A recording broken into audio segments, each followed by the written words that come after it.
It appears that the doctor's energy signature has changed the... Not Kuvaki devices will only have a limited effect on it. Also... My subordinates just shipped them in from... Additionally, after some further scan... What's that? Teyvat's skies contain multiple moons. A long time ago, when I did my... But when I checked again just now, I detected 4... So there's one extra? Yeah. But then it occurred to me that apart... And husks surely shouldn't show up in this scheme. It's weird, isn't it? If we can't even distinguish... Or does this mean that the moon marrows are equivalent? It's certainly possible. In which case... So he wasn't bluffing. It's easy to get overwhelmed when you have too much on your plate. Nothing can calm me down at a time like this. I need...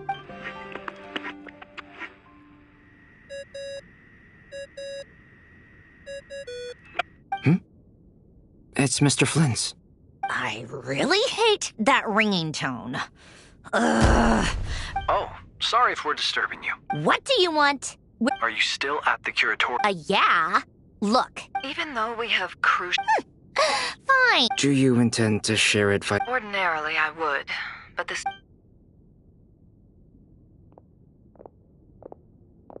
All right, then. So, what's the situation? The rest of the team is still out working on their missions and evacuations, but we've decided to fill you in on the most crucial information first. Sandrone, you were right. Columbina is most likely still alive.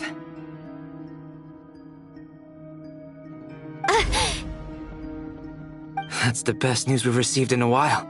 By a long way.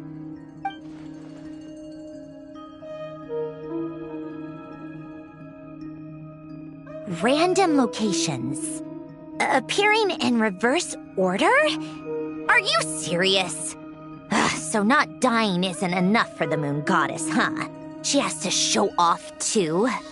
Anyway, does this mean we can deduce her condition from the moon marrows? Miss Androne, there's nothing wrong with simply admitting that you're happy to hear the good news. I'm not. And she's the least of our problems. We're facing a huge crisis. If she can't control the flow of time in there, she's just gonna keep moving backwards. Different points in time won't intersect, and she'll never find a way out. Let's say life begins with a drop of water. When did time begin? The moment this planet came into being? No, that's not right. Her final destination would be the moment at which the space she is in was created. But it doesn't seem like we can influence that space from the outside world. So how can we help her? Also, if she's alive, Rerir and Thelindis might be too. But as far as we know, neither of them have come back out. That space may not have an exit at all. I'm afraid I must concur with Miss Nefer in this. Can't exactly argue with that. Let's leave it there for now. I've taken notes on everything you said. Will it help with your research? I doubt it's gonna help with breaking Dotori's energy fields. But who knows when it might come in handy. Better to have it all written down than try to remember everything when I need it. All right, I need to get back to my research. Mr. Albedo has made a lot of suggestions that will require my undivided attention. Sure, I'll stay here. I have things to work on.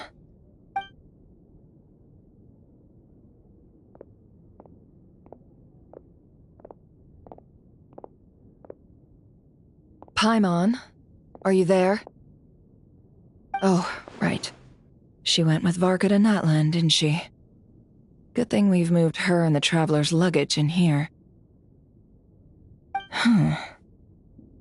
Speaking of the Traveler, where could they be?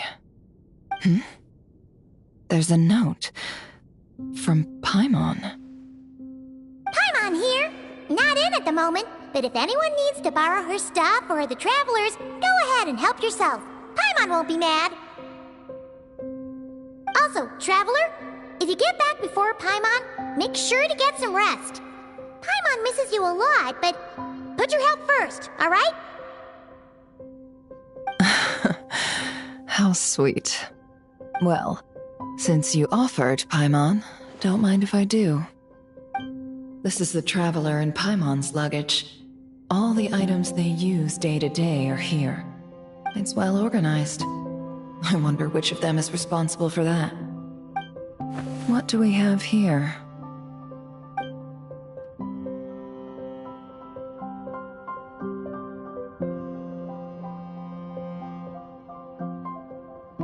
The camera captured a special moment that can only occur between people who are close to one another.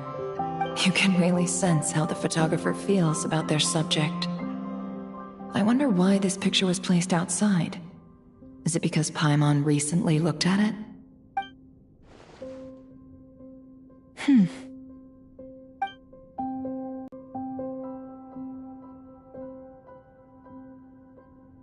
This must belong to the Traveler.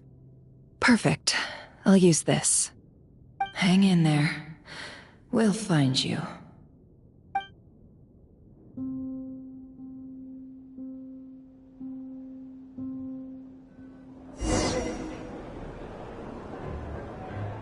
Polonia. Search keyword world formula and bring me all relevant books.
Let's see.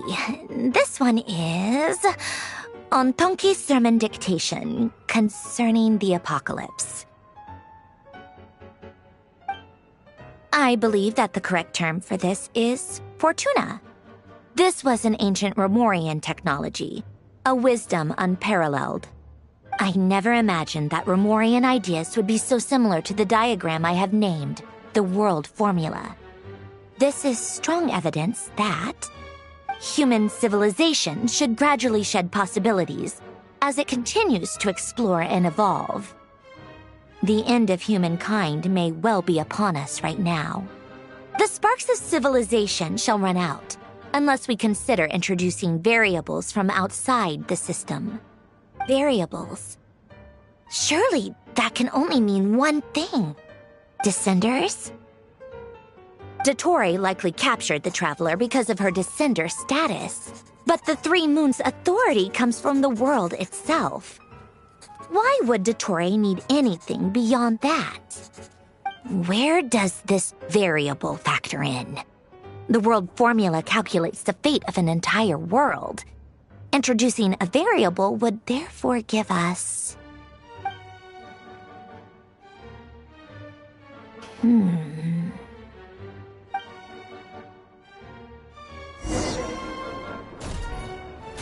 Polonia. Search keyword pathway and bring me all relevant books.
Otanki Sermon Dictation.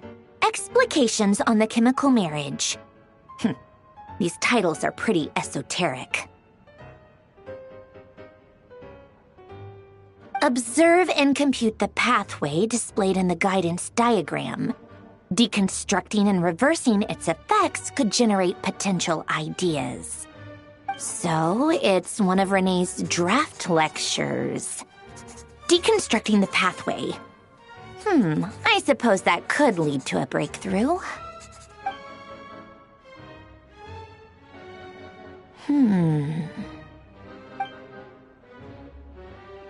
This is so long. This guy sure loves showing off his knowledge.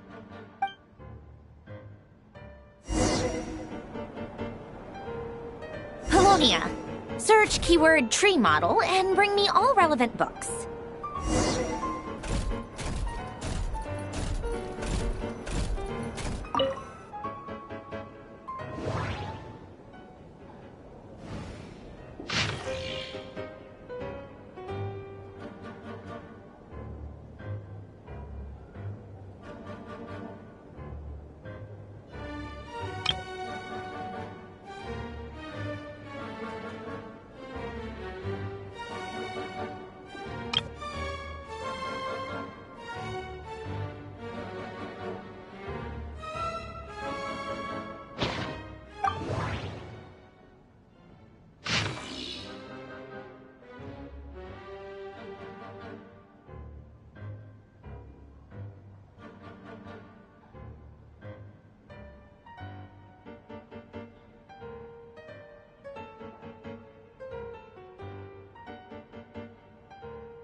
Most of the experimental devices proposed by the Lilia Crucis Ordo are built based on the simple and basic logical structure of a tree model.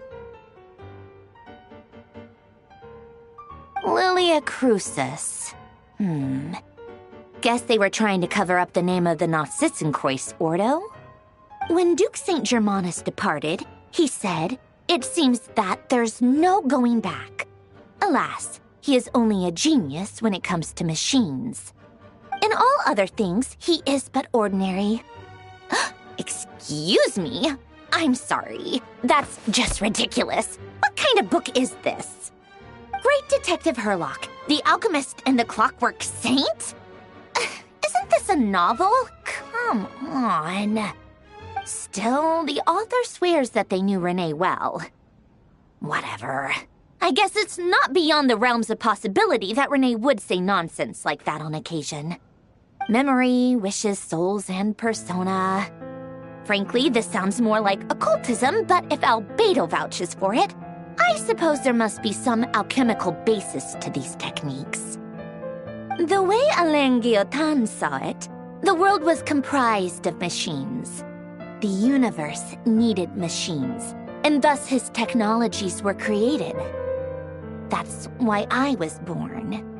René, his full name was René de Petrichor, if I recall correctly.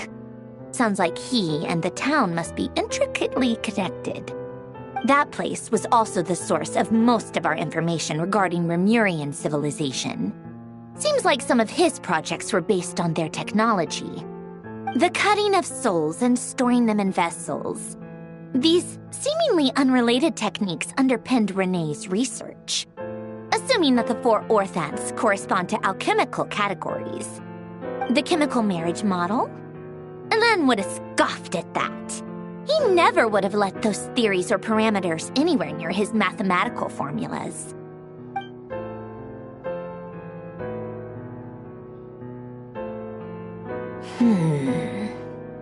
What was Alain's view on René? I know he mentioned the name, albeit very rarely. Oh, now I remember. Alain's old notes are here too. They mentioned René once. René seemed most out of sorts when he spoke to me. A lack of sweet foods has dulled his mind, I should think. Either way, his words are not to be believed. Yep, that sounds like Alain. My subordinates actually did a half-decent job digging out all these materials.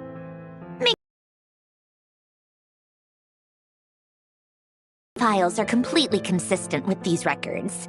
He must have gotten them from the Tower of Gestalt. I never knew he got his hands on René's records that early.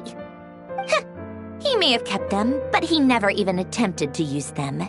Didn't believe a word they said. Come to think of it, René's world formula was filled with calculations of constants. That shows he believed that the fate of the world to be predetermined. As for Alain... it's been too long. I forget what he said. What would he have said? A guy like him, fervent believer in machines, but not headstrong enough. The world can be changed. It is worth persevering. Yes, that's how he used to think at least. He created that procedure to save this world.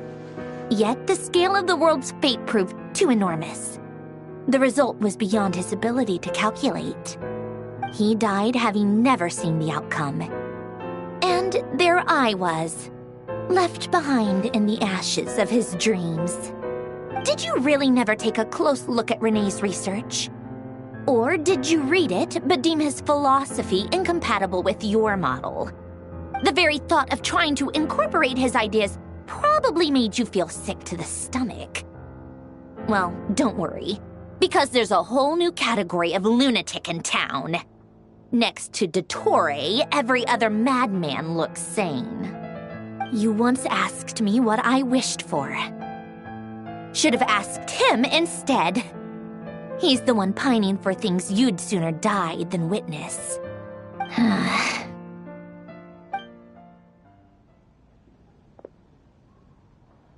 Even the tiniest variable can make big waves in the present. Now then, allow me to put these incompatible fragments together in your stead. First, establish and verify the existence of the Great Circle. Absolute nihil on one end, absolute reality on the other. Now, search between these two extremes. Then, the construction criteria. Variables. The sparks of civilization shall run out unless we consider introducing variables from outside the system. Input variables. Traverse the world, space-time, and civilization. Then extract the essential nodes from the records to determine which variables they point to. The primordial power that differentiated itself from the void. The power of light. Yes, light. Records. Hyperborea. This is so horrendously complicated. After all that, I'm still missing a few variables. I need to think this through again. How do you think it looks, Polonia? Like the frenzied scrawlings of a madwoman? fine. Keep it to yourself. It's not like you can talk anyway. I'll assume you gave it a passing grade. I jest. But true madness does often start with trying to save the world. What would Arlecchino and Columbina think if they saw this incomprehensible hen scratch? They'd probably have me institutionalized. So would Rosaline. She's been dead for a while now. When I close my eyes and think back, I can still see her face. And that enormous dress she used to wear. Such a bizarre choice.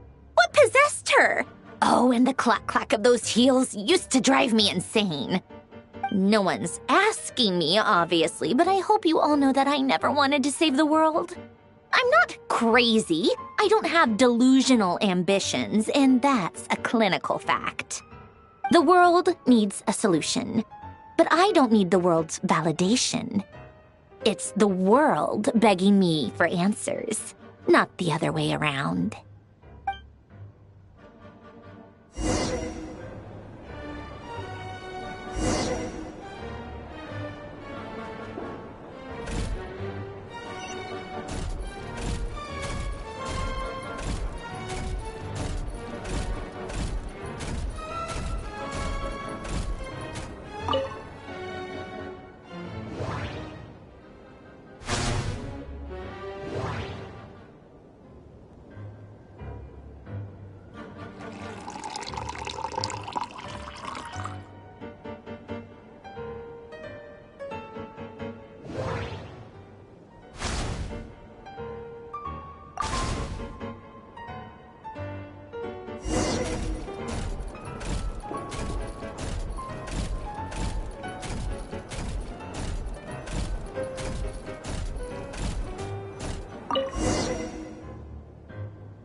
Oh, cookies to go with the tea. Let's see. They must be from that person who brought those documents. I see they're from Hotel de Boer. Something's written on the box.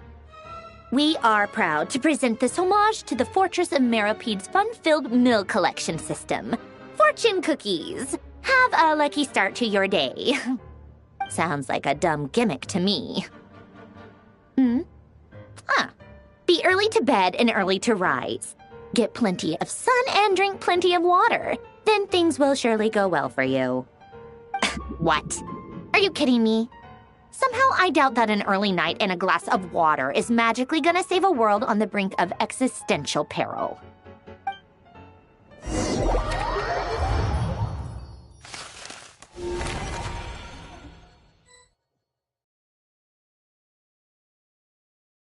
Lady Arlecchino, word has reached us that Lady Marionette's troops are all in position. They are ready to act as soon as the order is given. Excellent. The only thing is, they are fewer in number than we expected. It looks like many of them must have lost their lives at the hand of the monsters released by the Doctor. Can't be helped. Allow them to join our ranks and keep in contact. As you wish.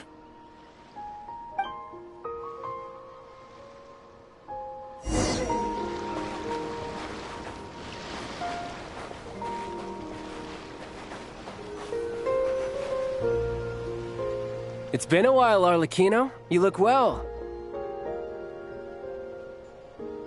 Did Dottore really have to build his lab right on the sole path between Snezhnaya and Nodkrai?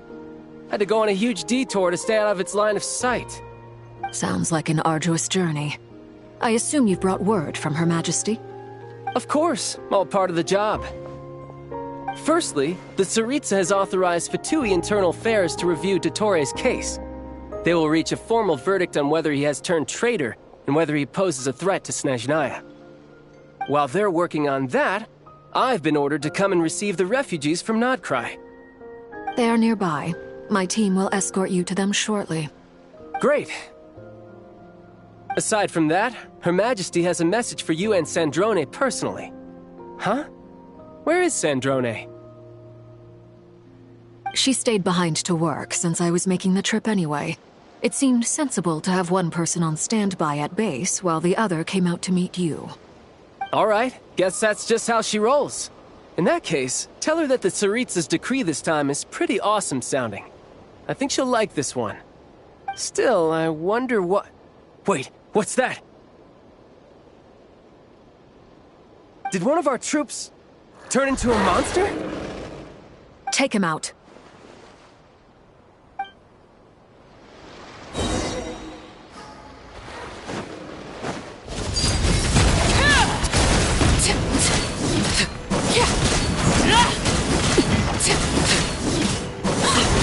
You've gotten stronger, Arlecchino.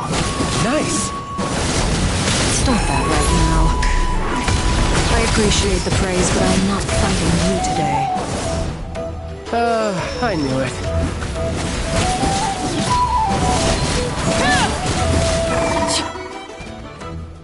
I can't believe it. He was a living, breathing human one moment, and the next... Another fine piece of work by our dear colleague, I'm afraid. What in the world has been going on in Nodcry? A lot.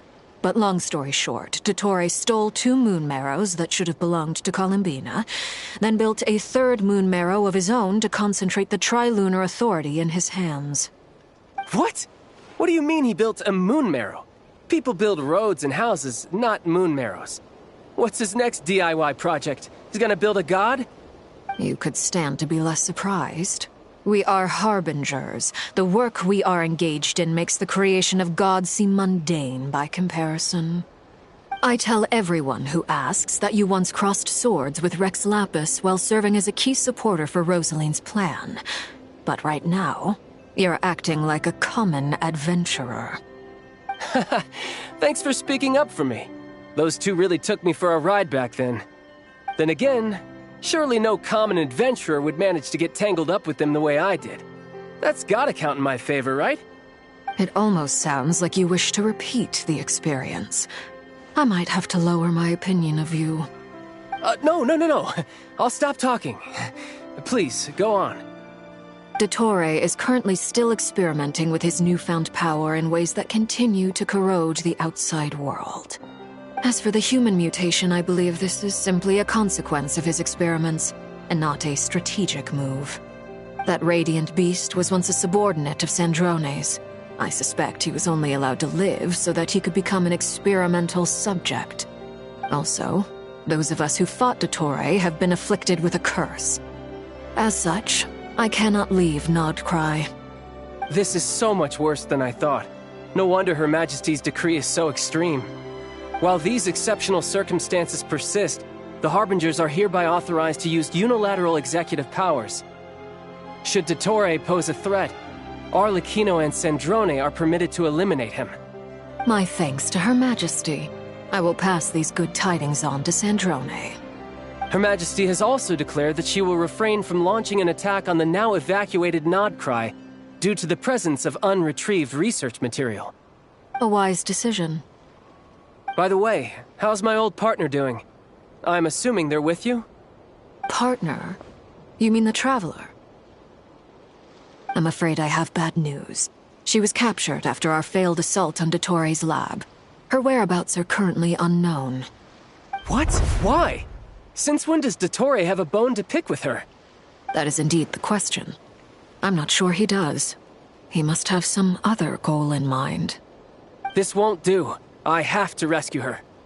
You can't. We have no idea where the Traveler is.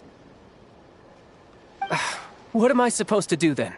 Stand here twiddling my thumbs? Sandrone is working on it. The best thing you can do right now is complete your mission. Fine.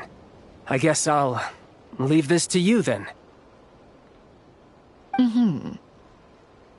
One last thing. Tell the Rooster to get the message out to the gods and citizens of every nation in Teyvat. Beware. An uncontrollable pollution is spreading forth from Nodcry. The source of that pollution is a madman drunk on the success of his experiments.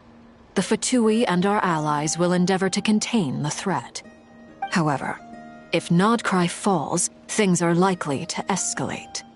Considering Dottore is one of our own, all Fatui stationed in Nodcry consider it our duty to stay and fight him to the bitter end. Whatever the cost. Hey, don't be too pessimistic. If it comes to it, I'm sure Her Majesty won't stand by and do nothing. I hope you're right.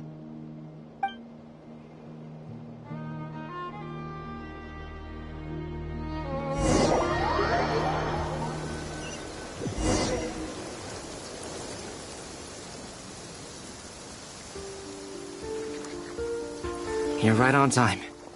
Thanks. Hey, do you think I'll get that gliding exam exemption?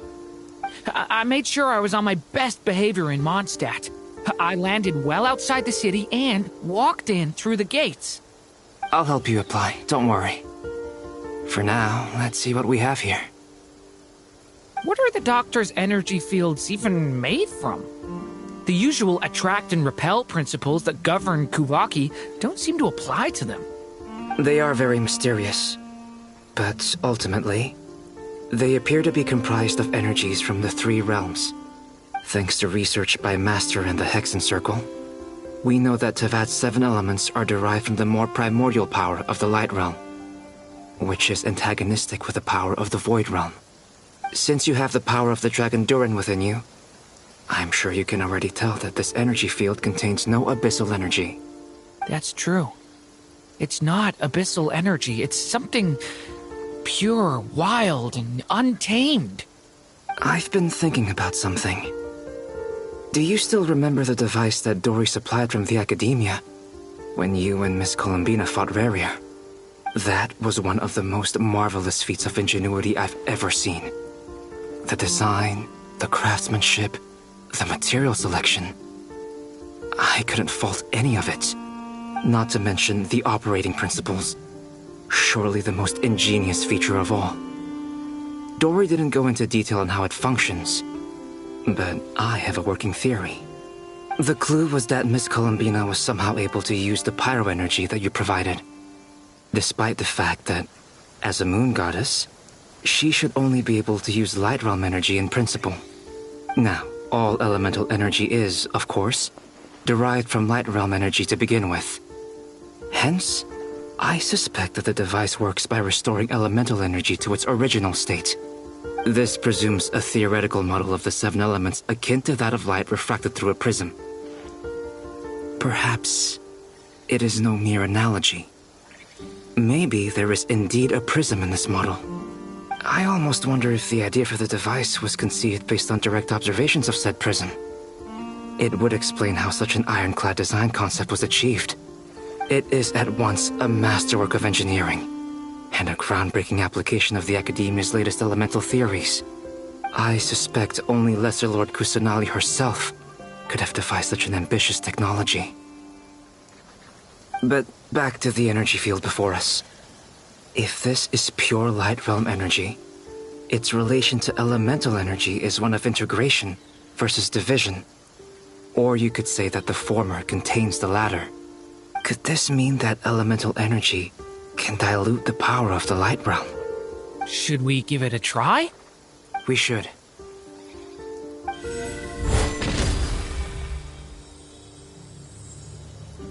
Ha! It works!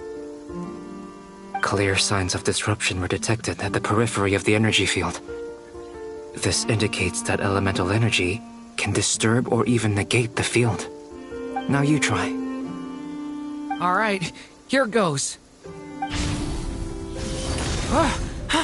It's working! Switch to abyssal energy and attack again. No surprises there. Abyssal power drains the energy field to a significantly greater extent. I now feel confident in asserting that the energy field is indeed pure Light Realm energy, and that element... But the energy field is...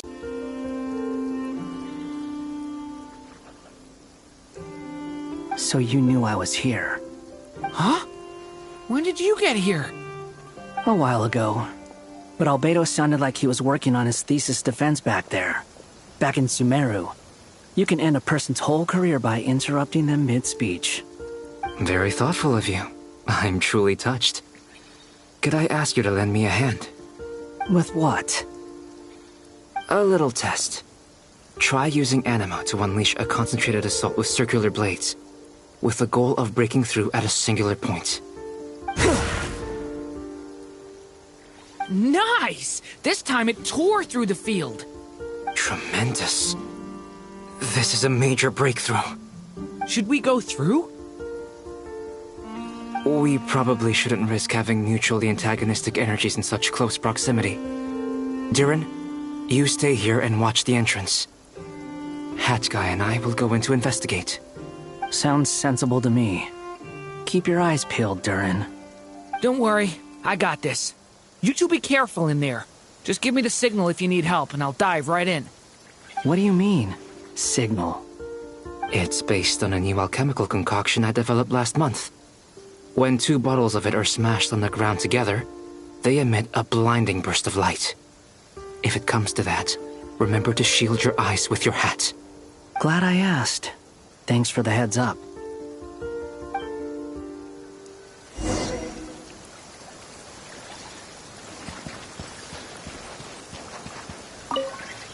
Like I thought. Beyond a certain distance, we can't see the opening where we came in. Maybe that's to prevent people from escaping. Sounds like Dottore style to me. Not much has changed. Things are basically the same here as they were before the energy field appeared.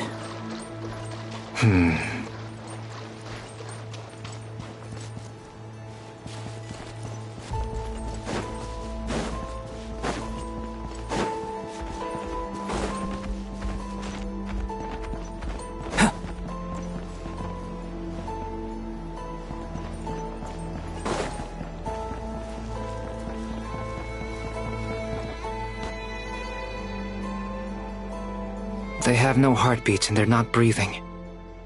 We can only assume they're dead. But there are no visible wounds. Also, there's an animal squatting next to each body. It's watching us. That's not an animal's gaze. What are you trying to tell us? Doesn't seem eager to talk. I guess maybe it's just an animal after all. Let's keep looking around.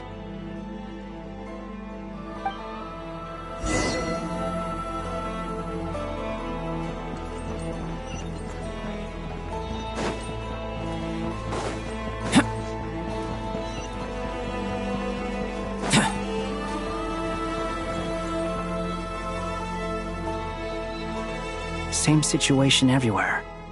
Not a living soul in sight. Just countless bodies with animals standing watch over them.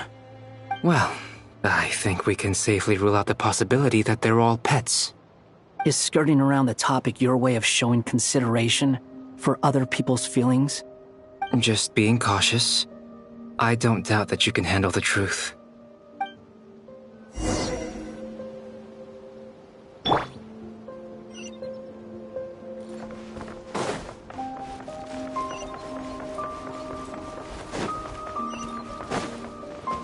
The wind rises. Careful. Please. Help us. Please. Over there. I hear a voice.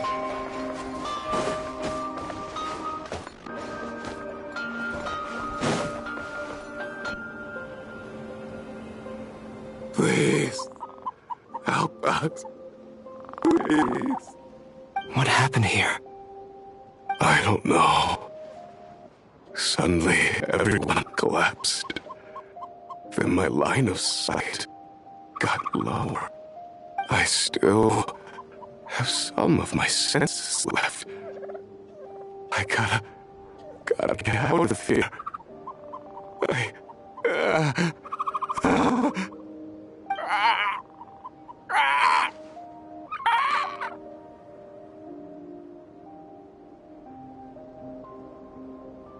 It looks like there's a huge experiment going on inside this energy field. Maybe each energy field is its own giant experiment. Vile. He's swapping human minds with those of animals.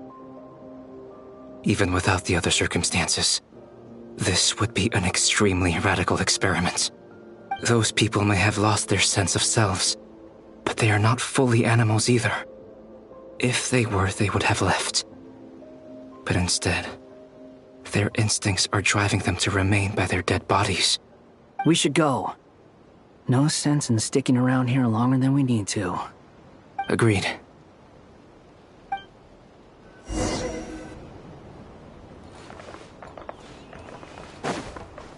Quit following me.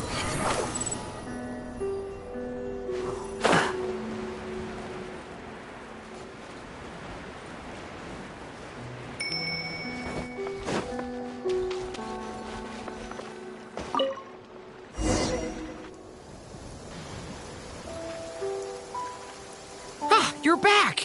Everything okay? We saw some things that take a strong stomach. Otherwise, we're fine. We should share our findings with the others.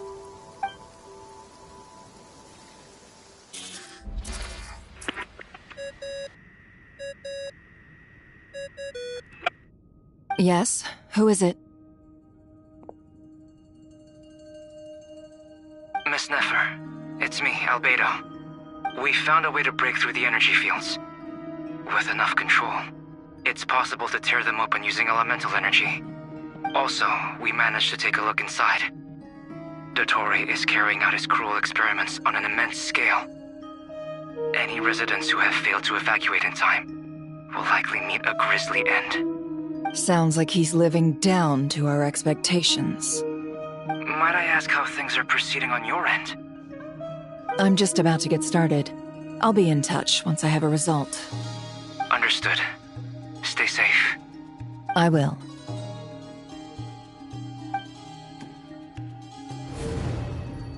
Well, Nefer, I'll link up with you once my tasks are complete.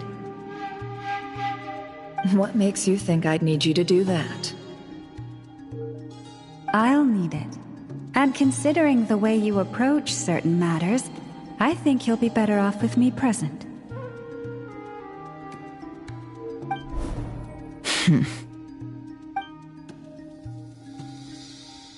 Let's begin.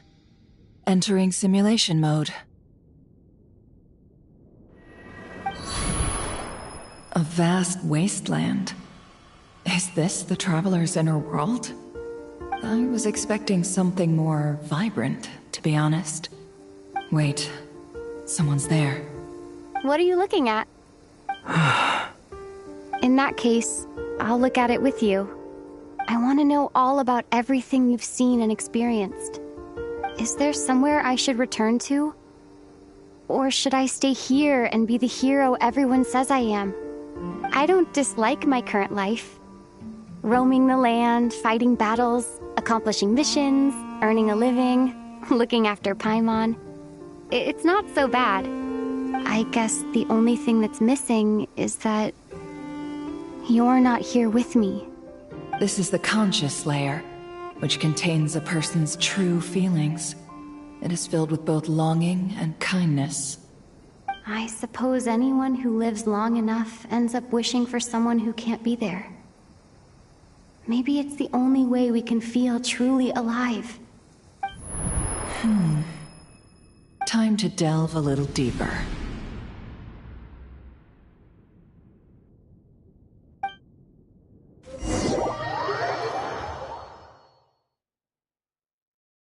Nasha Town is hardly the optimal choice for a place to live, but it has character and a reasonable population density. What are you trying to say? Oh, don't be nervous. I was just thinking where might make a good starting point for your journey. Perhaps I should send you further afield. Conria, perhaps. Conria ceased to exist long ago. Once again, you fail to understand the possibilities that the Tri-Lune creates. Anything that has existed in the past, I can now recreate. You simply do not wish to see that happen. That might be because you miss your sibling and fear getting answers that you are not ready to learn. But this is not for me to judge. If we are to collaborate, we need to maintain an amicable relationship. In a moment, you will be able to... Oh no. What are you...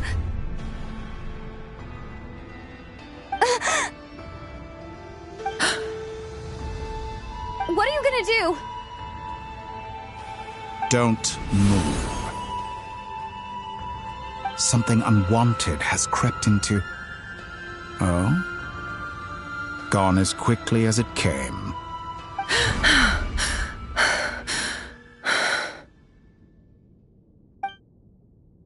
Did you save me? If I hadn't cut the connection, Dottore might have caught you from the other side and destroyed you. This was a good idea, but once is plenty. You were exceptionally brave. Excellent work. Thanks, but now's not the time for that.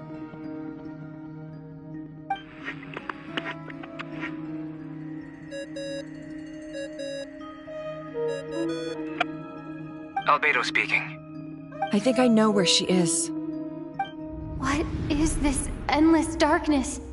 I can't see anything, even though my eyes are wide open. But why? What happened? Ah, sorry about that.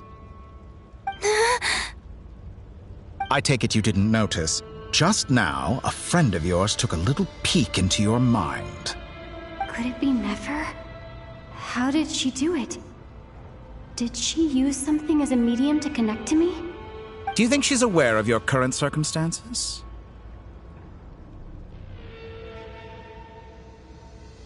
Oh dear. Have I stunned you into silence? I only wanted to slow down your time a little so I could stop your intruder in her tracks. It would have been nice to capture the spy. I must say, I'm finding the ability to adjust the flow of time rather intriguing. The moment you closed your eyes, time seemed to grow impossibly viscous, didn't it? A whole month passed before you opened your eyes again, but only for you. No one else was affected. I dare say this is something only a god can achieve. Point taken. You've proven once again that you have god-tier powers. Oh, you misunderstand. This wasn't about proving a point. I was testing things out. I find I learn best by doing, and I have to admit, time is not the easiest dimension to control. I only wanted to make you sleep for a short while, but it ended up lasting a whole month. Clearly some finesse is required to wield the authority over time as I wish. I hope you're not angry with me. It was only a month's discrepancy, nothing too serious. Had I been off by a year, a decade, or even a century, that would have been quite a different story. You could have frozen me for millions of years. So much for collaboration. You aren't showing much sincerity. Millions of years? To what end? I wonder if you don't understand humans all that well. They are very pragmatic creatures who understand only that which they can perceive with their senses. If I had you sit here for a week, I imagine people might sympathize.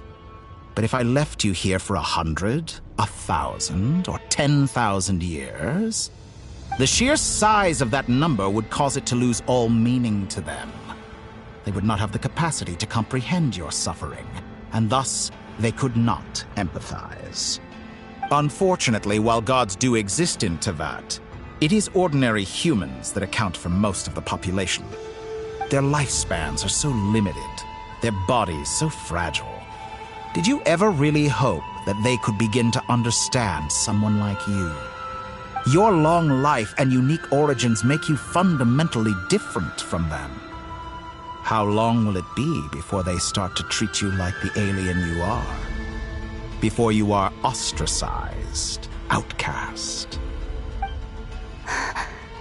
Alien. Even I feel bad for you sometimes. This world has made you into a slave. So many times you have served its will, and not once have the powers that be ever thought to grant you the one simple thing you wish for. You have been treated most unfairly. I can change that. I will grant you special privileges and give you back the status you rightly deserve as a descender.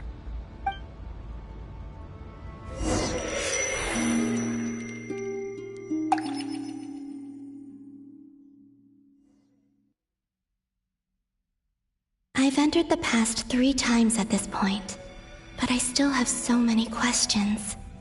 For instance, beyond each point being further back in time than the last, what determines the specific locations at which I can make entry? So far, the common thread linking all 3 scenarios is that the Traveler has been present. But it's more than that.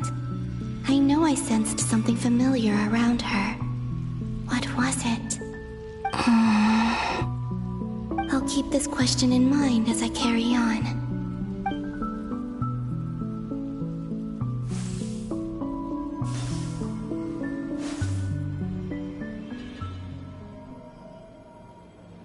Humans, you never change. Always trying to use powers you neither comprehend nor control. This looks like Star Sand Shoal.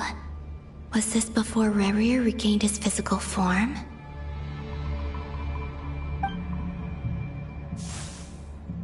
You've messed with the cannon again, huh? Sorry, but this round's not gonna go your way. The cannon. That's right. I was at Silvermoon Hall and I sensed an abnormal Kuvaki fluctuation coming from Nasha Town. And right after that, came an ominous power emanating from Star Sand Shoal. My body was once torn into countless pieces and hurled into the swirling chaos of time itself. But even so, my life and will were not extinguished. I wonder if I could try to prevent his resurrection. But how would I do it? What can I do, here and now? Traveler! Behind you! Look at that light!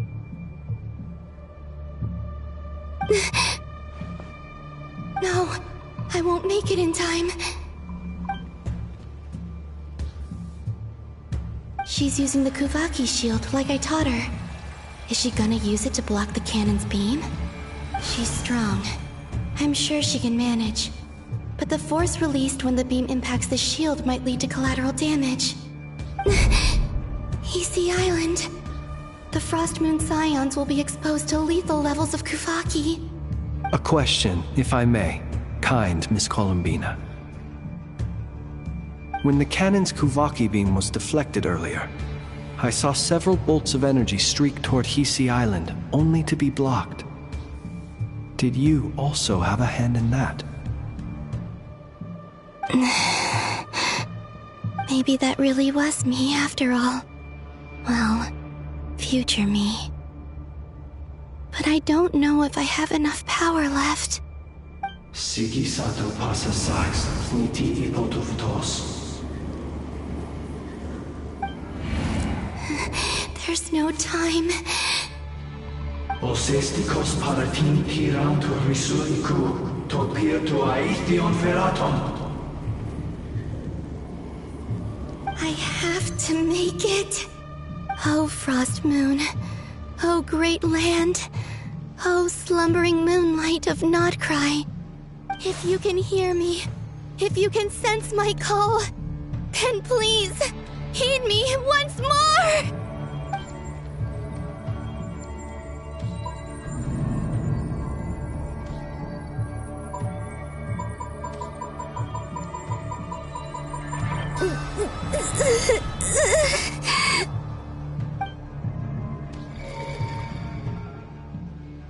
Did it work?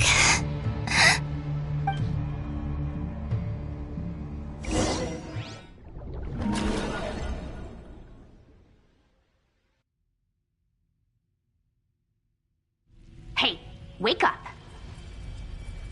Hey, did you hear me? Columbina, I said wake up now! Oh, good morning, Sandrone. It's 3 in the afternoon, actually. And could you kindly not use my quarters as your personal nap room next time? But I feel so safe here. And your coffee, right? It's so bitter. but it smells lovely. It's like you were raised by wolves in a forest or something. What did you drink growing up? Grass tea? The Frost Moon Scions certainly led a more frugal existence than the Fatui. Then I'll bet you've never eaten one of these before. It smells delicious. That's because it's a Fontanian recipe. I had a little free time today, so I made a batch. Rosaline will be here shortly, but if you really can't wait, I guess you can go ahead and... Hey, at least let me finish before you start eating! Did the Frost Moon Scions not teach you basic table manners? Or did the rules not apply to you because you're the high and mighty moon goddess? These are so tasty. Of course they are. I made them. I was worried they might contain traces of machine oil. What?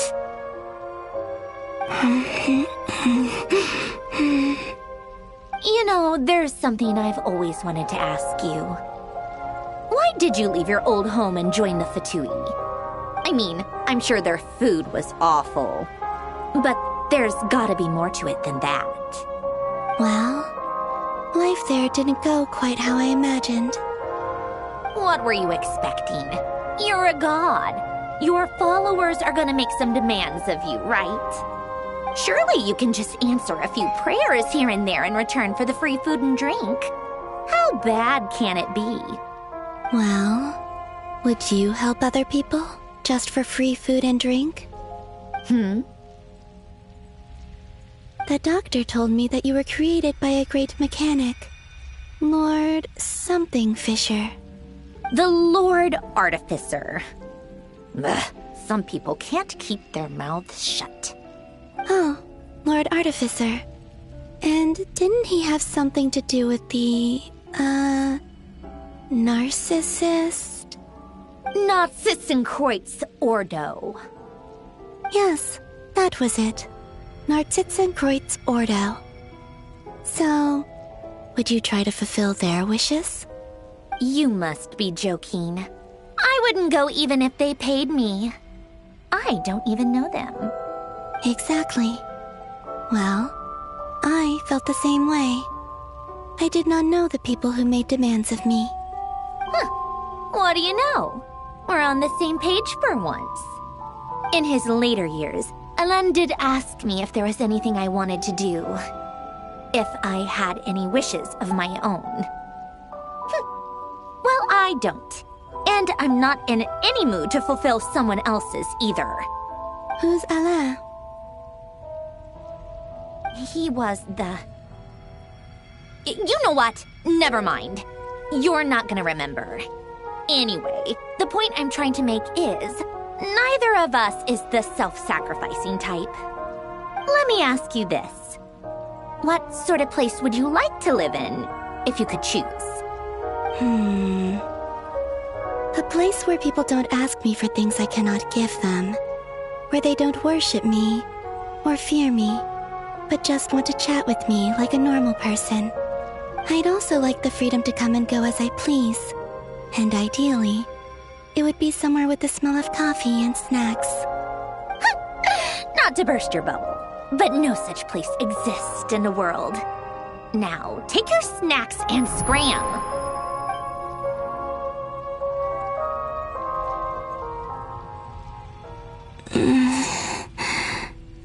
Did I pass out? Of course. I'm back here again. I dreamed of events from my past. Sandrone. Traveler. I miss you all so much. Back there. I guess I managed to harness all the Kuvaki energy on Hisi Island. But how did I do it? Time is flowing backwards here, and I can use that familiar power to enter the world of the past. That mystery ally everyone talked about. It was me all along.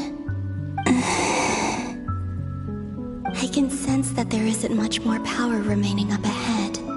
What lies at the end of all of this? Will time keep flowing into the past? And will I ever find my way back?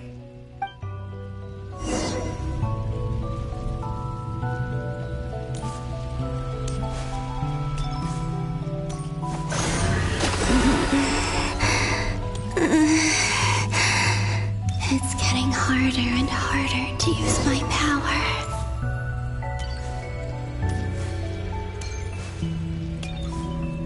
I'm no match for the Abyss in this state. I need to avoid the contaminated fragments.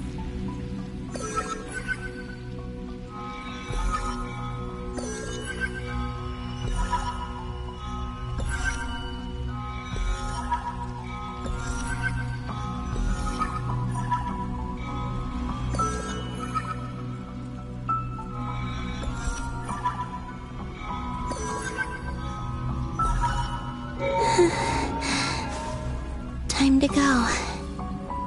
I wonder where I'll find myself this time.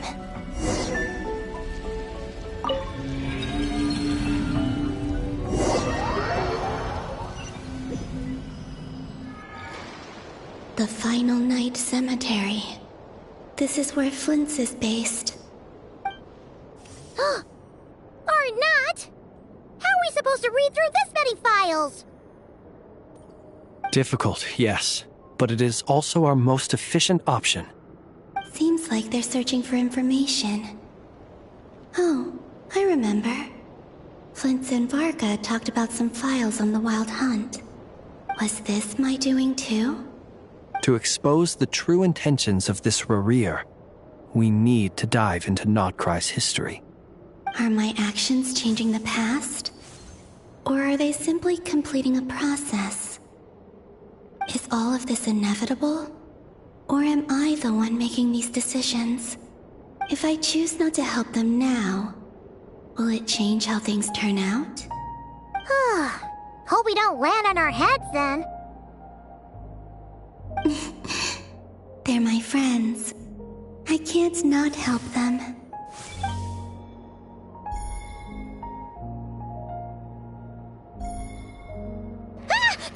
Ghost! And the other one was... here. Hey! Another file's moving!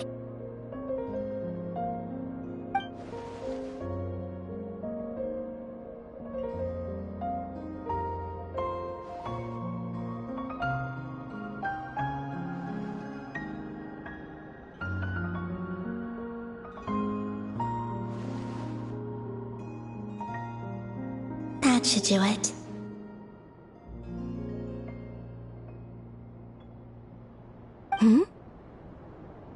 Luanatar?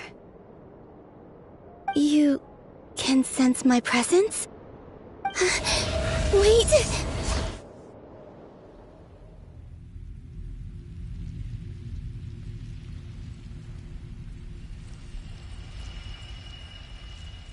Luanatar. So she's that familiar presence I've been sensing all along. She's always been by the Traveler's side. That explains why the Traveler has been there each time I've entered the past. But why Luanatar? Is it because she has a connection to me as the Moon Goddess's familiar? If so, why not any other Kuhenki? That's...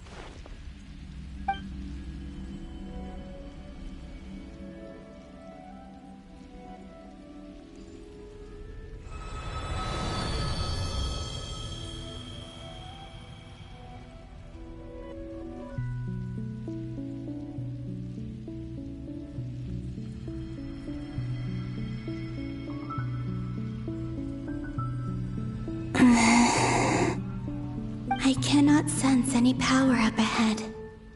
Just a void, stretching out into infinity. This is likely my final chance to enter the past. It's now or never. I have to find a way back.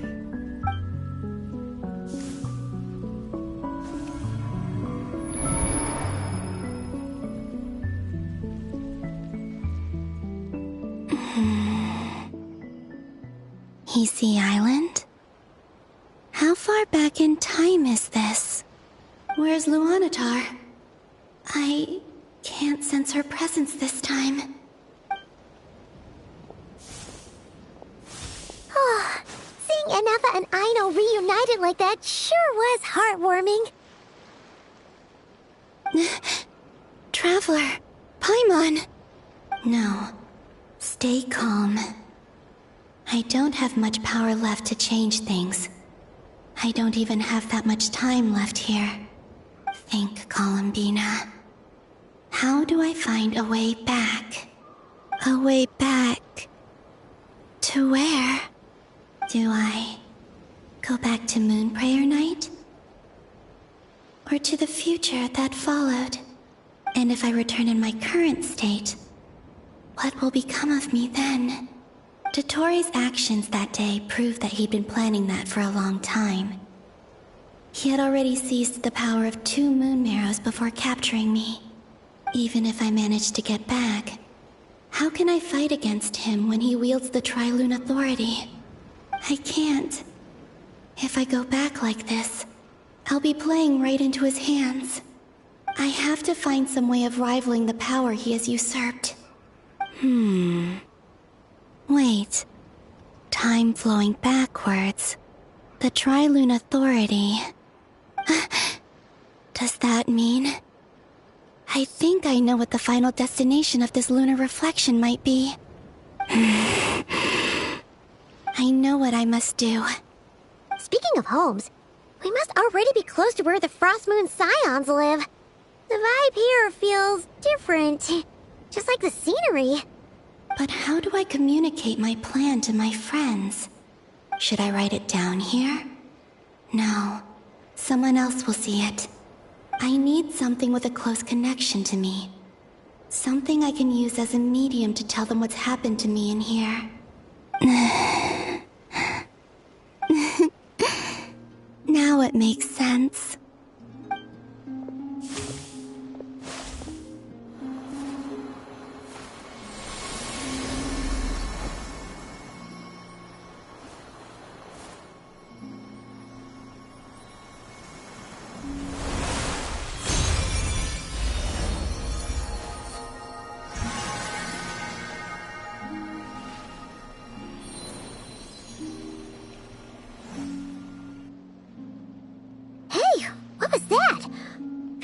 Some sort of breeze blew by, and then the petals suddenly turned into... Huh? It was I who brought Luanatar into being. I gave up a piece of my own soul to create her.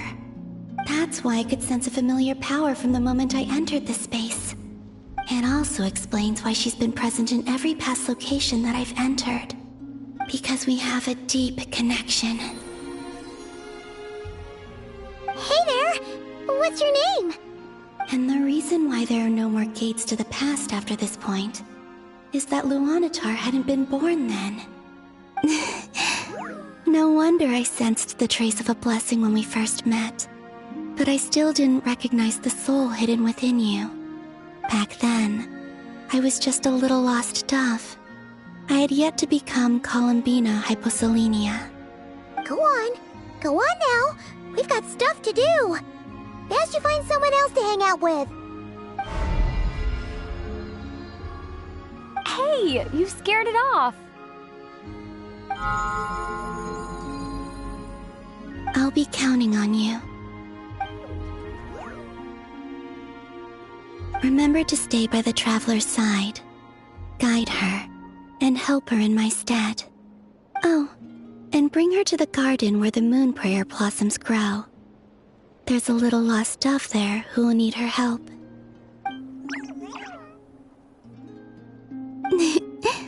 Go on.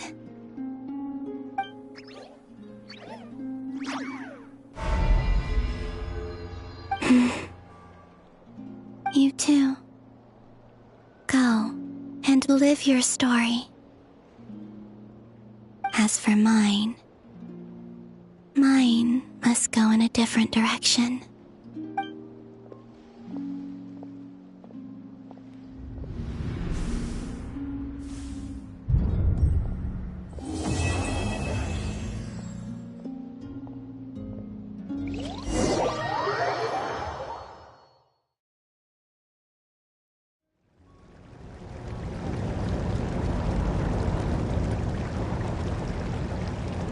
How would you like to experience the thrill of never being held accountable for your actions? You could crush people like ants without consequence, or tear off their heads or limbs as you please. Believe me, such a life is but one small step away. What point is he trying to make? Freedom? But the freedom to kill? To do evil and get away with it? Why would you offer me that? The creation of a world is the ultimate scientific experiment. I have taken my research to the highest level, where I shall be not just a god, but also a servant to many sacred spirits. I shall heed the truth and perform holy deeds. A god's laboratory is the perfect playground. But it needs the right occupant to explore its full potential. Mortals are found everywhere one looks. Not so with Descenders. I'd prefer my first guest to be a distinguished individual such as yourself. And I know you could make the most of the opportunities it offers. So the condition for entering the New World is to take innocent lives. The same dilemma that Rerir once faced. Could I really bring myself to kill others for my own benefit? Rerir did. And look where it got him. Have you made up your mind? I can't do it. Your playground is no place for me. You're putting your hopes in the wrong person. But we both know I'm not quite the hero you say I am either. I have my own reasons for the journey I'm on. And they aren't all selfless. You've grown a lot since we last met. But there are still things you are unwilling to compromise on. This will only hinder you. Why don't I lower my requirements a little as a gesture of goodwill? I'll give you a little time to learn to be a less noble soul. That'll make things much easier for you. I really doubt I could live that sort of life. And yet you already sound less defiant than a moment ago. The benefits appeal to you because you can read the signs of the times. Why don't we return to my research facility? Your last visit was so rushed. There is much that I have yet to show you.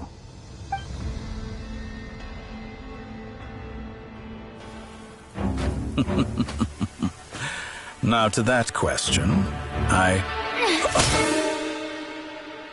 Heroes don't attack from behind. Guess I'm no hero. This is most disappointing.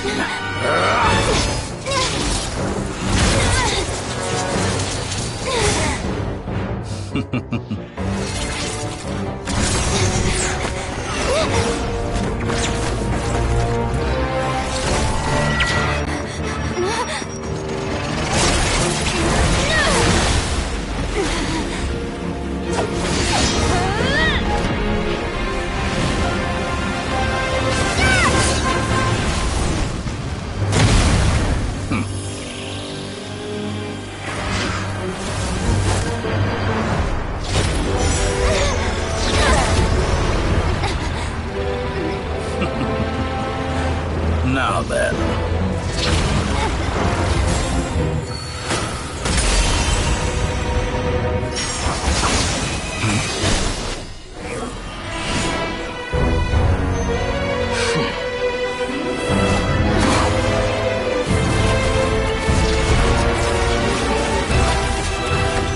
A new face. Interesting.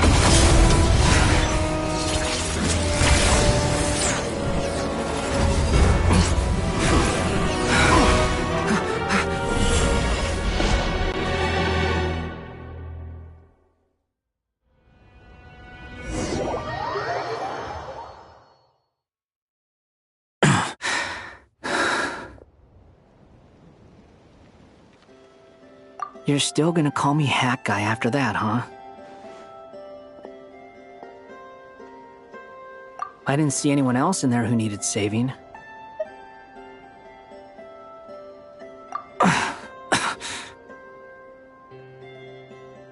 It's nothing. I'll be fine.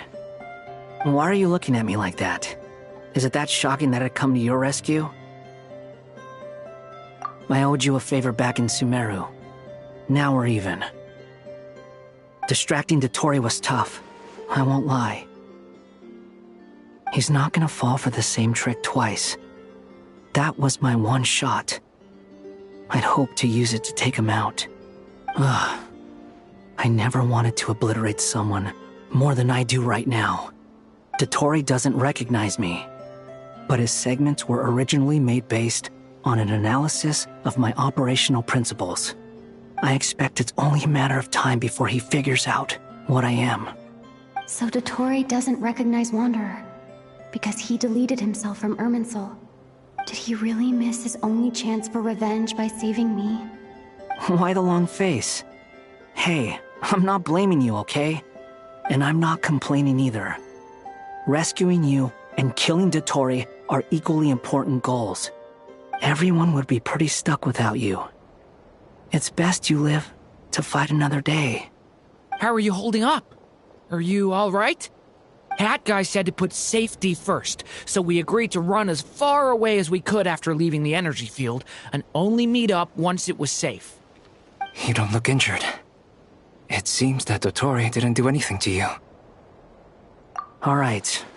Rescue operation complete. Let's head back. There's a lot more work to be done before this is over.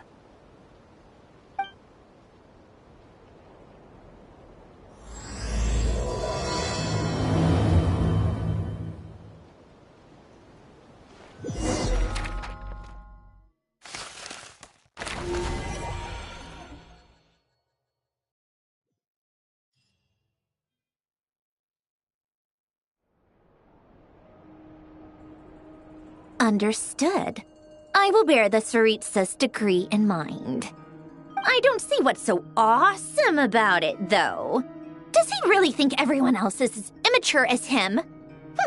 I'm not stooping to Tartaglia's level. I thought you might say that. How's your progress? Quite promising, actually. That alchemist Albedo gave me a few ideas. Remember how I asked you to look up some files for me? That stuff on the Nachtschitzenkreuz Institute. René de Petrichor and Jakob Ingold. Alain Guillotin despised René's theories and methods, but he never managed to come up with better alternatives either. So I adopted some of René's ideas. I thought Alain was like a father to you. He and René were mortal enemies, were they not? And what would you say if Lenny and his friends one day learned something useful from someone you utterly detested? I would applaud them for it. That would mean that they have surpassed me. For all we know, Alain Guillotin might have thought the same thing. Not that it matters, though. He's dead, and I'm alive. So it's my call to make. Once you die, it doesn't matter how great you were in life. Only the living get to decide what happens next. Hey, come on out. They're back. Huh?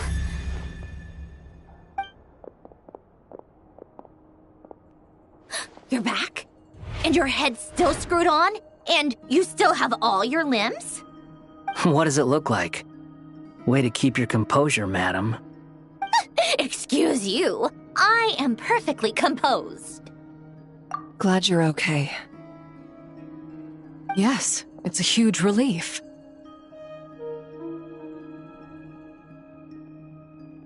Worry? Oh, yeah, right.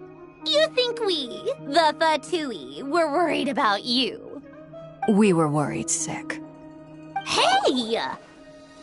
The Traveler and I were already friends. You are free to join this mission in whatever capacity you please. Much like your tea parties. It's a laugh a minute with you guys. I must say, I was quite surprised when Mr. Albedo told me he would need no additional aid. We discussed this on our way back as well. I am rarely so unequivocal, but in this case, we had full confidence in Hat Guy. He said he knew what he was doing. Albedo and I pretty much had to just wait outside on standby.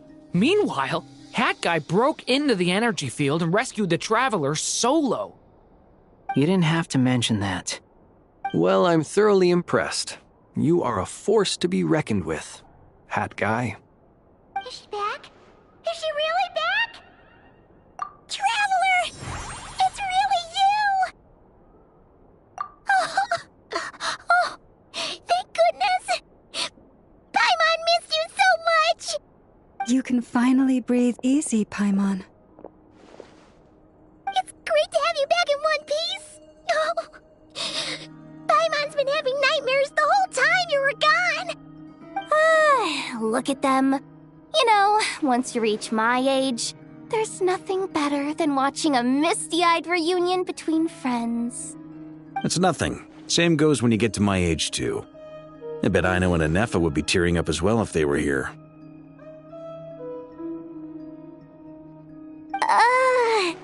Varka, I'm not sure Anefa can cry.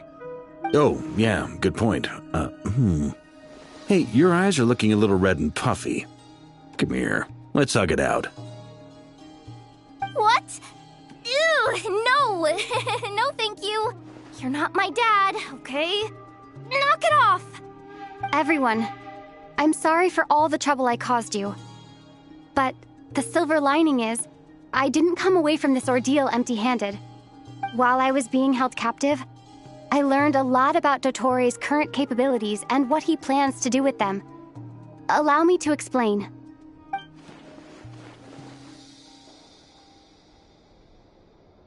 The three moon goddesses were even more powerful than we imagined. No wonder Dottore believes himself to be equal to the gods, maybe even superior. Utter blasphemy. While everyone was gone, Nefer and I made an interesting discovery, and I believe Miss Sandrone has something to share too. Ma'am, perhaps you could do the honors?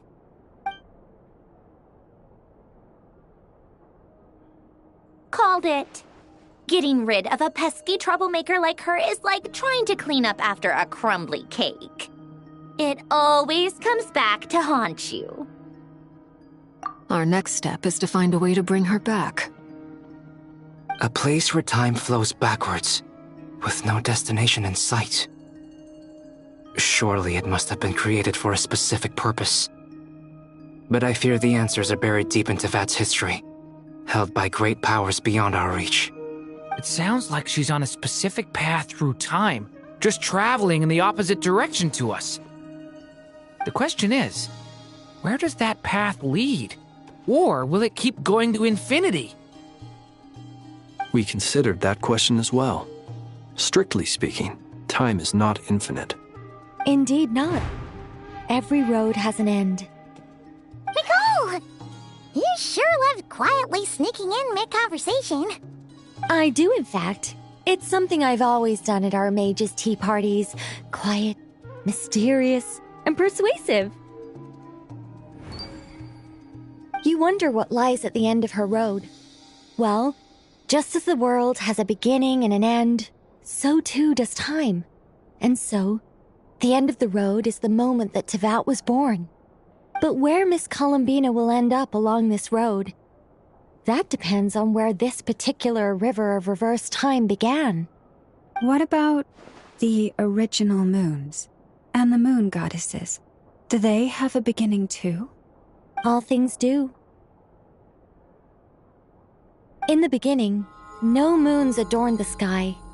It was the Dragon King Nibelung who raised the three moons into the heavens, and thus were the moon goddesses born. They were shadows of the planet, born to wield Nibelung's authority and oversee the world on his behalf. They were extensions of his will, manifestations of his majesty. But then one day, they disappeared just as suddenly as they had once been brought into being. Nobody knew where they had gone.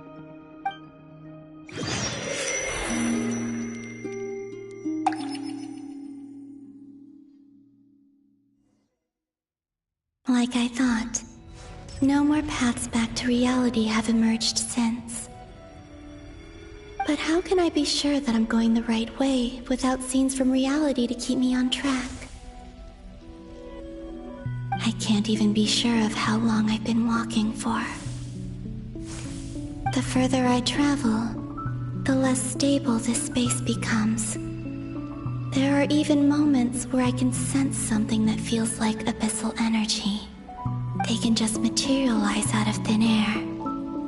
I have to keep my wits about me.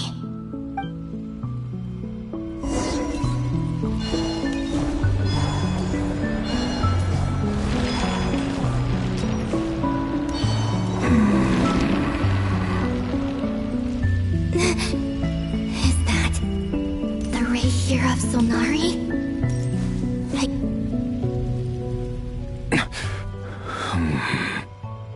You are the moon goddess. But how? Please, there's no need. I'm not interested in fighting anymore. I find that a little difficult to believe. Yeah. Honestly, so do I. The way you used my own power against me was... It was a brilliant strategy. And then, in the final moment before I was thrown into this space, I got to see an old friend. Mr. Dainsleif. Right.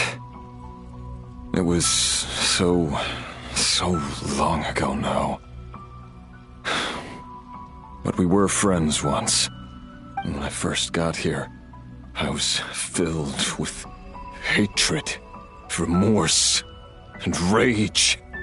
How I cursed and devoured. I tore everything here apart. I was consumed by the desire to leave this place and have my vengeance. But to no avail. This is a place with no exit. This is the second time I've entered this space. Though I have no memory of the first. I was torn to shreds the moment I entered. But this time I survived. It must be partly because of this new body. And partly because of all the Kuvaki I absorbed in Nodcry. Are you the source of the abyssal power in here? Not all of it. Some is from when I first arrived here and tried to destroy everything. But there was already a degree of abyssal power here, before I entered. And like a venomous snake baking in the merciless sun, it tried to slither into my shadow. Tried to? So, you rejected it? Yes. Because after that, the world suddenly became silent for a moment. What do you mean? The voices in my head, they were gone. And then, I saw her. Her? Thelindis. My former lover. Never mentioned that she saw a memory of Thelindis leaping into the moon's reflection. More precisely, I saw her afterimage. I'm sure the real her is long gone. She was just an ordinary Conrian. She couldn't have survived here for very long. Anyway, why have you come here? Didn't you know it was a dead end? If I hadn't escaped through the moon gate, my friends would have been in far greater danger. Oh, I see. Because of your power. The power of a moon goddess. What? You'd like to know how I know, wouldn't you? The one who resurrected me said so. I could hear a deep lust for power in his voice. Do you mean... Dottore? Dottore. So that's what he's called. He'd been collecting fragments of my body for a long time. Also that he could resurrect me at the moment of his choosing. I had no interest in his research.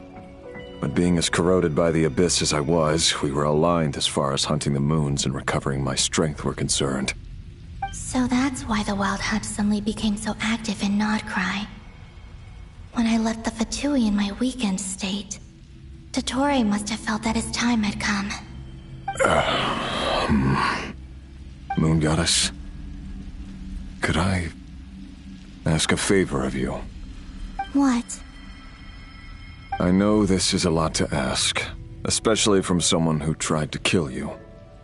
If you refuse, I won't fight it. But this is the only thing I desire now. Nothing else matters. What do you want? I'd like you to take a message to Thelindis for me. Thelindis? But... Yes, she's dead. But like I said, I saw her afterimage. I can sense that some part of her soul remains here. Far, far ahead.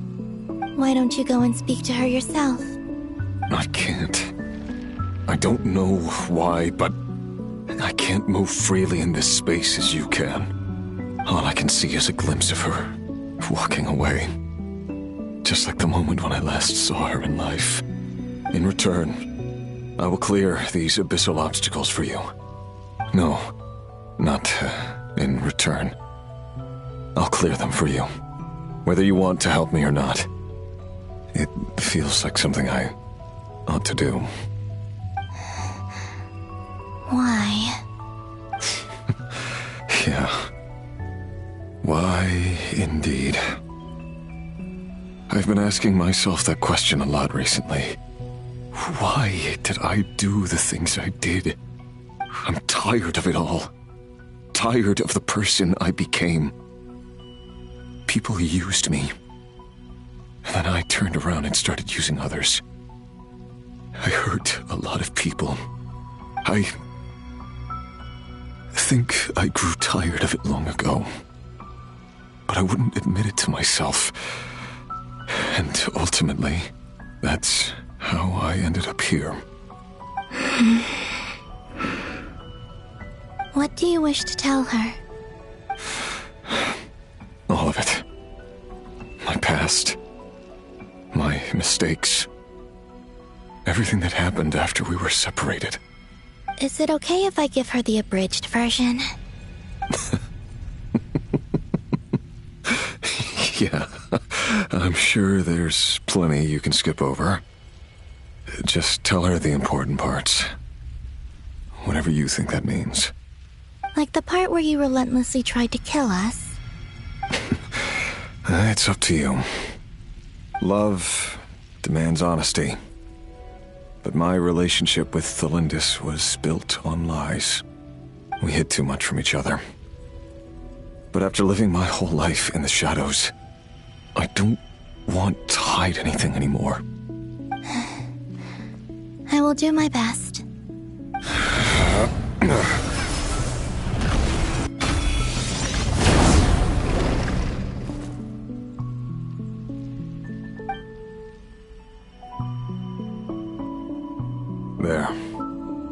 The abyss will no longer stand in your way. Even though Mr. Dainsleif felt he had to fight you, I think he still regarded you as a friend. Dane? He said that you betrayed him. But he also felt great remorse at never having understood what you were truly going through. Why tell me this? Because... if he'd known that someone could take a message to you, I believe that's what he would have said. Thank you. It means a lot. I know this will sound strange coming from me, but don't die, Moon Goddess. I can tell that you're determined to get out of here.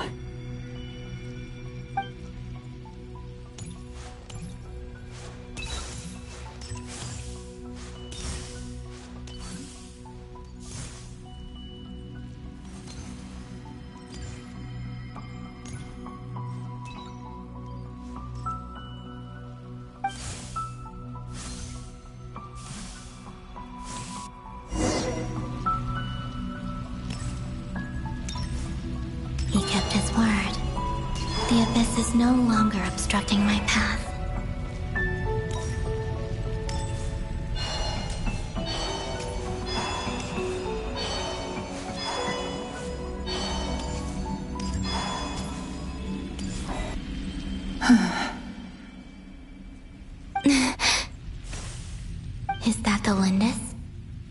She wasn't far off at all. And yet, they can never meet. Hello, Miss Delindis. Who are you? How do you know my name? I've never seen anyone else here before. You can call me Columbina. I promised Rerir that I'd bring a message to you. Rerir? My Rerir? Is he well? He's doing better than he was. Better than he was, huh? Sounds like he's had a pretty rough time. Others have had a rough time on his account too. In many cases, their time ran out because of him. And I'm not just talking about the children of the Crimson Moon. So, things got worse before they got better. Could you tell me what happened, Miss Columbina? Are you sure you wish to know? Yes. This is my opportunity to learn the truth. No matter how hard it is to hear, I have to know. I admire your courage. However, time is short. I cannot stay here for long.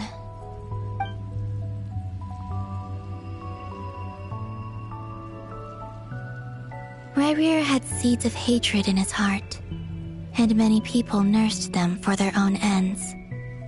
On some level, everything he did was to try and find a way to see you again. But in the end, he came to regret his mistakes. He wanted to apologize for hiding his past from you. Beyond that, he did not say specifically what it was he wished to convey to you, but I'm sure that you've always been on his mind.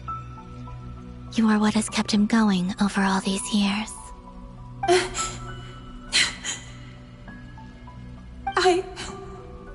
I'm sorry, Miss Columbina. This is so upsetting. I'm not sure how to put my feelings into words. It's all right. I understand. Well, that's everything from me. So, I guess I'll be... Wait. One moment. Time flows backwards here. The road ahead only leads further and further into the past. I know. I intend to reach the end of that road. Without a moon marrow, without the 3 moons' power, you won't make it far. Wait, unless... Are you one of the moon goddesses? You could say that. I see. I often think to myself, if life is like a train ride, why haven't I reached the terminus? Where am I even going? And it's not just me, it's this whole place. Wherever it is, it seems like it's existed forever. It's such a mystery. Where is it going? I must seem so ridiculous. I can't answer these basic questions, and yet I jumped right in here without hesitating, only to be torn apart the moment I entered by powerful energy currents. Only my soul remains now. Thinking back, I was suddenly overcome with fear and terror in that moment. Perhaps I too became bewitched by the abyss. I may have been the leverage it needed to control Rerir. I used to be a researcher at the Universitas Magistrorum in Conria, researching the iridescent moon's marrow. Eventually, I came to the conclusion that time in here flows in reverse. Rerir was one of the Venster King's retainers. With me, he was in an impossible position. It plagued him constantly. I wanted to help him escape his lot in life.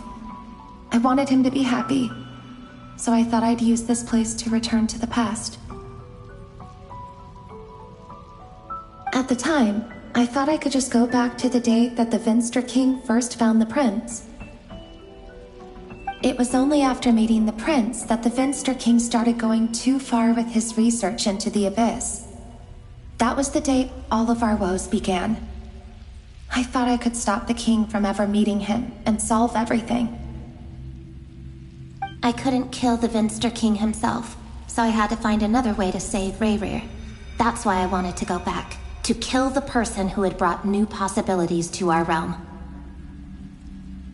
I'm sure it was a futile endeavor, but the abyss probably enhances the basest human desires. So I naively hoped I could change everything. But I was simply too weak. Like a speck of dust against the whole universe. Look at me. I didn't even survive the journey here. Not physically, at least. I know I'm never getting out of here. But you're different. You can make it, and I want to help you. I owe you that much. How do you plan to help me? Have you noticed the golden energy that exists here? Based on my past research and my observations since coming here, I believe they carry you forward faster. I can share what I've learned and help you understand the pattern in which this energy appears.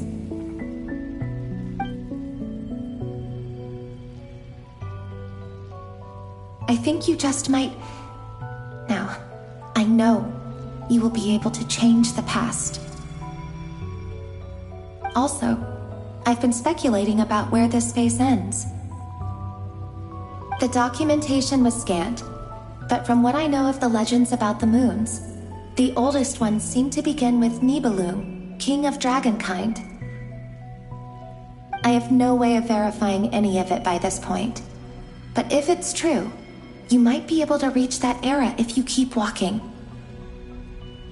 Understood. Thank you, Miss Thelindis. I'm the one who should be thanking you. If you hadn't entered this realm of everlasting death, what use would my deductions be? Thanks to you, they have some meaning. About Rayrir, I'm so sorry. For everything. It wasn't your fault. That's not true. Because we both feared bringing trouble upon each other, neither of us ever told the truth. And that dishonesty sealed our fates. But enough about that. I wish you a safe journey, Miss Columbina.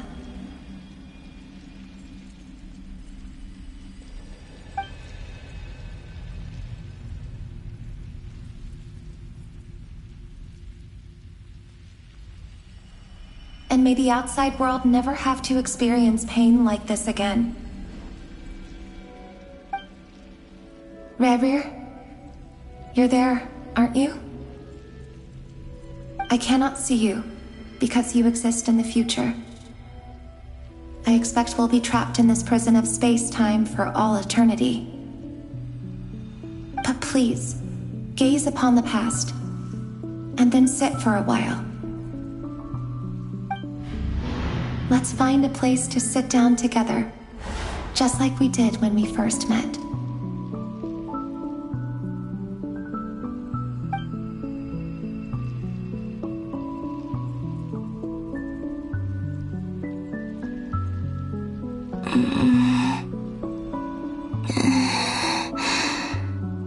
How long have I been walking? How much further till I reach the end? Is there even an end to be found? Everything's getting blurry.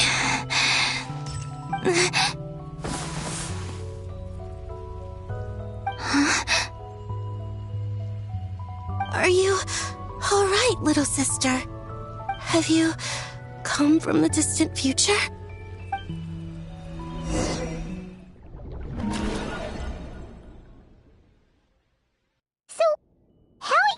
Did the moons just disappear? Shouldn't it be a little harder to get rid of major creations like moons? The world is a vast and ancient place. On a certain scale, all life lasts for but a fleeting moment. Miss Nicole explained that the moon goddesses likely perished in the War of Funerary Flame. The moons themselves were also destroyed at that time, save for the Frost Moon, from which a new moon goddess was later born. Am I missing something then? 'Cause the stories say that the moon goddesses were born on the moon, but doesn't Columbina say she was born in Nodcry? Huh. You're right!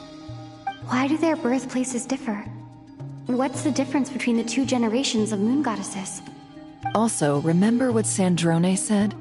Her scans detected 4 moons. In other words, 4 moon marrows.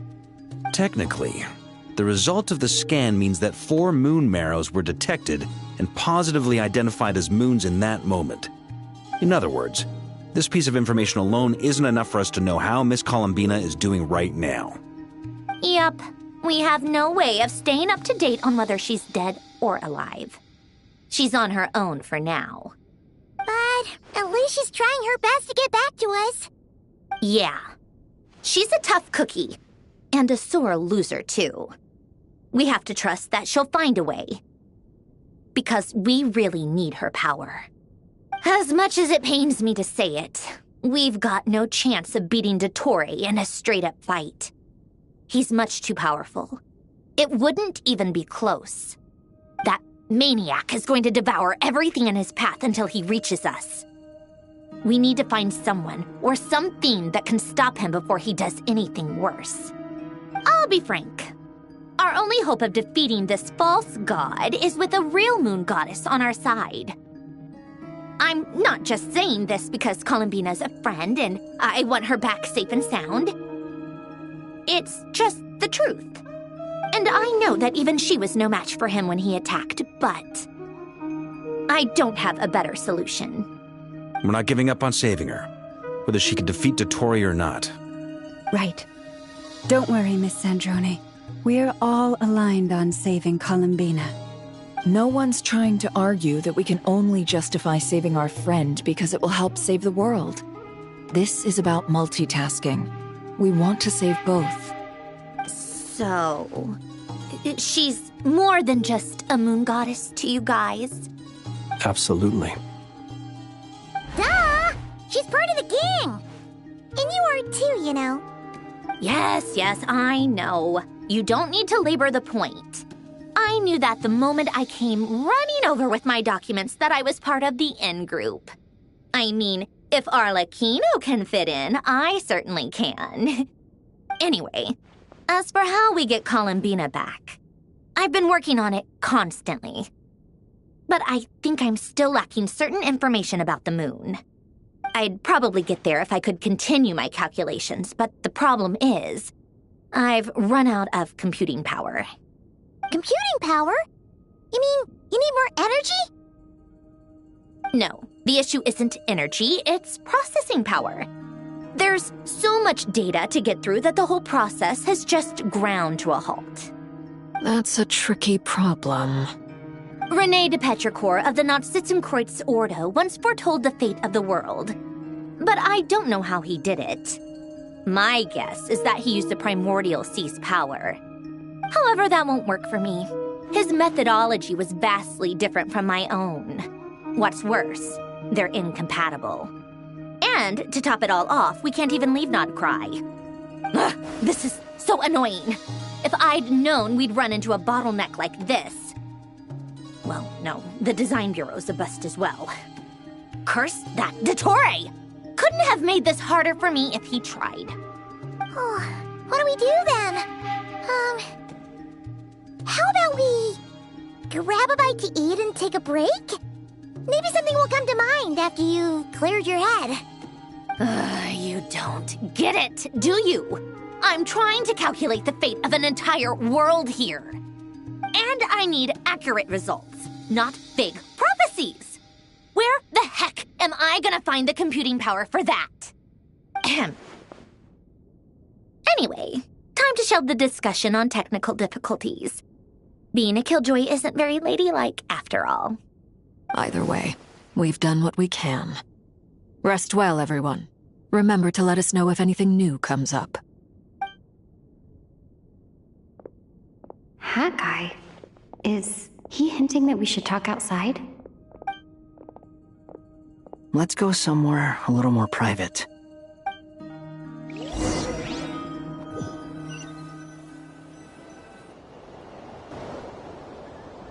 You know that Dory went back to Sumeru, right? Yeah. She mentioned she was planning to head back. Things aren't looking good for Notcry. She's gone to spread the word so that Sumeru has a chance to prepare for the worst. From what I know of Dottore, there are two possible reasons why he hasn't made a move yet. One is that he's still working through some kinks in his new powers. The other is, he wants to see how we're going to react. He'll easily devour everything eventually, so I guess he's in no rush to make it happen. The first false god he made was me. Now it's his turn. Even though my records were erased from Irminsul, Dottore's ideas haven't changed one bit. He once told me that becoming a god was like turning yourself into a hungry wolf or giant serpent to devour the moon. Clearly, he began studying the moon goddess's powers long before he even tried making a god. He's always wanted to get his greedy hands on divine authority one way or another. And in the end, he devoured the moon where I failed. In the desert of Sumeru, there is a chessboard built by King Deshret, also known as Al-Ahmar. I don't know if it was a real game, or if he was just trying to challenge his servants and citizens in some way. But creating games and setting rules, gods do that as a matter of course. That's the kind of power Dottore craves. Now he has the Trilunar Authority. His power is leagues beyond the common people. I don't think there's any point in other nations rushing to the front line. They're better off focusing on defense and hoping they can fend off any threats that spill out from Notcry. Either way, Dory will inform Lesser Lord Kusanali, and she will contact the other gods in turn. The Seven will have some recourse available. If nothing else, their protection should keep the rest of the world from descending into chaos as quickly as Notcry has. So on the bright side, even if Notcry is doomed, your friends in other nations won't be in any immediate peril. That's good to know. But I'm not ready to give up on Notcry yet. There's a word for people who refuse to let anything go. It's called being greedy. Maybe it sounds greedy to you, and probably naive too. But whatever you call it, that's what gives me the determination to keep fighting. Battles are fleeting, but the will to fight is a long-term commitment. Give up for even a moment, and your resolve will shatter. Why do you always feel the need to do the right thing? No one is born to be a savior. I mean, who's gonna criticize you if you fail, or give up? Don't take this the wrong way, but Dottore said something similar to me. I guess the Fatui attracts people who don't believe in saviors. Not necessarily. It's less about belief for me. I just want to know how determined you really are. After all, I don't owe anything to anyone else here. Only you. You look kinda worried. If your arch-nemesis was about to achieve their ultimate goal, I think you might feel a little worried too. That's true. Dottore is about to become an omniscient, omnipotent deity. That's gotta be a bitter pill to swallow. Still, you're calmer than I expected. Obviously. I have to admit that my past self was a reckless fool who misunderstood not only the point of revenge, but how to achieve it. And as much as I want my vengeance, I know I'm not gonna get it by acting alone. If the world's taught me anything, it's to think before I act. Too bad it never taught me any other virtues, though. So, I am going to destroy Dottore, no matter what it takes. So, what's your plan? I'll get to that. First, tell me, What do you think of Sandrone? Just like Paimon said, she's a friend, part of the gang. How much do you trust her? This is a serious question. Think carefully before you answer. Although she's with the Fatui, she has her own values and she's helped us a lot. If nothing else, she's clearly going the extra mile for Columbina. I see no reason not to trust her. If you say so. In that case, the three of us need to talk. I have some thoughts about her computing problem. It can be solved, but it will come with a cost. How much? If I can afford it, I'll cover it. Sometimes your heroism really backs me into a corner. You know that? Come on, let's go talk to her.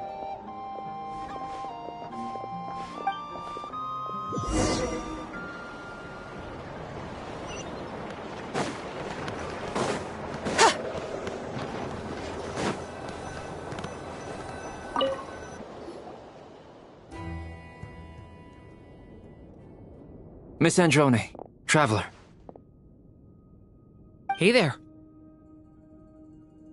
Paimon's here too! She was just helping them sort through their things. How did your chat go? That was fast. The call only just ended. Well, you said it was urgent, so we got here as quickly as we could. Albedo, I have some alchemy questions for you. I see. Looks like my knowledge proved useful after all.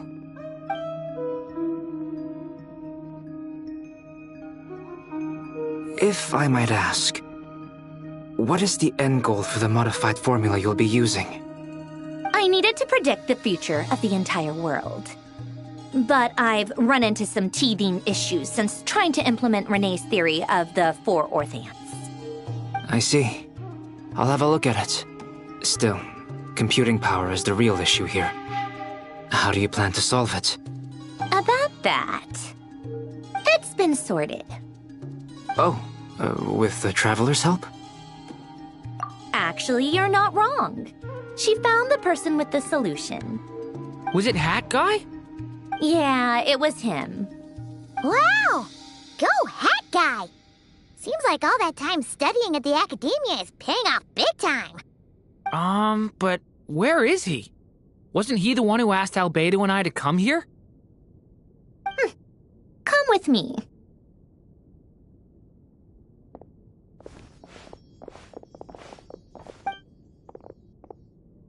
Hat Guy? What's happened to him? Hat Guy! Can you hear us? No response. I guess he's in hibernation. Hat Guy mentioned that he was a puppet. It seems that his functions are currently shut down. I presume this has something to do with the solution to your computing problem. That's right. He and the Traveler came to see me. Wait, what? You have a solution? Would you calm down? Why do you always react so hysterically to everything? Excuse me? How would you know? You shouldn't be so quick to judge complete strangers. It's very bad manners. Oh, please. It doesn't take that long to figure out that you have a temper. Where does a mere student get that kind of confidence? I've actually published more papers than you. Not that status counts for much. Even Paimon's applied for academia admission. Huh? Are you serious? See? This is why I can't be bothered to explain myself. She recognizes no one's skills but her own. Okay, fine. I'll hear you out. So, tell me, how do you propose to solve my computing power problem? This world itself is constantly processing all kinds of information. If it's the world's future you're trying to calculate, you need a that volume. Easier said than done. Only Irminsul can handle that kind of... Wait, is that what you're suggesting? But surely we can't just plug my formula directly into the ley lines. You should be able to tell that I'm not human, right? Yeah, I noticed. The technology, though. The artisans who built them sought out the materials most suited for that purpose. You? Do you mean... The Traveler and I have talked it over. She's willing to vouch for you. So, I'll allow you to borrow my core for your calculations. It was built using wood from a silver-white tree, which makes it a small part of Irminsul. Conrian technology and Irminsul wood. Who in the world could have built you? Are you sure about this? A puppet without its core will cease functioning completely. And if it's left in that state for too long, it might not recover. You could die if you do this. You do realize that, don't you? I can put two and two together, yes. No need to rub it in. I won't lie to you. This has never been done before. I cannot guarantee your safety. Doesn't matter. I'm prepared for the worst. Did you two actually talk this through? Is he... Are we really considering this? Yes, we discussed it. The bottom line is, he trusts me and I trust you. Let's give it a shot, shall we? Honestly, I have no clue where this kid even came from. But for whatever reason, he lent me his core to use in my formula. I'm very close to finishing my calculations now, and the core is currently in use. So I'm sorry, but I can only show you a sketch right now. This is what the core looks like. A silver-white branch. It certainly matches the legends told about Irminsul. Is Hat Guy gonna be okay? He's not gonna die, right? Right? In theory, he should be fine. As long as we put his core back in time. Beyond that, all I can say is that I'll try my best to avoid risk and make sure the core doesn't sustain any damage. I think I know why you called us here now. Someone needs to watch over his body and make sure it's protected until the process completes. Correct.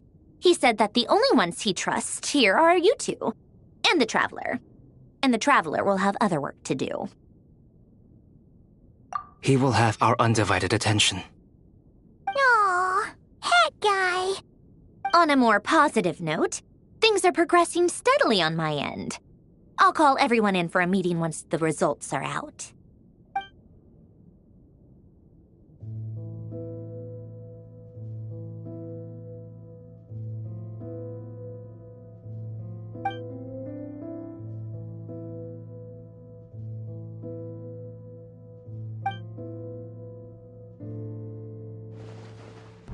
The worst-case scenario with the core removal is either a system reset or a total loss of function. But I'm not afraid. A quiet death should have been my fate long ago. A core is completely different from a heart. It's like another vital organ entirely. I never believed it could be a true replacement for what I sought. But in the end, it turns out the core was more useful to me. Pretty funny when you think about it. It's like the punchline of my entire life. Do you think there's any difference between a puppet and a human? If not, then this would just be another samsara. I have already experienced both a past life and a next life. Part of me wonders whether I'm only capable of making this decision because I've become a real human. What's with that expression? Isn't this a good thing? Sandrone will succeed, won't she? She has to. She will. We all have to persevere until this is over. That's right. And I'll protect you all until a moment of victory arrives.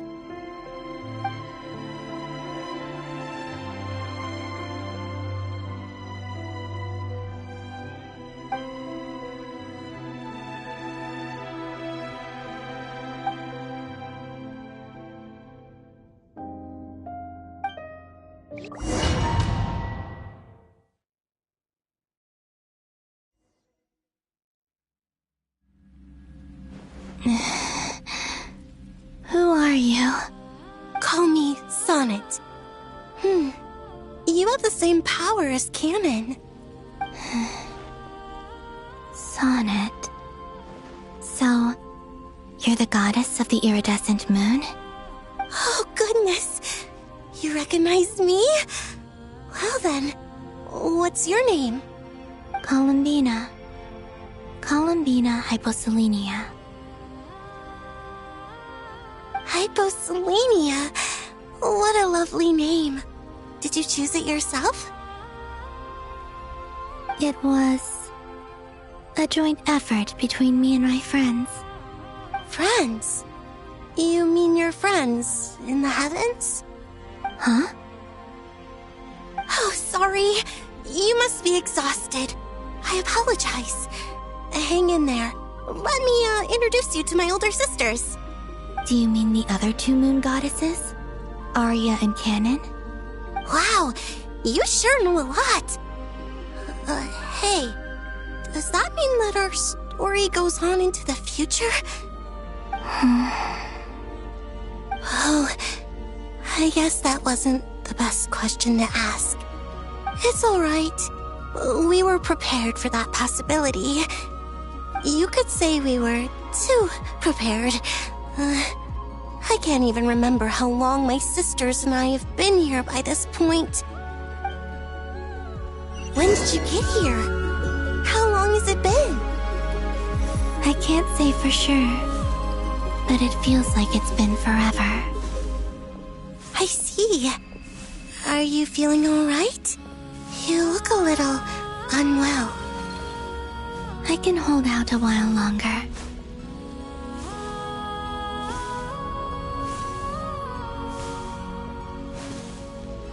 We don't have far to go. The place where my sisters and I are based is just up ahead. Don't worry, they're both really nice. I'll introduce you.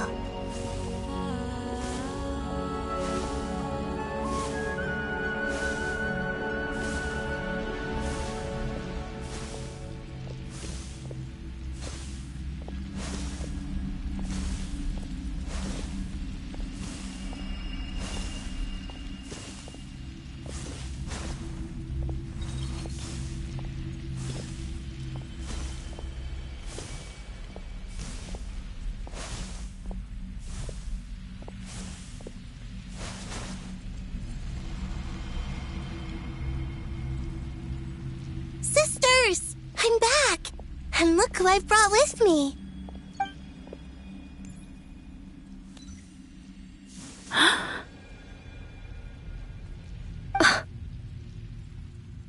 It's our lovely little sister, born in the far future. The pleasure is all mine.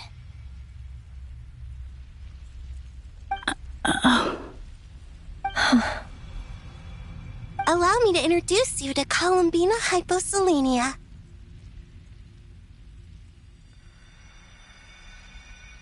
This is Arya, the goddess of the eternal moon. And this is Canon, goddess of the frost moon. Canon, don't you think Hyposelenia's power is similar to yours? Hello, Columbina. I apologize for our startled reaction just now. And please, forgive our little sister if she's been annoying you. She tends to talk a lot. It's fine. You seem shy. Don't worry, Columbina Hyposelenia. No one can hurt you here. Could you tell me where here is? Please. I must know.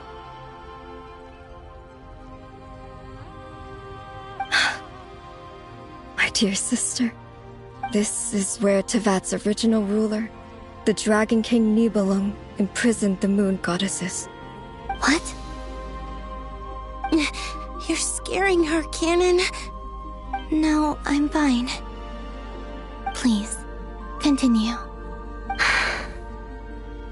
Nibelung, our original master, created us in the distant past to maintain Tevat. But he left this world and traveled into the dark universe beyond, to explore worlds vaster still. Day and night, we fulfilled our duty in the heavens, until the day that the first Descender arrived. The great ruler of the firmament. The heavenly principles. Is that what later generations call them? I see. But we did not reject them at first, nor did they seem to harbor ill intent towards this world. We coexisted in peace. They were like a guest in our home. Slowly, however, we came to realize that our guest had a growing desire to change and dominate the world. And you didn't stop it? No. There was an order to the rules they set up that Nibelung never taught us. We wanted to know if this order would bode good or ill for Tevat.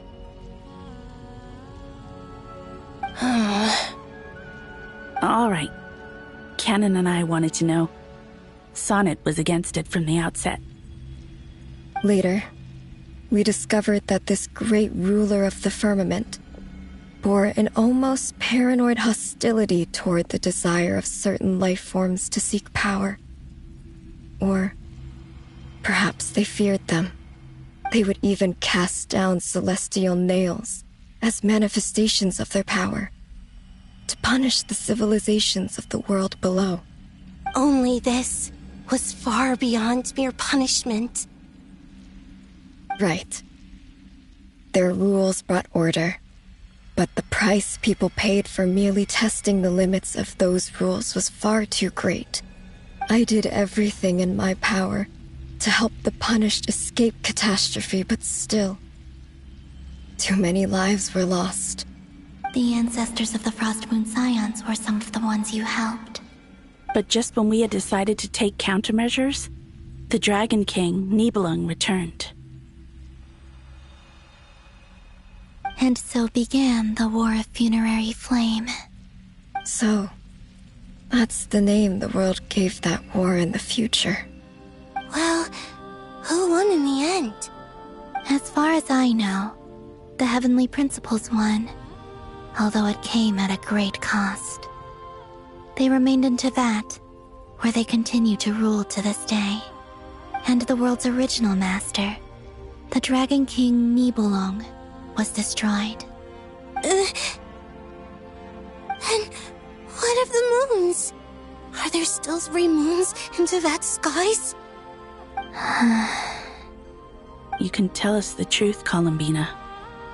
We know we are but remnants of a bygone age. We are prepared for the answer. Only the Frost Moon remains. But it has been cast beyond the false firmament by the Heavenly Principles. The eternal and iridescent moons were both shattered during the war. So death finally came for us in the end. Sonnet. But you're still here, aren't you? A moon goddess cannot live without her moon, Columbina. She's right. That's why I began to disappear. Because the Frost Moon is cut off by the false sky. How much worse it would have been if it were outright destroyed. Our souls may endure within this lunar palace, but if our moons are destroyed, then we shall disappear the moment we depart from it. I'm sorry. There's no need to apologize to us, dear sister. If anything, we owe the world an apology. If only we'd decided to act sooner. rather than arguing amongst ourselves. All the more reason not to spend this time in regret and repentance. Instead, we should focus our efforts on how we might help our future sister. Sorry? Don't you see, Columbina, your story is not yet over. Is that not why you are here?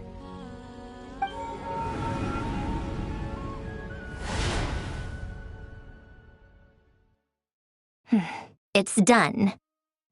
Initiate numerological array.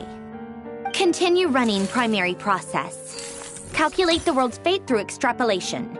And identify nodes of potential change. Secondary process, scan for moons. Still 4. The number of moon marrows hasn't changed. Wait, let me think. Is it possible that there's something I've been misunderstanding about the moons all along? Variables. Variables in the world.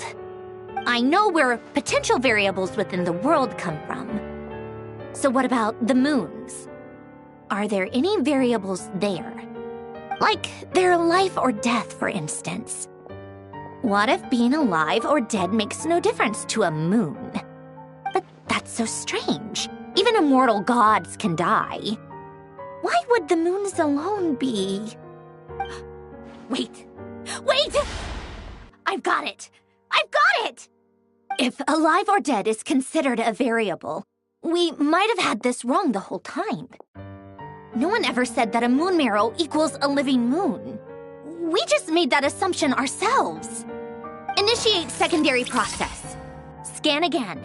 This time filtering out interfering perimeter, moon marrow. I don't care if they're natural or artificial. Get them out of my search results! Why? It says 3 moons still exist in Teyvat, even after excluding the moon marrows. But we know for a fact that 2 of them are dead. Redo the scan. Narrow the results to living moons and real moons. No, scrap that. Narrow it down to moons that have lunar authority and remain alive. Why? Why is it still 3? What is this, Columbina? Has the world lied to us? Or are you the one pulling the wool over our eyes?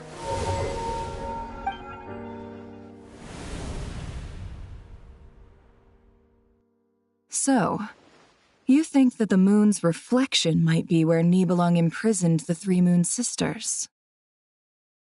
Yes, it would explain a lot, such as why that space would respond to a moon goddess's power, opening the moon gate at her command. It would also explain why Miss Columbina has been unable to leave, and why time flows in reverse there. In the messages she sent, Columbina promised us she'd find a way to return, but we have no way of knowing how, when, or where this might happen. The fact that she still has yet to reappear in this world indicates that returning from that place is no easy feat. We cannot afford to simply wait for her. So you're saying, if she could return by her own power alone, she would have done so long ago? Yes, she certainly wouldn't leave it to this late stage when it's so touch and go.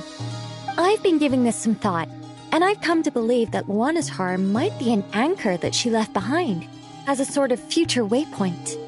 This could also explain why Luana's heart is always by the traveler's side. Sounds like a plausible theory. If that's the case, there must be some criteria we need to fulfill to allow Columbina to return to the present. The question is, what could they be?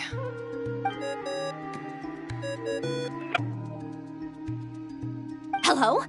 Listen up! This is extremely important!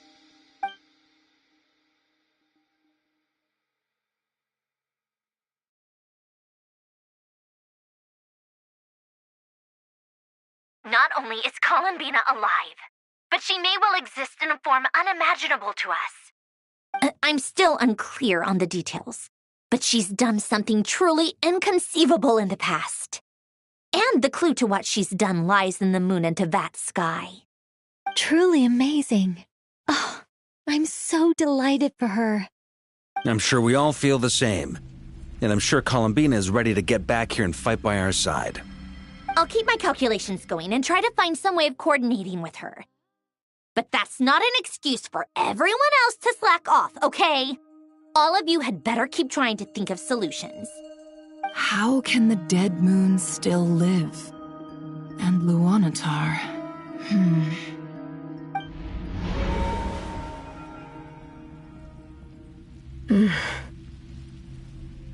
It's hard to believe that's what will happen in the distant future. Our authority is linked to the most fundamental rules of Teyvat. I suppose it's no wonder that many would covet that power.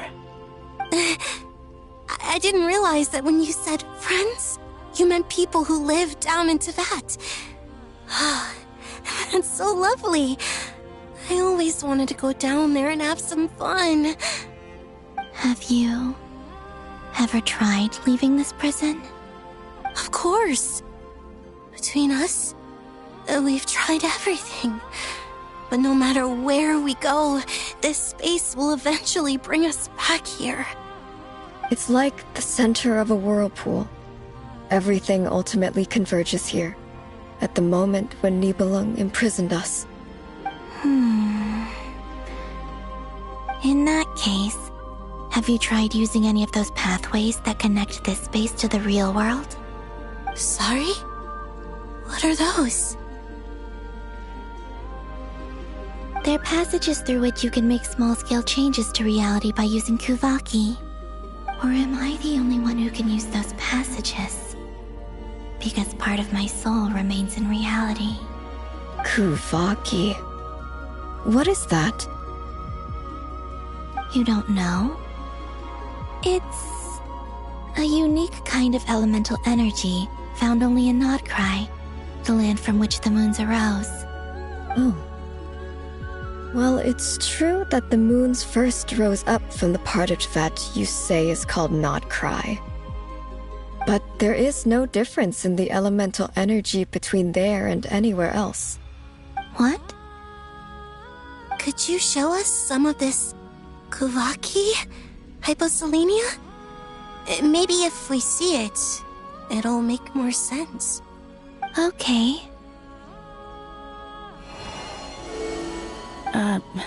Isn't that just your power? What? But it's everywhere in Nodcry. In the air, in the land. Even the creatures who live there have adapted to its influence. How curious. This Kuvaki certainly did not exist anywhere in the world before we were imprisoned. Let alone influence living creatures. So, how exactly does it affect them anyway? Can they float in the air like us? This is so strange. Why would their reality differ so much from mine? Columbina, you're looking for more than just a way out of here, aren't you? Yes. If I am to help my friends, I will need tri-lunar authority on par with that of our foe. You mean... you'll need our power? This sounds extremely risky. The Three Moons' powers are not mutually compatible. Concentrating them into one goddess will be a very painful process. And if anything goes wrong, it could tear you to pieces. I know. But I'm willing to take that risk. Even so, let's say we successfully transfer our authority to you. How will you take it outside this prison? Nibelung constructed this realm specifically to prevent us from using our powers to interfere in his war. No moon goddess can leave this place alive. What if I don't leave alive?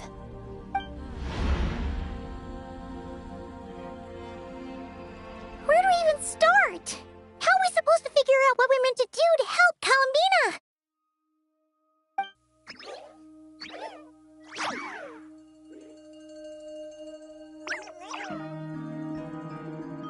Columbina, what do you need from us?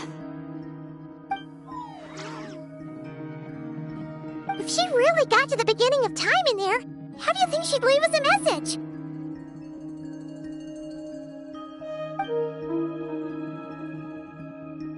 You don't think she'd write it down on a stone tablet somewhere in the hopes that we'd find it, do you? Seems unlikely.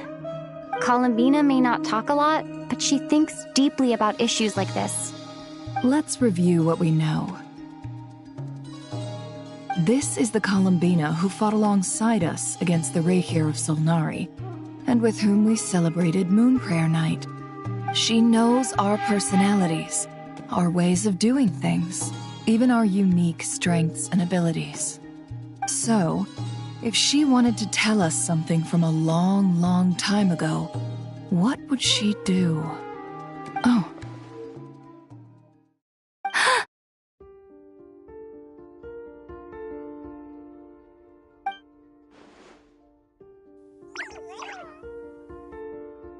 Traveler, you once said that those golden ripples also appeared when Luanatar was born. What if Columbina left Luanatar here, not just as an anchor to the real world, but for some other purpose? If she is part of Columbina, and Columbina knows that I can see past events through her... Oh yeah! Like when you peeked into Rarer's past through his heart!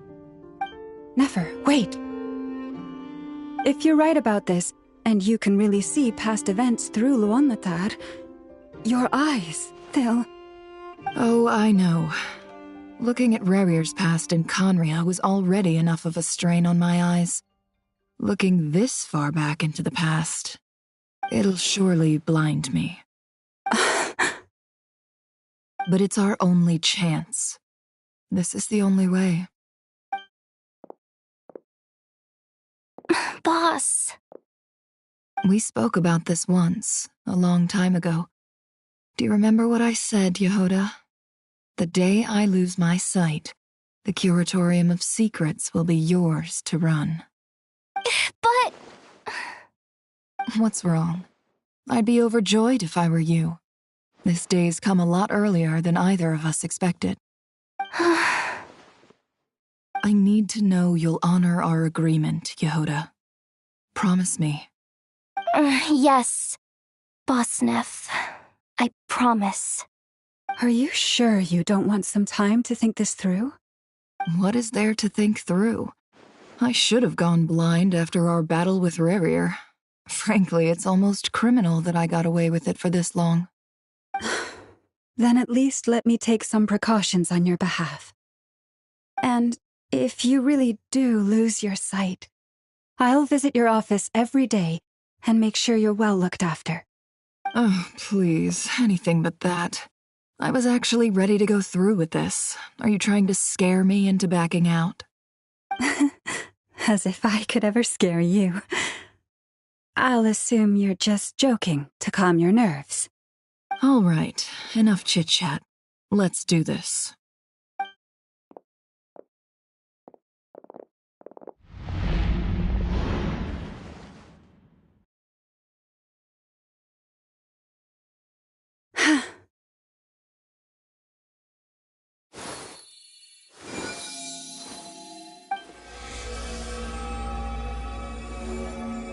All done. Good. Now give me some space.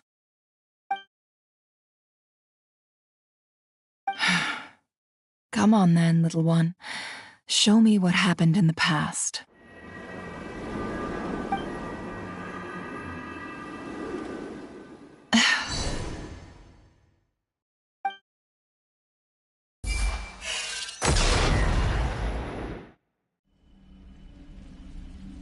Between the Trilunar Authority, Kuvaki, and the soul-surviving moon, the Frost Moon, I think I might know how to get back. But I will need my sister's help. Time to go talk it over with them.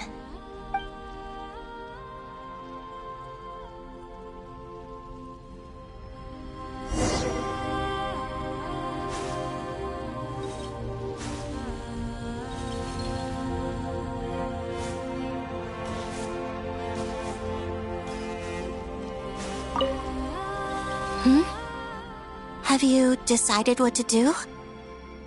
I hope it's not too dangerous. You really scared me when you said that thing about not leaving here alive? Come on, let's go find the other two.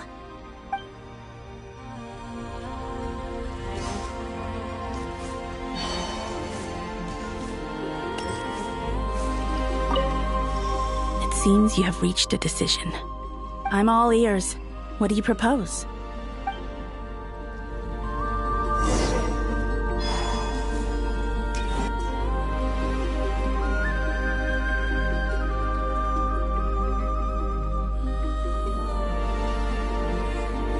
Have you figured it out, Columbina? Tell us, how do you plan to leave this place?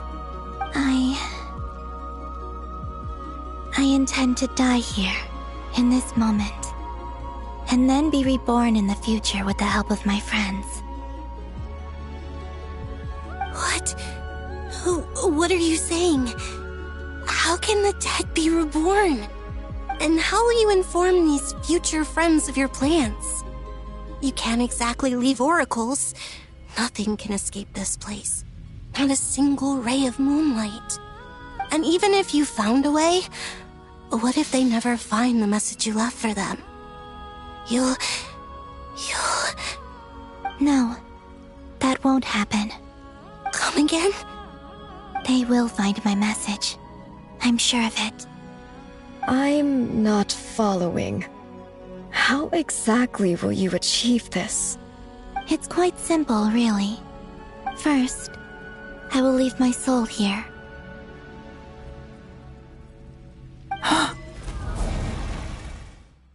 I see it. Your soul? You mean you're a divinity? Yes. I once left a portion of my soul in the future. One so small that this prison barely noticed anything. In this very moment, she can resonate with my soul across time. When the time comes, I believe that she can serve as an anchor to pull my soul from here back to the future reality. Just as gravity connects the world to the moon. Exactly. In the future, where I came from, the moon has been cast beyond the false sky, but I can still feel that it is there. In a similar way, I can feel a connection to the soul fragment I left behind even now. My friends can use it to detect my presence. But how do you just leave your soul here? Is that even possible? On my way here, I met an ordinary mortal who entered this place long before I did. Her body is long gone, but her soul remains. And before that, I encountered an old enemy whose entire soul survives here intact, while the power that once corrupted his body has faded away. So, perhaps this space is specifically designed to imprison divinity and authority, but not the physical body. Still, even if your body can escape, would it not just be a lifeless husk without the soul inside? Wait, is that what you meant when you said you wouldn't leave alive? Yes. I shall turn my body into moonlight and pour it over Nodcry. That power shall protect the land and quietly blend into it, awaiting my soul's return in the future. However, I cannot do this on my strength alone. I would need your help to do this, so I'm humbly asking for your assistance. Oh, dear sister, you need not be so formal. As I said before, we are but remnants of a bygone age. You, on the other hand, were born alone in that distant future, and you have walked a long and lonesome road since then. How could I bear to let your story end here in this dungeon? Don't forget, we are your sisters, your family.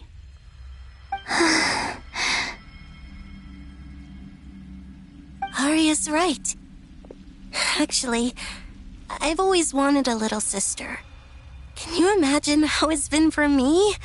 Getting nagged by two older sisters all the time. Now, I finally get to be the big sis. And not just that, but I get to help you return to your world, too. How could I say no to that? Sonnet. Canon?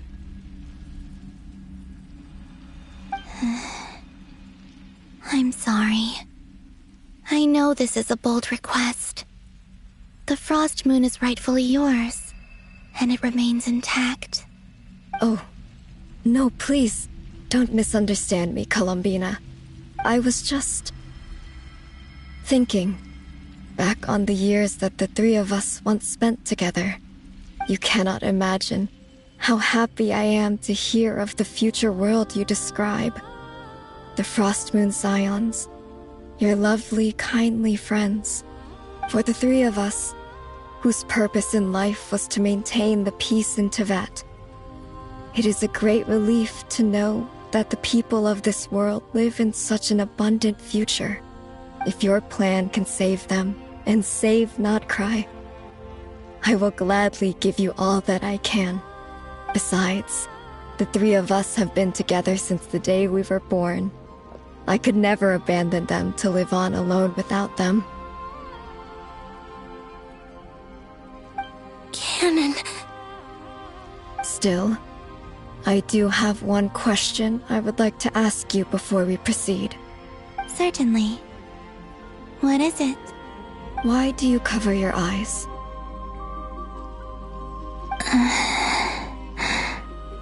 Yeah, I was curious about that too. But it seemed personal, so I didn't want to intrude.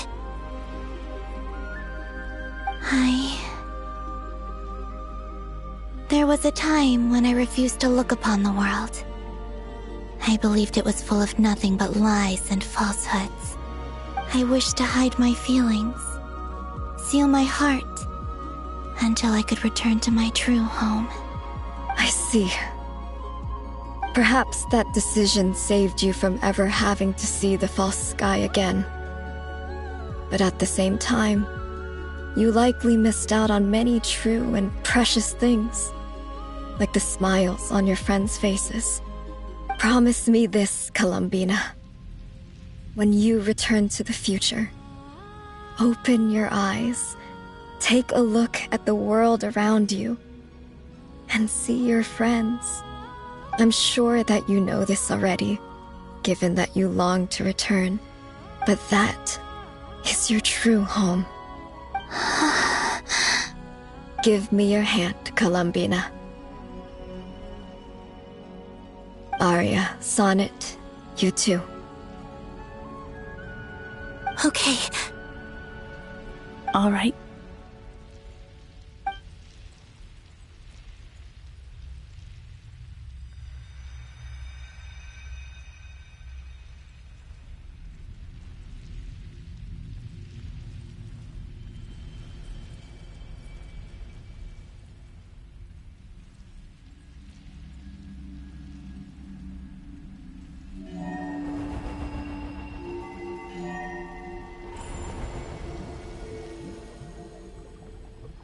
We once were the songs sung for eternity, but now it is you who must continue to sing. We once were the tides in the great river of time, but now we subside, and you arise. We were the messengers of madness and inspiration, but now the lies have faded, and your truth must endure. We are souls awaiting the sun. You must return to be with those who smile when they see your face.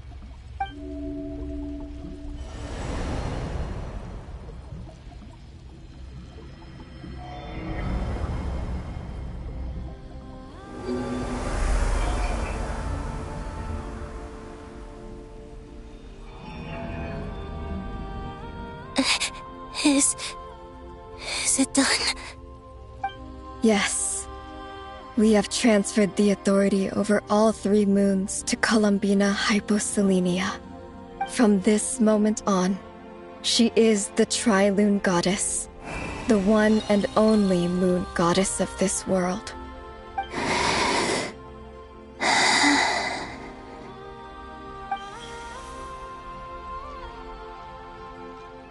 Thank you. Thank you, my sisters. Now go, and do what you believe is right, Columbina Hyposelenia. Be aware that we cannot grant you the power of the three moons beyond these prison walls. The conflict that arose over their remains following our disappearance will still take place. I understand. Sisters, oh, my body. It feels... Now that we have given up our power and authority, our bodies are merely mortal shells. This prison is dissolving them as we speak. It's okay, Sonnet. The end must come for every god, just as it does for every human. That's all this is. The final destination of our lives. Canon and I will be by your side the whole way. We have one final request, Columbina. Could you use the Three Moons' power to send us back into the real world? Now that we have lost our powers, I doubt this space will seek to hold us further. It's just... we would like to spend our final moments together in the only place we ever called home. Of course. Gladly.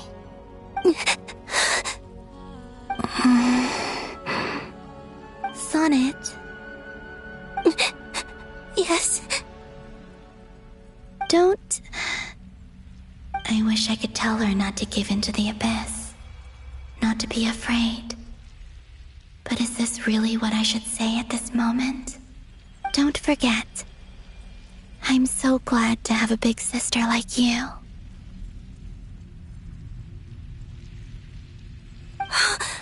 No, Hypo.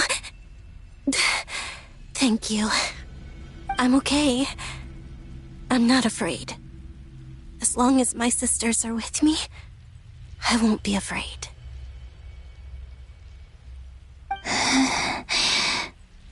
It looks like this is goodbye, sisters. Goodbye, Columbina. Take care of this world in our stead. I will.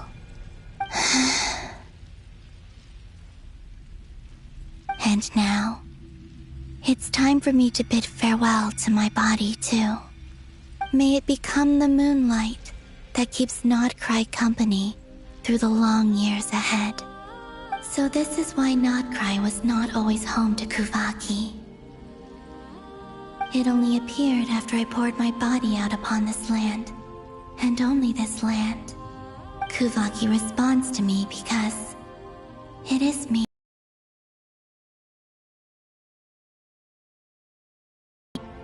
And the golden energy I've encountered on my way here was, in fact, that very soul, which I am about to leave here to guide me.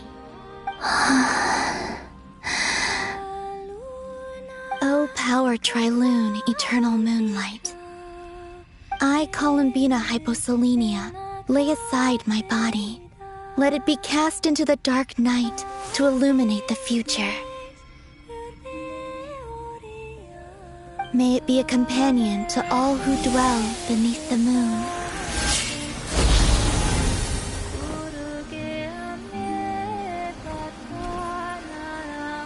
Until the time comes for me to return home.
even allowed to see that? Is anyone? Oh, can you still see? How many fingers am I holding up? I see 2 fingers, and a look of sheer terror on your face. Truly astounding, Miss Nefer. Your eyes have glimpsed the very ends of the world, and yet they remain as sharp as ever. Or is the credit for this miracle due to Miss Lauma? It seems that even time itself is no match for your medical skills. Surely you jest, Mr. Flint. I suspect we have Columbina to thank. She must have realized the immense toll that the ritual would take and purposely set aside some of her power in the past to protect Nefer's eyes when this moment arrived. There is always a great price to pay for witnessing the truth, but it seems that this time, Columbina has shouldered that burden on our behalf. She chose the perfect method of getting a message to us. Though her eyes were always shut, she was clearly so perceptive. She knows us well. She knew exactly how we would think and what we would try. Despite being separated by time and space, we're seeing the same possibilities and seizing the same opportunities. We still don't even know if she's okay right now. But as long as there's a chance we can do something, we'll fight to make it happen. We'll get you back somehow, Columbina.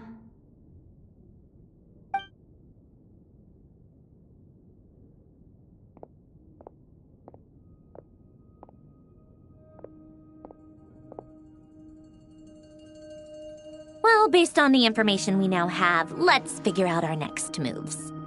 Thanks to these gentlemen, we have a much clearer picture of the situation with Dottore. The civilian population has been moved to safety, so we no longer need to hold back. Miss Androne, how are the calculations going? So far, so good. I'll keep seeing how far I can push the system, though. Can't have Hatman being powered down for nothing. There's still a long road ahead. Where should we begin?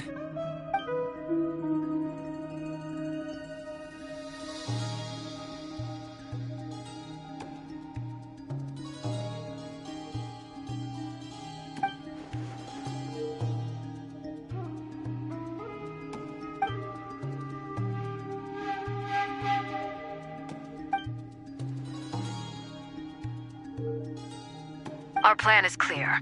Time is short, so let's get moving.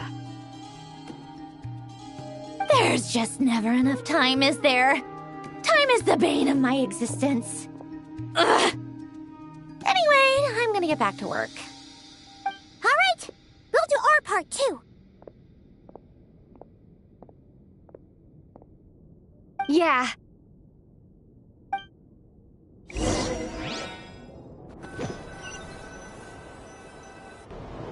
Albedo's theory says that elemental energy can dilute the light realm's power. But I'm no expert in building elemental defenses. Sounds like something out of the advanced elemental theory section of the library. Whew.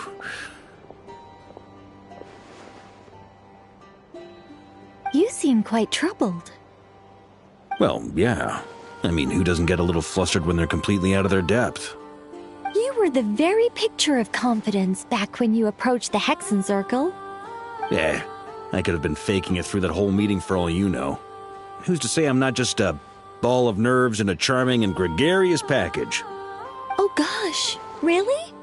I'm so sorry, I had no idea. Well, you're all the braver for it. Still, I was much more in my comfort zone than I am here. At least in Mondstadt, you can cry for help from a cliff top and actually stand a chance of summoning Barbados himself. Things have never looked bleaker than they do now. If we don't pull this off, Tevat's doomed, isn't it? Oh, you think so? Actually, yes. Yes, it probably is. It's a shame. Don't put too much pressure on yourself. Tevat has faced annihilation many times in the past, but it also gave us you, didn't it? Hey, don't give me that. It's not like I'm anyone special. I disagree. Every human born in this world is special. We angels have always believed that. In that case, this humble human being has a big favor to ask of you. I thought you might say that. I'm sure Alice, in her great wisdom, sent you here precisely to help us in this difficult time, yes? Well, that has less to do with her wisdom and more to do with my power. Of course, of course. Well, the thing is, these elemental defenses we're about to build, I don't think it's a question of if they'll fail, but when. Durin's findings from his patrols make it clear that Dottore is constantly expanding his territory. First it was his lab, then the design bureau, and now this. It's not realistic to completely stop him encroaching on the rest of Nagrai. Rather, our goal should be to stall him for as long as possible.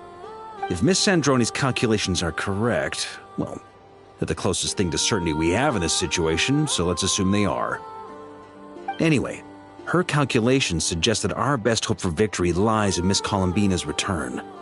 It's up to us to slow Dottore's advance and buy time for her to make a return. Are you asking me to help you with building the defenses? No. I'd like you to prepare for what comes next. When he eventually reaches us, we will have to fight him. You were an angel once and a mage now. I'm asking you to lend us your protection. Oh. Can I take it that you're triggering the terms you fought for during our three-way talks? Well, technically those terms were about protecting Mondstadt. But if you're happy to agree to the change in location, then yes, let's do that. You're cashing in on this much sooner than I'd imagined. Well, yeah. The way things are going, I might not get another chance. Very well. The mages have heard the knight's plea, and we will respond. To tell the truth, Alice and I had already discussed how we might help you all, so I didn't come empty-handed. I always like to be prepared.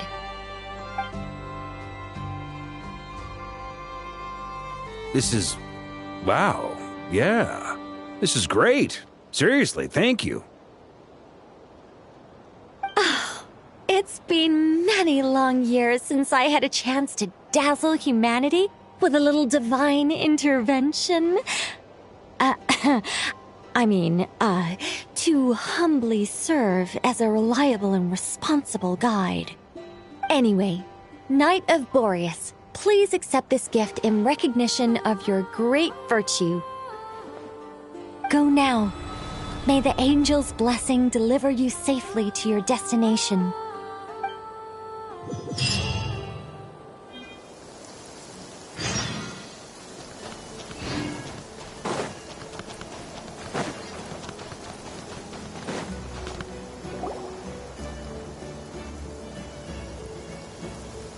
Ah, you're here.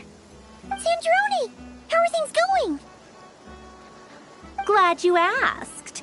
You two are about to become the first people to lay eyes upon my masterpiece. Or should that be the first person and the first, specter? Hey! Whatever. Come, feast your eyes on this. Wow! We've never seen something like this before! This meter displays the progress of my formula. Currently, it's still making the most important connections. Once it's finished running, I'll deliver it right to your side. And then, we can finally bring Columbina back. What do you mean, deliver it? Can't you just tell us over the Dodo communication device? It'll just be some numbers, right? Ugh, you're such a greenhorn. This isn't the kind of formula you solve in math class. It's a highly complex algorithm capable of constructing a framework of rules. Ugh, whatever. We'll be here all day if I start trying to explain it. All you need to know is the formula must be completed before we can bring Columbina back. I'll share the data with you. Nicole's agreed to let me use her information channel, so we just need to use the Dodo communication device like so. And... there. Now you can check in on my progress.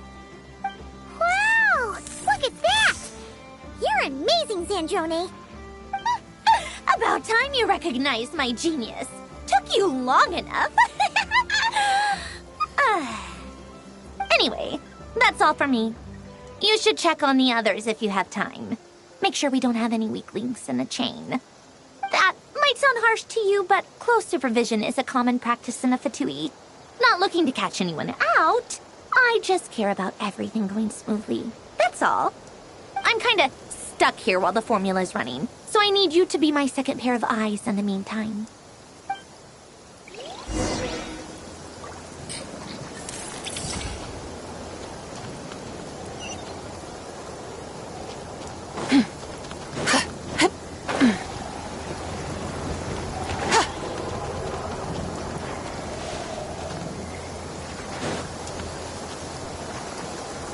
Thankfully, Miss Nicole has come to our aid. Nasha Town is now looking very well defended. Golden Flame. Yes, that's Nicole's power, all right. Based on the latest message from Grandmaster Varka, it sounds like they've reached an agreement. The situation should be more stable with her assistance. Everyone will have at least some degree of protection. Albedo! Durin! Hello there, you two. Are you well rested? That's good to hear. As per the plan, Albedo and I will be in charge of Nasha Town. As Dotori's energy field expands, it's creeping ever closer in that direction.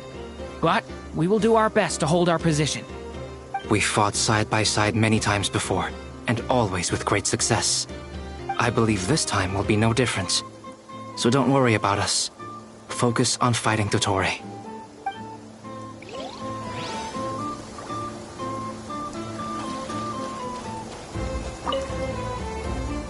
Traveler, Paimon, a pleasure to see you both. Friends! How's everything coming along? Fairly well, if I do say so myself. Personally, I am ready to confront Dottore head-on. Ooh, you sound much more serious than usual. To be honest, I am not usually fond of exercising my full strength. For one thing, it's hardly conducive to maintaining a low profile. Besides, I believe one should have the right to choose when to show their hand.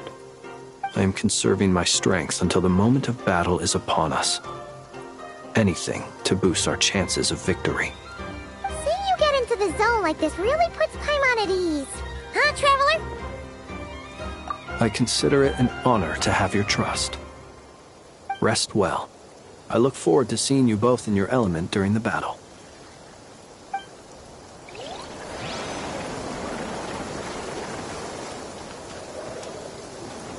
Yes, Miss Moonchanter?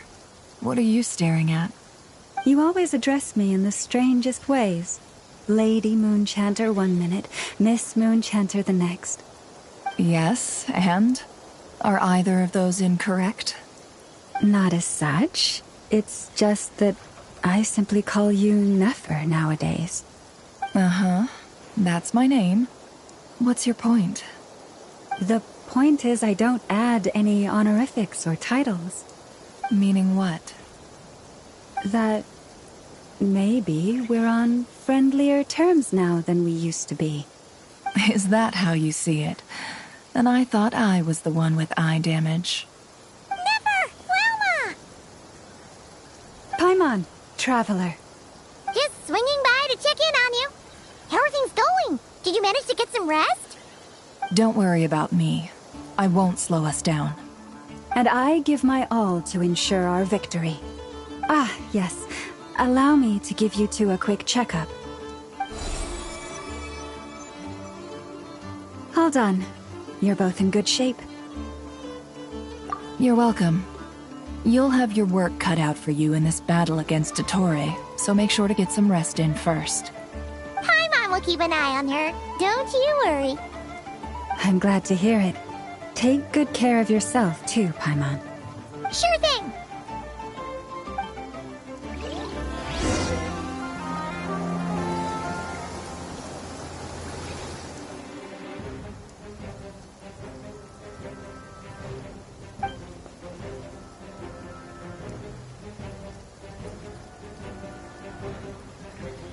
Here they come. That's quite a horde.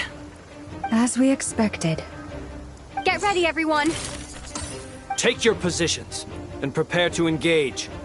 Let's begin. I'm at the ready.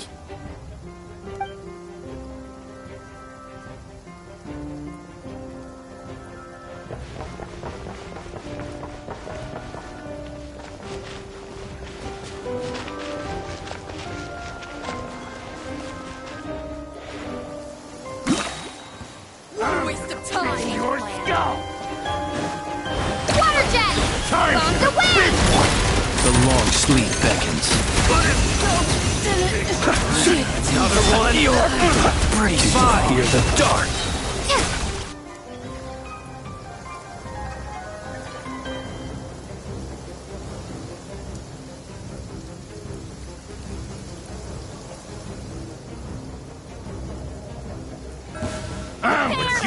Your skull! With one heart, we pray. Leave this place. It all adds up. Couldn't! These creatures cannot stand against us. Oh, fighting talk. Just don't let your guard down. That goes without saying. I'm hardly the risk taker in this room. Excuse me?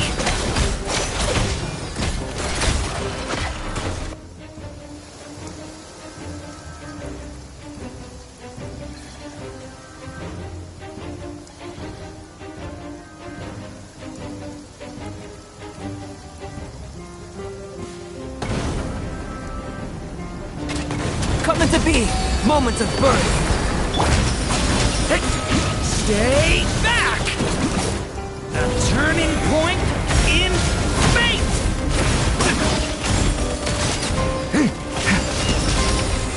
That was easier than I thought. Naturally. What do you mean? Is it because as created beings go,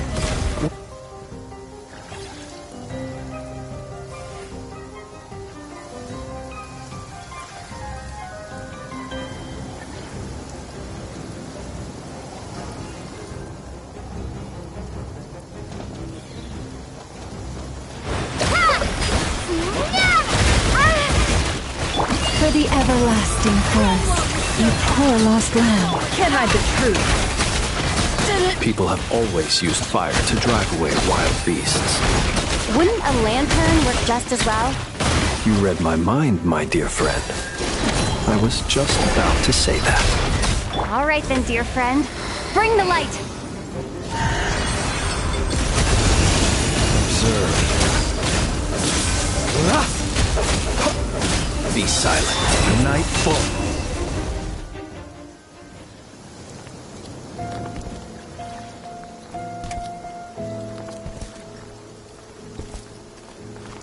You're looking well. I trust you've had a good couple of days. Dottore. It's actually a good thing, in my view. If the subjects of my experiment were to die prematurely, it would throw quite a wrench in the works. And so, I must thank you all for your resilience. We are no longer on the same level, but you are nonetheless worthy of my respect. A creator god should be merciful and gracious after all. And in any case, it is only right that before I end your lives, the world is informed of the arrival of their new god.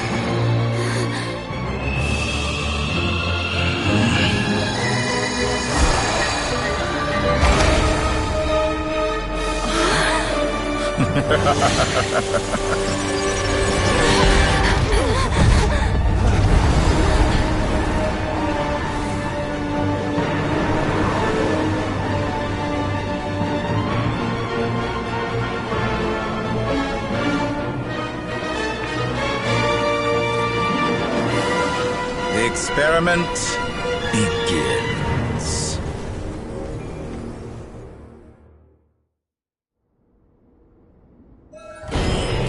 With the marrow of the 3 moons in my hand, behold the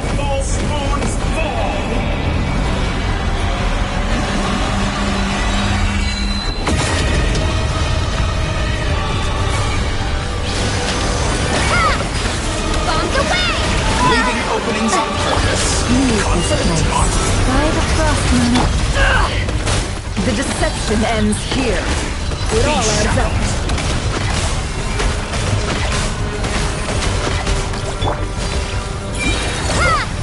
Entropy bends to me.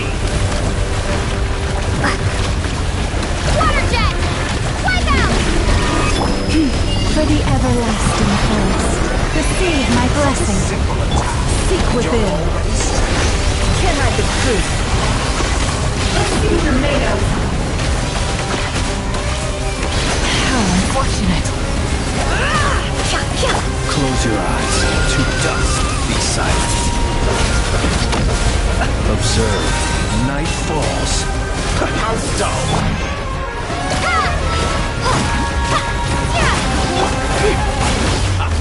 Dust like an ant in my palm. I've been moved inside another space, and it's sealed off. Looking at the structure of it, it seems like the Torii intends to trap us here. There's no exit. Our endurance is about to be put to the test.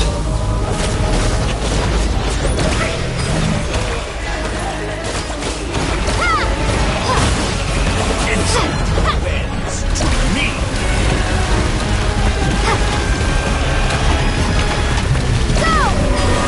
It all adds up. Good. Keep it up. I'm still No more lies. Face me.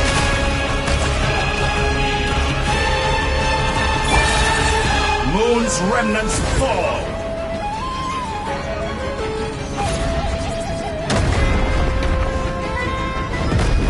With the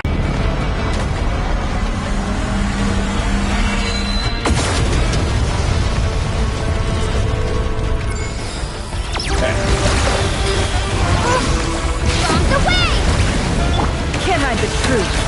entropy bends to me. It'll fall to the truth. The deception. Leaving openings on purpose. Confident on Flesh is the moonlight. No more lies. excellent with the back. It all adds up. Tell me, where will you try scurrying off to next? Looks like Dottore has opted for a divide and conquer strategy. But we will not allow him to triumph. Now, I shall pray for our victory. You poor lost lamb.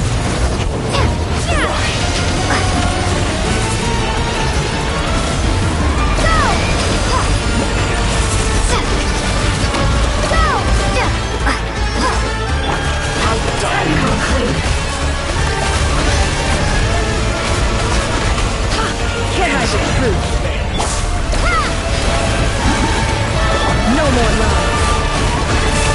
It'll fall to the truth. I thought you dodged that. The mystery unravels. Keep it up. I'm It still all adds up.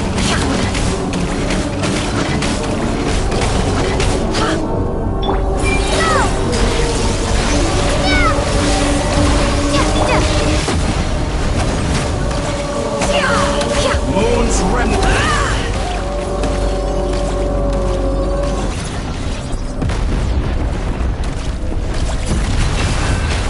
Good. Let's see what you're made of. Can't hide the truth. The deception ends Be here. annihilated. That which cannot stand against me.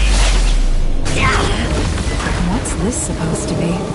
A knockoff version of the space Columbina got trapped in? There really is no way out. We'll see about that, Dottore.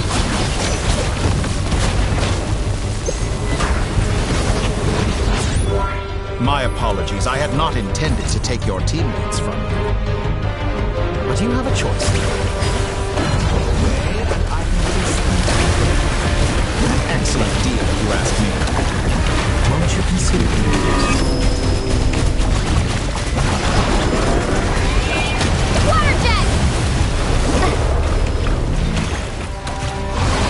Water jet!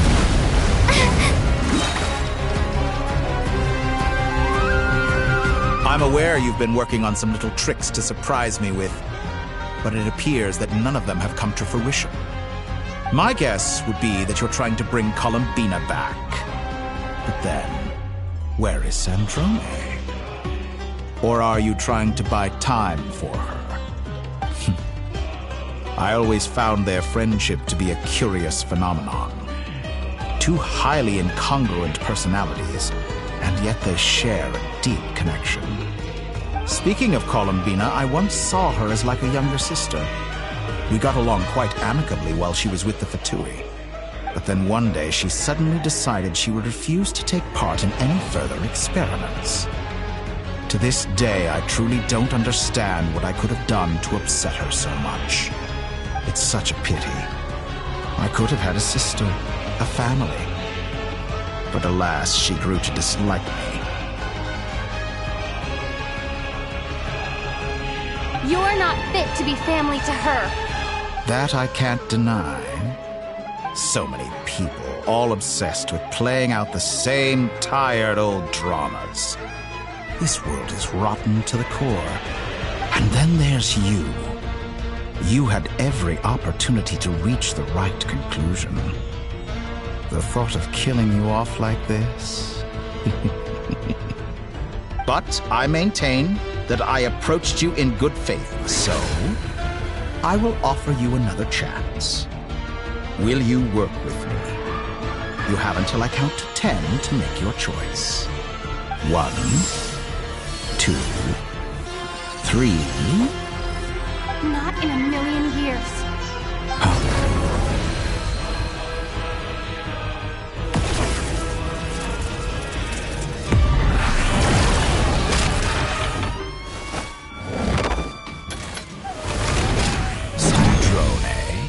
What a pleasant surprise. I didn't think you'd join us all the way up here. You're as sick and twisted as ever. Don't fool yourself into thinking anyone's grateful for the chances you're offering them.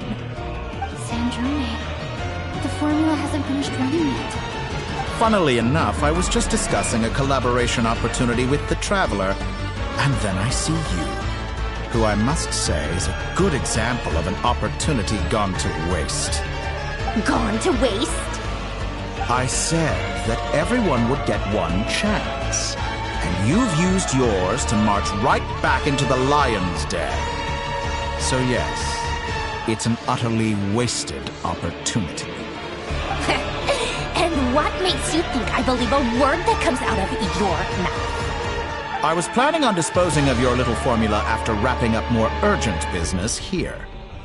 But since you've taken the trouble of serving it to me on a silver platter, I can simply bring it forward in the schedule.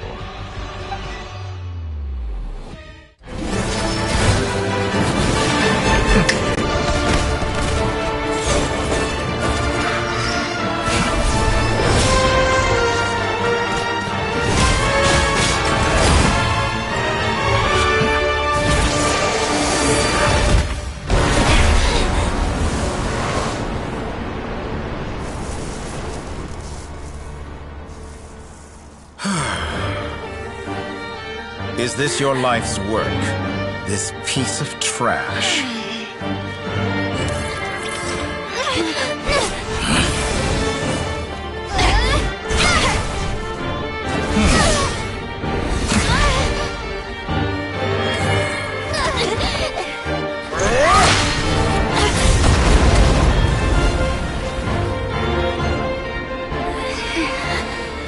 Your formula runs too slowly, Sandrone.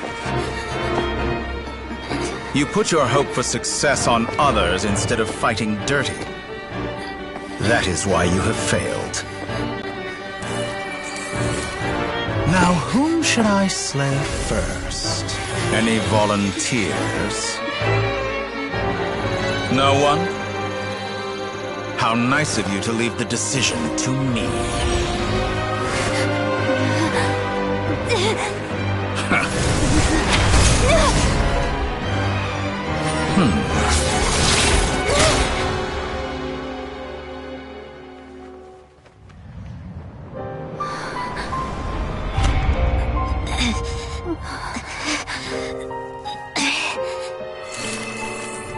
Oh, how unexpected. Sandrone, any last words for me, comrade?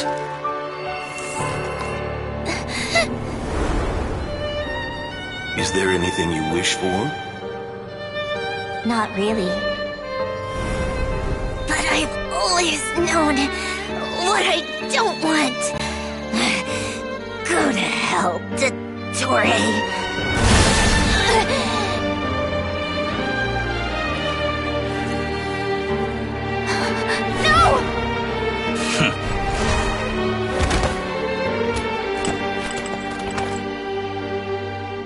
And now, you have failed.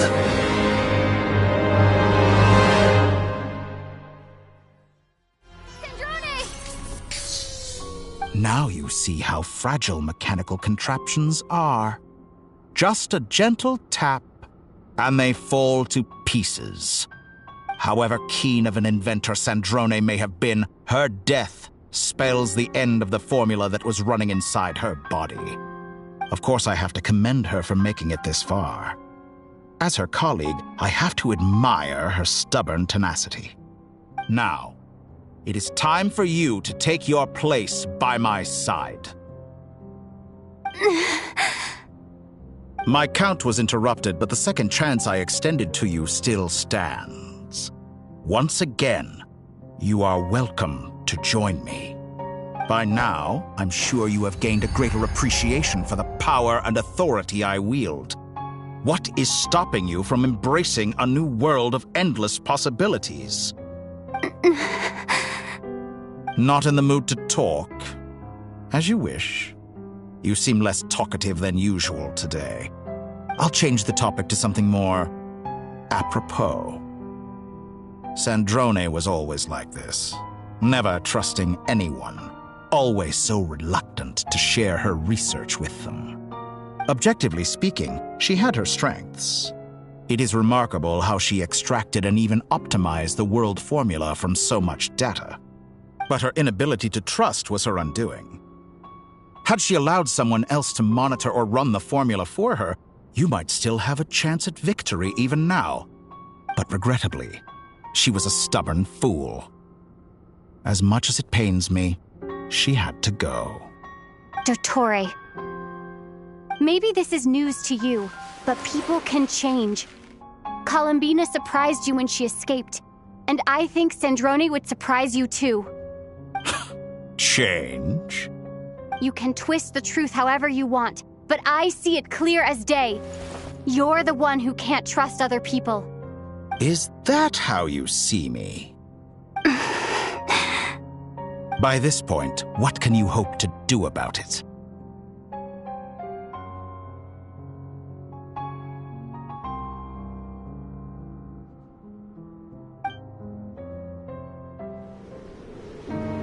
It is pointless to fight on. You've already lost.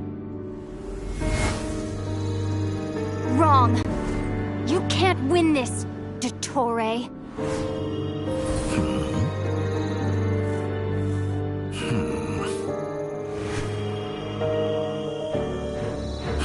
What?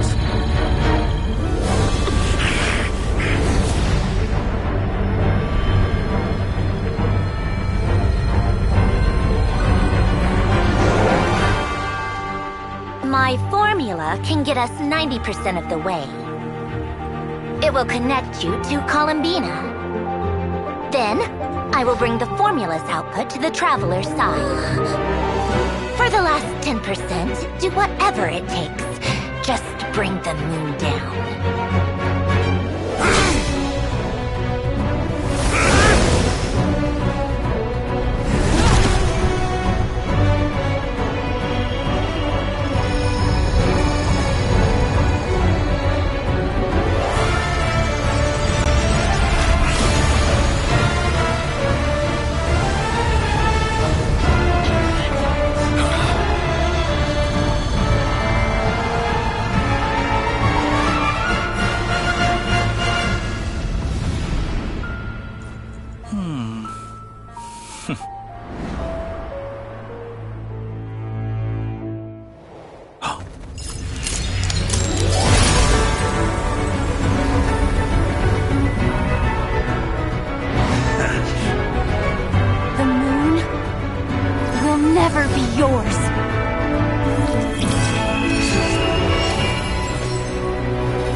Turn my body into moonlight and pour it over Nodcry. My soul, I leave here to inform my future friends. Lastly, I will hide the Trilune Authority within the Frost Moon. And when my body, soul, and authority are reunited, finally...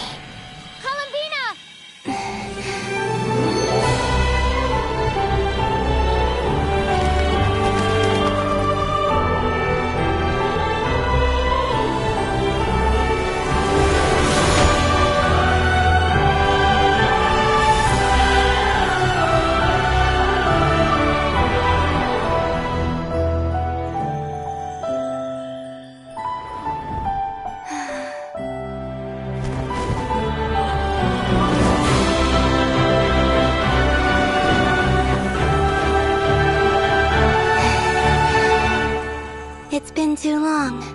I'm back.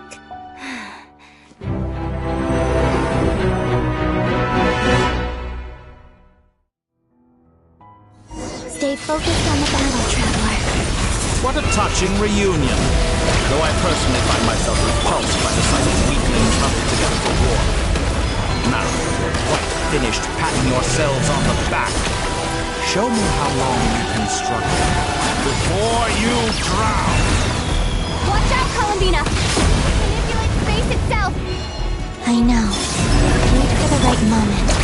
We'll strike together.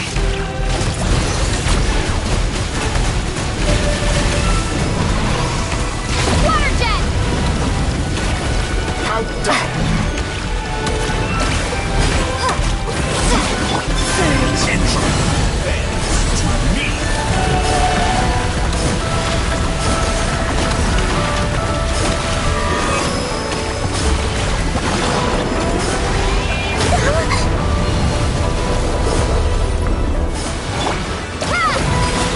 Did you honestly think that would hit me?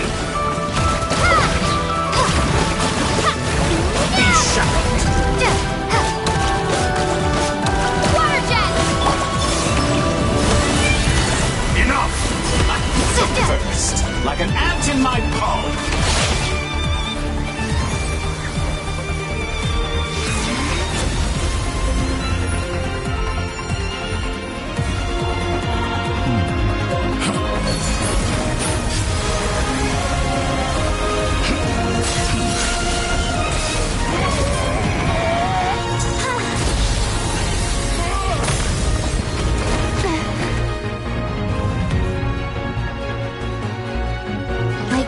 The new moon's blessing. The new moon shines upon you. I am growing weary. It's over, Dottore!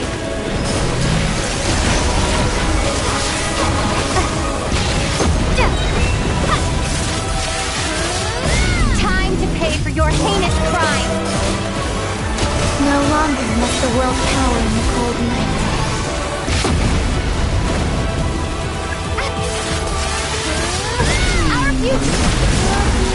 Let the moonlight dispel the darkness.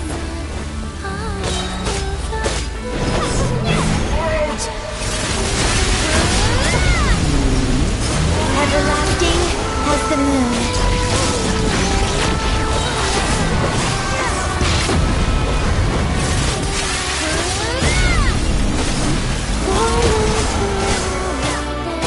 Only I could shape the new world.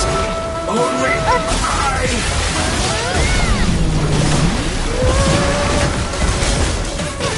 Only I could shape the new world! Only I!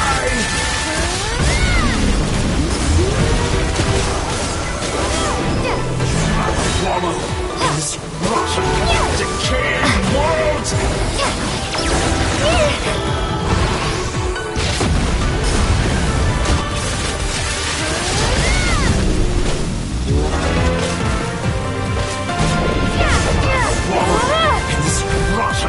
Decaying world!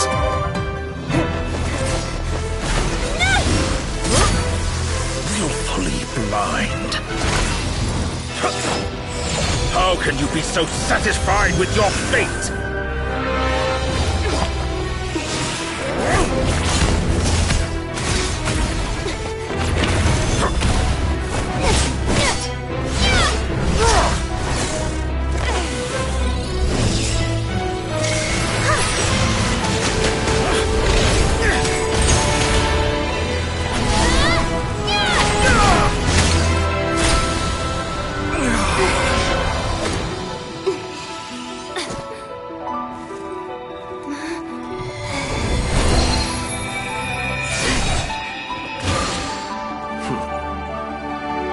This battle was never about fate. It's about friends, family, and the home you stole from them. So dull. Only the weak rely on each other for comfort. You shall see. Once I transcend fate, you will be nothing but fodder for my grand experiment! That will never happen.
No, this world is our home.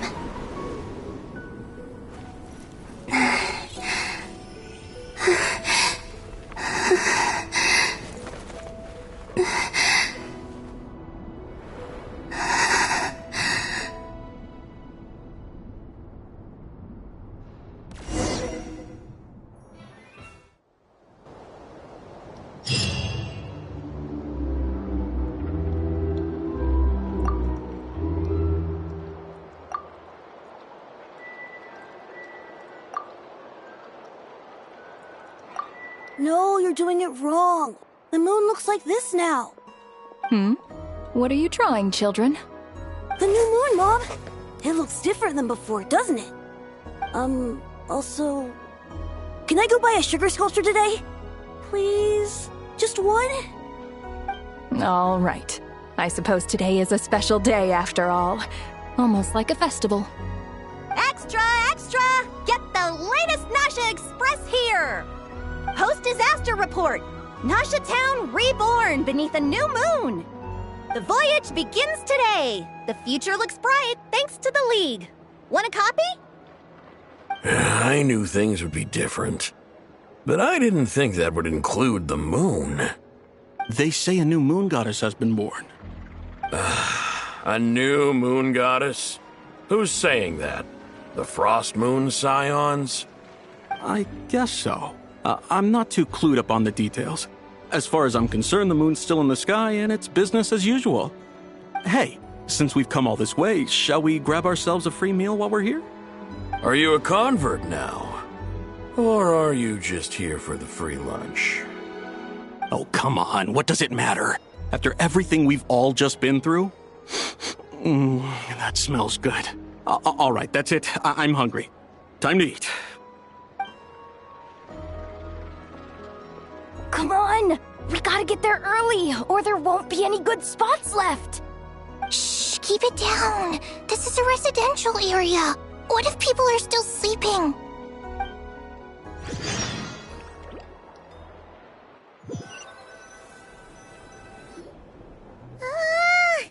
Why is it so noisy outside? It's okay. Paimon was pretty much awake anyway. It's been so long since we last had a chance to relax, huh? Feels like time is moving slower than usual. What about you? Did you rest well? Still winding down from everything that's happened? Or are you wondering how our friends are doing? Or is it about what Dotori said to you? Okay, if you say so. But don't push yourself, alright? Let Paimon know if you need to talk. What we just went through was a lot. It's totally normal if you need some time to get back in your groove.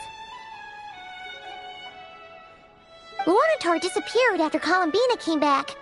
Apparently, she was part of Columbina's soul or something.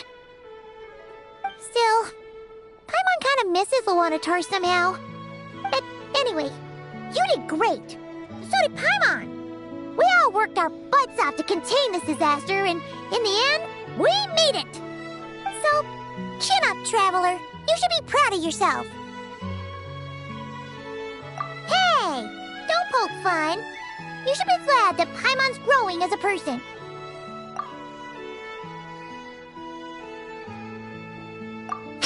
Paimon didn't think you'd mention it. You have no idea how anxious Paimon was. She was worried sick about you. Well, if you really want to show Paimon you're sorry, you're gonna need to make it up to her. You better be ready to splash out on a lavish meal.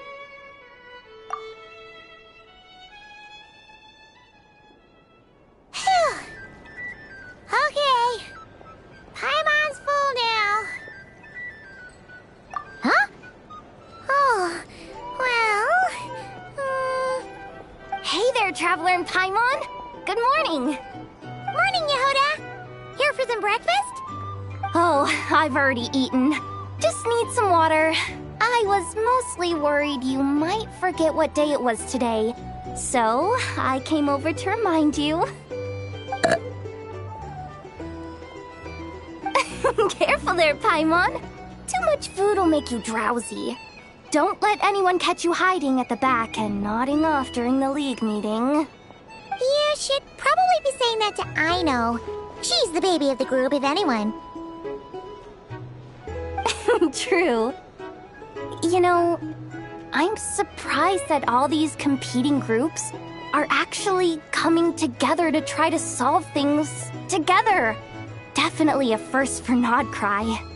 Well, nothing like a region-wide calamity to bring people together. After that, surely even the most self-interested people have to realize that going it alone isn't worth the risk, right? Try telling Boss Neff that. She's not exactly convinced that people are gonna get with the program. Really? But if she's so pessimistic about it, why'd she agree to be the Curatorium's representative in the League? Probably 'cause even though Unity sounds like a pretty far-fetched idea, the benefits it would bring make it worth a shot. I think things will work out, though. I swear, Nodcry feels like one big family now with everything that's happened. More than it used to, anyway. Paimon's with you on that one. And it seems like plenty of other people agree, too. Just listen to the bustling streets. All right. Everyone's been rebuilding these last 2 weeks, and the evacuees have been coming back in droves. Life's slowly returning back to normal. Which means my workload's probably gonna shoot back up. Were you about to head out? There's still some time before the ceremony begins, you know. Yeah, we were gonna take a stroll around the square and say hi to some friends first. Sounds good. See you later then.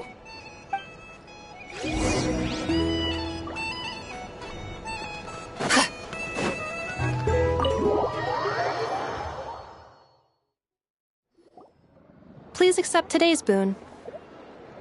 Have a nice day. Are Paimon's eyes deceiving her? Or is that Inefa handing out food for the Frost Moon Scions? Hello there. Would you like a feast of the moon, along with some snacks of the day? So, what's new, Inefa? It was only a few days ago when we last saw you, but it looks like you've joined the Frost Moon Scions in that time. And Aino, too? What are you talking about, Paimon? We're just here to help, duh! In the wake of the disaster, it's all hands on deck. We responded to Lama's request for support. At times like these, the smallest good deed can inspire others and help them through the hard days ahead. And we're using eggs and heating tubes to make that a reality, in true Krumkake Crab Shop style! Inefa! Did you hear that? The Traveler said I did good. The Traveler! That's because it's true, I know. Proposal. If you can resist eating today's dessert, I will provide you with compliments, too. No way! Well, that proposal got shot down quickly. I need something to get me through the hard times too, you know. Mom! Yes, dear. Go right ahead. Excuse me. Could I take a photo with the robot lady? She helped us get safely out of Notcry, and she helped us get back home too. She's the best. Of course she is!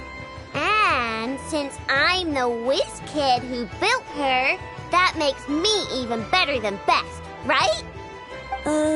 But you stole my snacks, though. Oops. Shall we move to the open space near the center? The view there is better. Thank you! Aren't you the better pick for this job, Flint?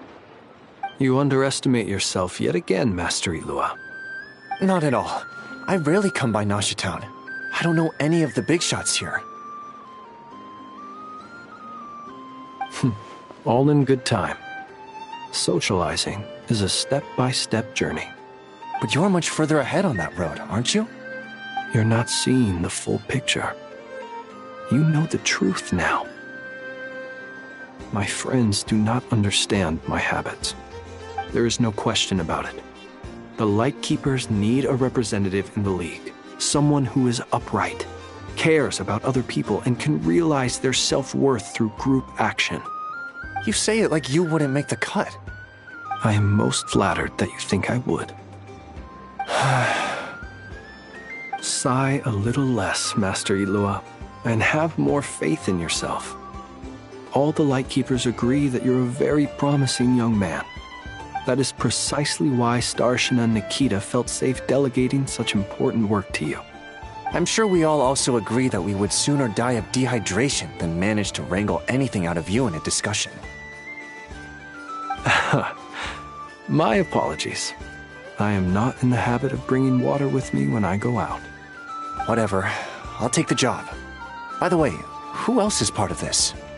Oh, it's quite the who's who of Notcry. There's the Moon Chanter of the Frostmoon Scions, the boss of the Curatorium of Secrets, a representative of the Voynich Guild, and even someone from the adorable Kromkake craft shop. I'm sure you will find speaking with them to be a genuine pleasure. If you say so. I've never done this work before, so I'm honestly a little scared of making mistakes. But I'll do it. Not only is it our duty as Lightkeepers, but because I want to make Notcry a more welcoming place. An admirable attitude to take. The beacons are lit, Ilua. We're but one step away from breaking through the blizzard. We have the chance to band together and build our shared homeland into an Elysium. This is unprecedented for Notcry. An opportunity not to be missed. Yeah. You're right. I'll do my best. Quite a few familiar faces have arrived. Let's go, shall we?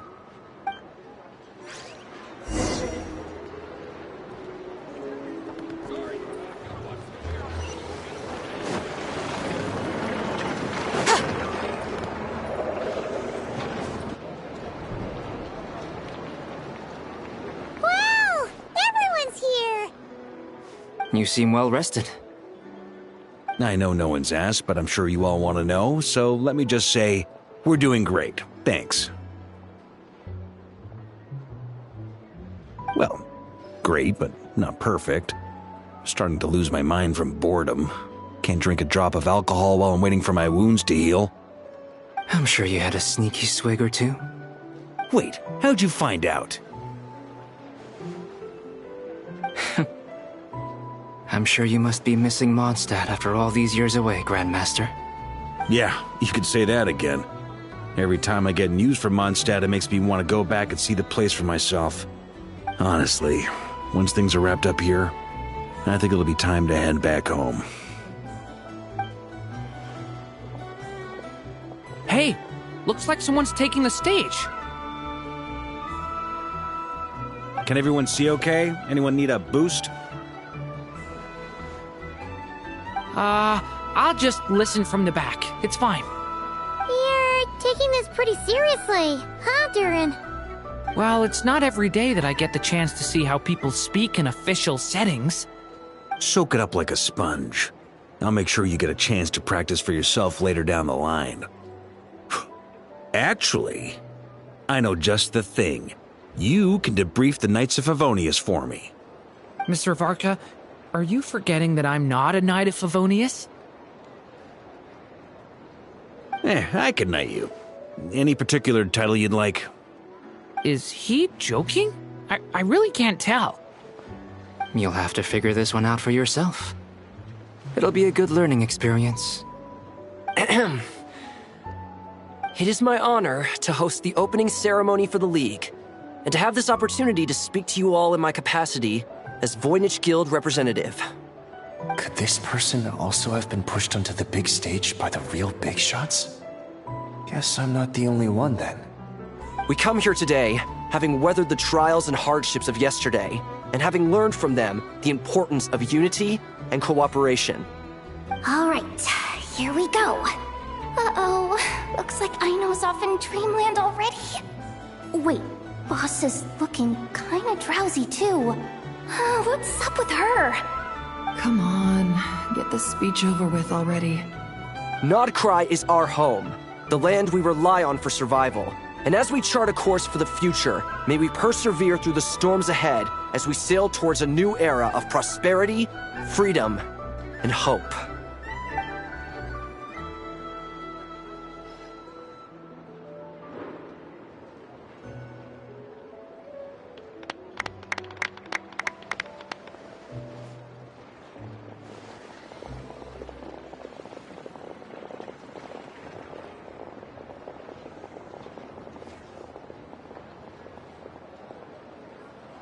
Looks like we'll have more opportunities to visit each other going forward. I'm sure you'll cope, Lady Moonchanter, given how fleet of foot you are. Unfortunately, I suspect I'll be too busy at the Curatorium to act as your host. We have a busy schedule, not to mention an international network of contacts to manage. That'll be all right. I'll just check your schedule with Yehoda well in advance. And if she's not available, I can simply ask Ashru. So giving my employees extra workload isn't enough for you? You're really going to drag my cat into this too? I thought you'd approve. Aren't you forever increasing your employees' workloads? That's a bold statement. Are all the Frost Moon Scions feeling more audacious now that your moon goddess has returned? Columbina's return has brought joy to all who care about her. That includes both you and me. As for the Frost Moon Scions, we are learning how to thrive independently, without relying on the moon goddess. It is up to us to make our home a more livable place. Joining the League is one of the steps we are trying towards that end. I like the word try. It's nice and non-committal. You can opt out at any time and still say you tried. You don't see a bright future for the Frost Moon Scions? Or did you mean the League? I'm just not as optimistic as you. The Frost Moon Scions should count themselves lucky that they have a leader as stubborn and enterprising as you. But Nodcry's a big place, with all kinds of people. Most of them don't enjoy answering to a leader, or even listening to reason. Well, that's where you and your methods come in.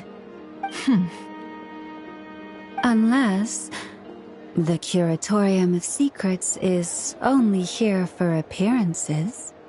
For now, yes.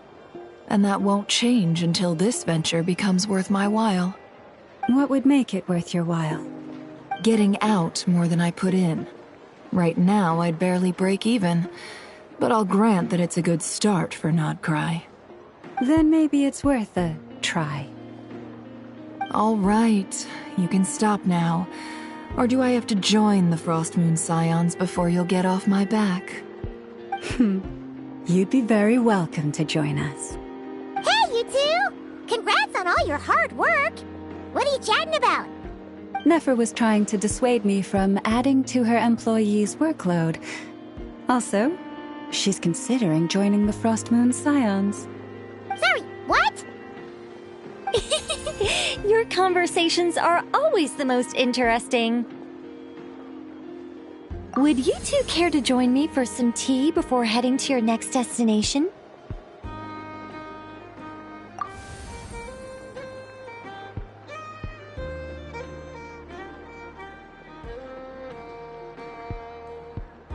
Nicole? Wait, where are you? Aren't you gonna show up today? Sadly not. I'm otherwise occupied right now. I'm sorry, Paimon. I can hear how disappointed you are.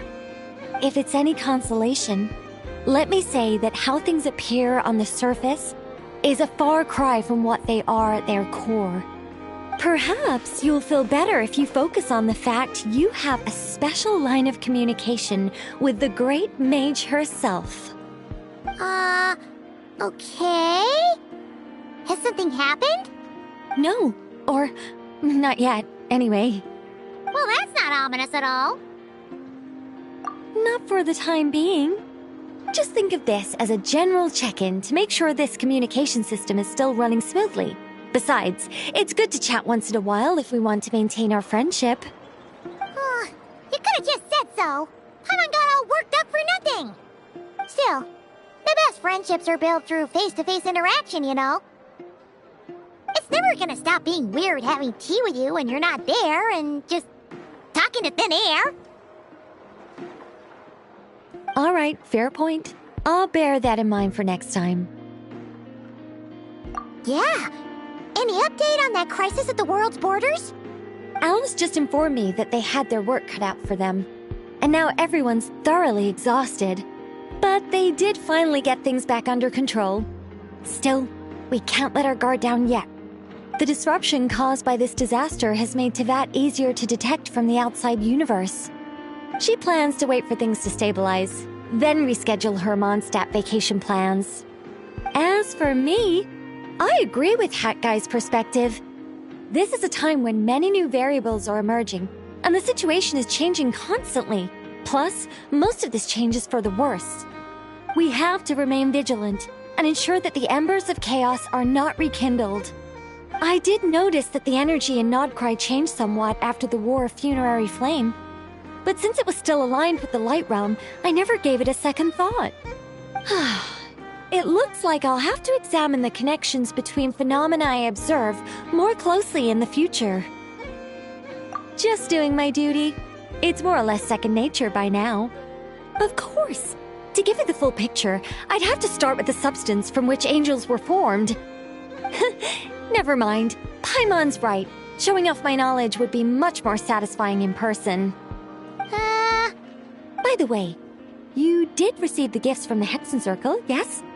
I'm not trying to claim credit or anything, but my pride demands that I at least mention it. They're quite similar to the protective talisman that Alice gave Dory, but with some very special enhancements. Oh! So that's what kept our friends safe when Dotori trapped them. Indeed. We went to great lengths to make sure they were invisible to his eyes. I'm so happy they came in handy. Still, not fishing for gratitude, by the way. I just want you to be aware that sometimes your friends may be protecting you in ways you cannot perceive. Anyway, I'll contact you if anything else crops up. If not, you know what they say, no news is good news. Oh, my angelic instincts are tingling. They say you should head to the docks next. Your friends are about to board their ship home.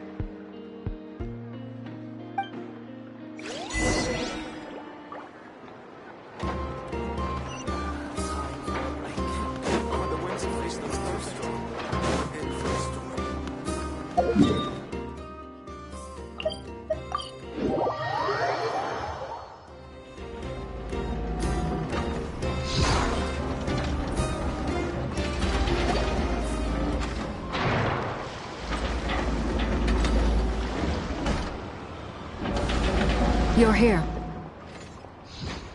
You're here too, Hat Guy! Are you heading back together? No. I'm bound for Sumeru, and she for Fontaine. We just happened to cross paths at the harbor. Everything seems fine. Sandrone may have an abominable temper, but she's always been very responsible with important calculations, and things entrusted to her by valued friends. You always speak as if you know us inside out, Mr. Hat Guy. Maybe I'm just a good judge of character. I certainly hope that's all there is to it. Regardless, you have been a significant help in this matter. For that, you have my gratitude. I didn't do anything special.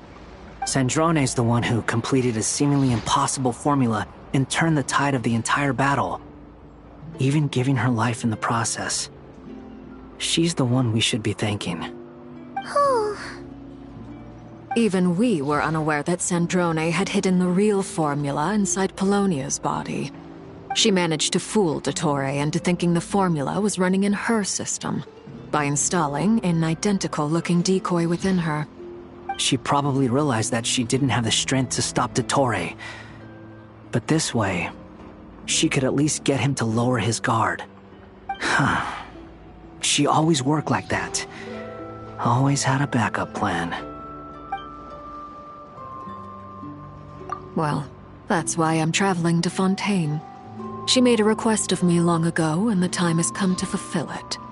Think of it, she said that should she ever fail in a mission, she'd like me to deliver her core and Polonia's to the Fontaine Research Institute. She also mentioned that she had made arrangements for people there to set her affairs in order. Some of her personal effects, such as her notes, were left to me. I've decided to take them back to the House of the Hearth. For safekeeping, primarily, but also as mementos, I suppose. However, there is one book among them that I'd like to leave in your care. I'll have someone deliver it to your residence at the flagship at a later date. No, I was specifically warned not to tell her. This is her last wish, and I will abide by it. I can only hope so, but none of us here can know for certain. I bade farewell to Columbina earlier today. As promised, she turned the iridescent moon's marrow over to me. She spent a long time with Sandrone's body, saying her goodbyes. Oh, is she alright? Sandrone's passing has left a great wound in all of our hearts. It will take time to heal, but Columbina surprised me. She offered me some words of comfort before I departed. Despite being grief-stricken herself, she showed an awareness of the feelings of others around her. She never used to act like this. Clearly, she has grown. And I suspect that we have you to thank for much of the change we are seeing in her.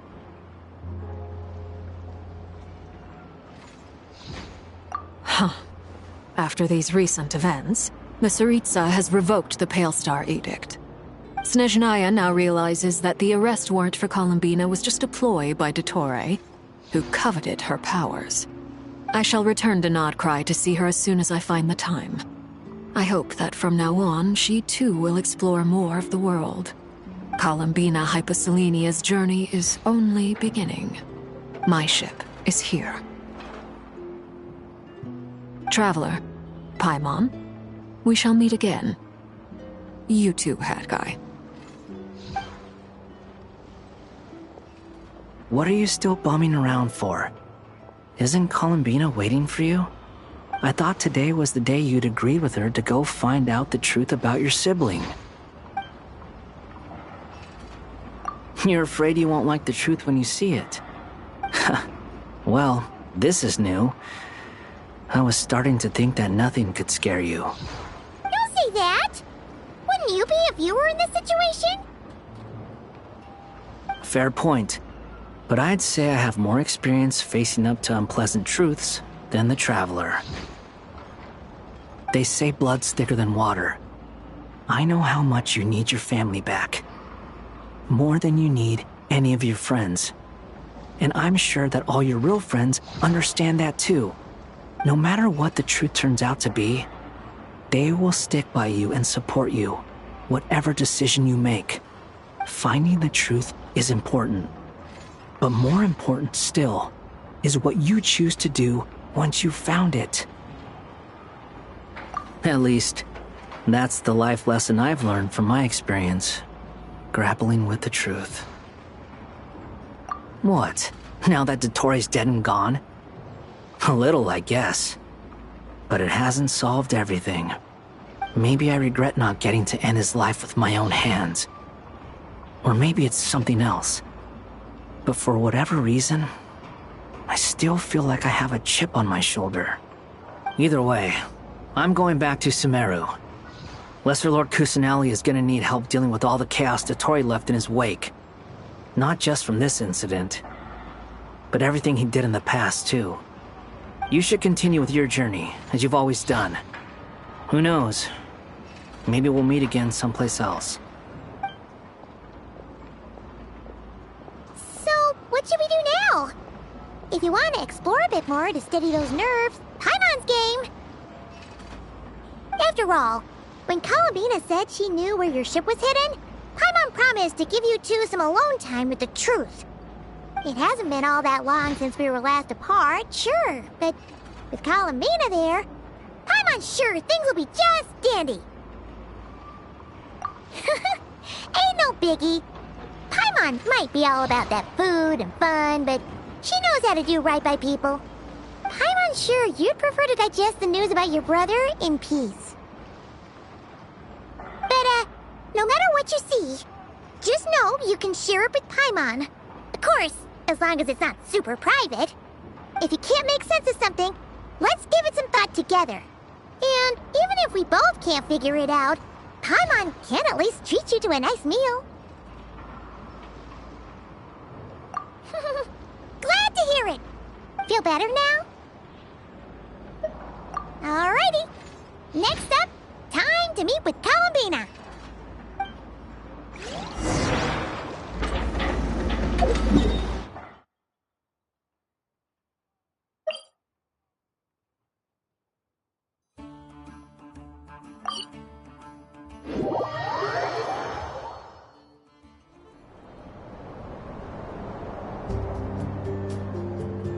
Columbina, we're here! Can't quite believe we're meeting out here. We've gotten used to walking over to Silver Moon Hall whenever we go see you. Well, you're still welcome to go there whenever you want to see me. It's just, now that it's all over, I've decided to make some changes. Try and fit in with the Frost Moon Scions, like Lama suggested. The older generation are still timid around me. They don't dare get too close, and they bow their heads when I walk by. But things are much better with the children. I see more curiosity in their eyes. Hopefully, by the time the next Moon Prayer Night comes around, I can enjoy the festival with them as myself, without having to pretend that I'm only dressed up as the Moon Goddess. You'll do fine, Columbina. Paimon's sure they'll realize you're super nice once they get to know you better. You really think so? When we first met, you thought I was a little up in the clouds. We were just starting out then, come on! So Lama told you, huh? I'm only teasing. I know that I have you to thank for pulling me back down to solid ground. It feels good to finally stand firm on the earth where I was born. Oh, that's great!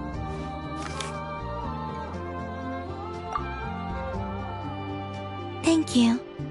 I'll make sure not to lose it this time. Well then, are you ready? Ether, what happened to our spaceship back then? Why did you leave? It's time to learn the truth at last. Ready as I'll ever be. Good. Then let me open the way for you.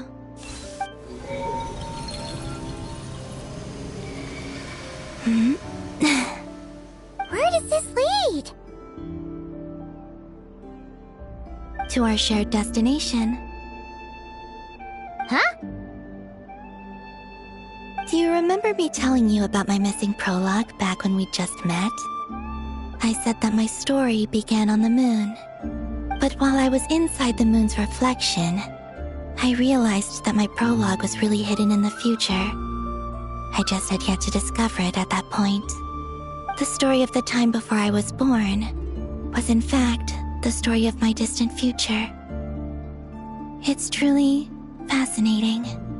But when I obtained the Trilunar Authority and returned to our present reality, I sensed something I hadn't expected. Your prologue. So you mean... Yes, your spaceship. All this time, it has been hidden on the Frost Moon, which lay beyond the sky.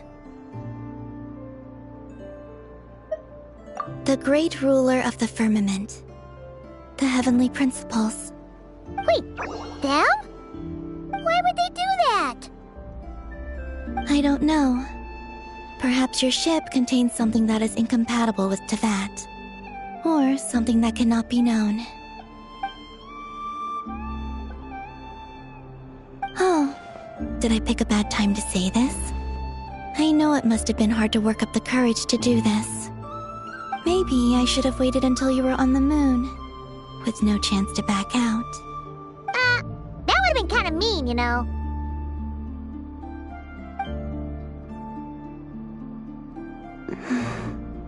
Take me there. Oh?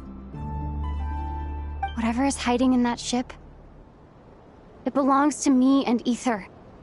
Those memories belong to us. No one else has the right to decide whether I should or shouldn't know about it. Not even the heavenly principles. Very well. Then let's go. Yeah, you two take care, alright? And don't forget to come back soon! Rest assured, Paimon. We will. Traveler, after you. Thinking about the story that we'll find hidden on the moon? Yes. And hoping that it has a happy ending. Stories like that don't exist, you know? You don't believe in happy endings? I don't believe in endings.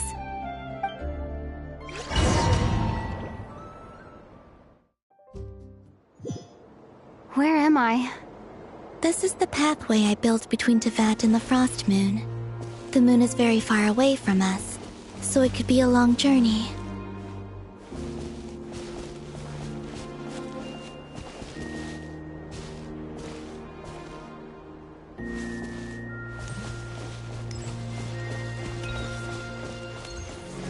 After I obtained the Trilunar Authority, I unwittingly saw past events from many of my friends' lives. One was Lauma. She was so young when they chose her to be the Moon Chanter. From then on, the Frost Moon Scions looked to her to bring messages from their goddess. But, for better or worse, I had left Hisi Island before she was ever born. It was not until much, much later that she met me. I think it's for the best. Because of the way things turned out, you had the opportunity to become friends. You're right. In that sense, I think we were both very lucky.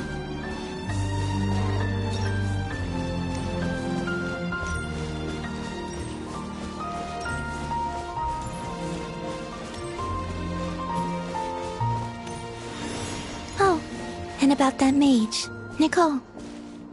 I only recently learned that she has lived in Teyvat since the time of the Three Moon Sisters.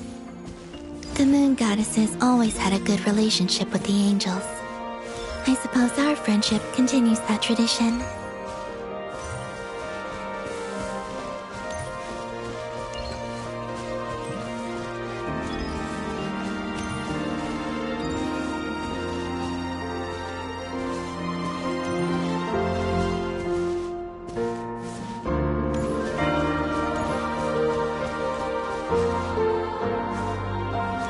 And then, there's Sandrone. I never knew that much about her, beyond the fact that she was created by someone called the Lord Artificer. She, too, suffered for a long time before joining the Fatui.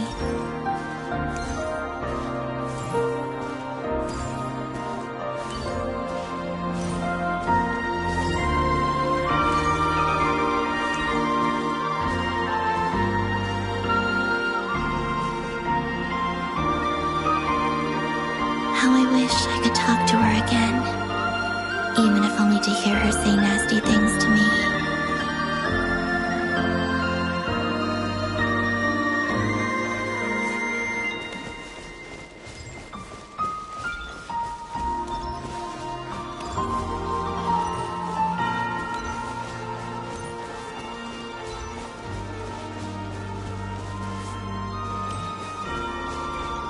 Also, I saw your siblings' story. I'm afraid I didn't see much. It seems that he rarely came to the surface, where the moonlight shines. But I did notice that back when you first set out on your journey, he would often appear nearby, gazing at you from afar with a guilty look in his eyes. Ether... Let us speak no more of the past. I probably shouldn't reveal so much about my friends. It's not my place. Let the moonlight carry us forth.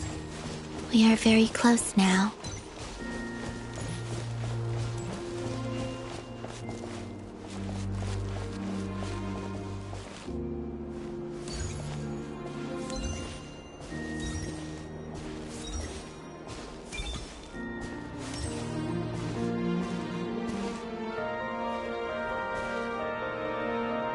After this, I'd like to bring some kuhenki to the moon as well.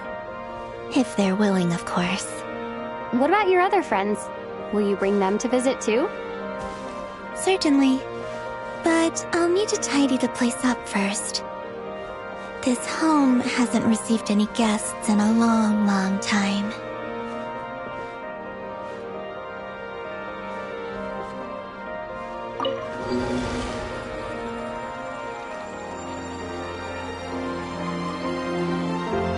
I remember writing something similar with you on Moon Prayer Night. I believe it was called... Dodoko's Whirligig. Yes, that was it. You asked me if I was afraid to return to the moon, and I said that I was. The idea that I had gained something precious, only to lose it so quickly, that frightened me. But I'm not afraid anymore. Besides, this time, we're traveling together.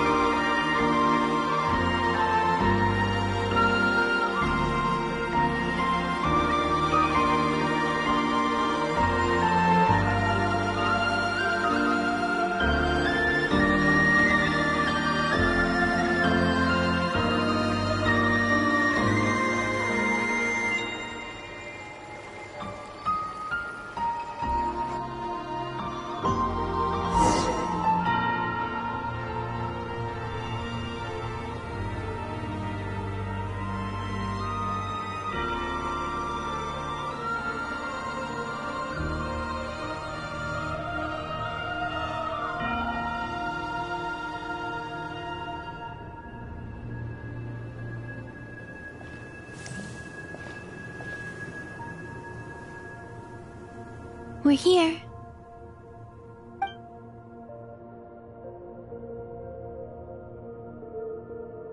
Over there.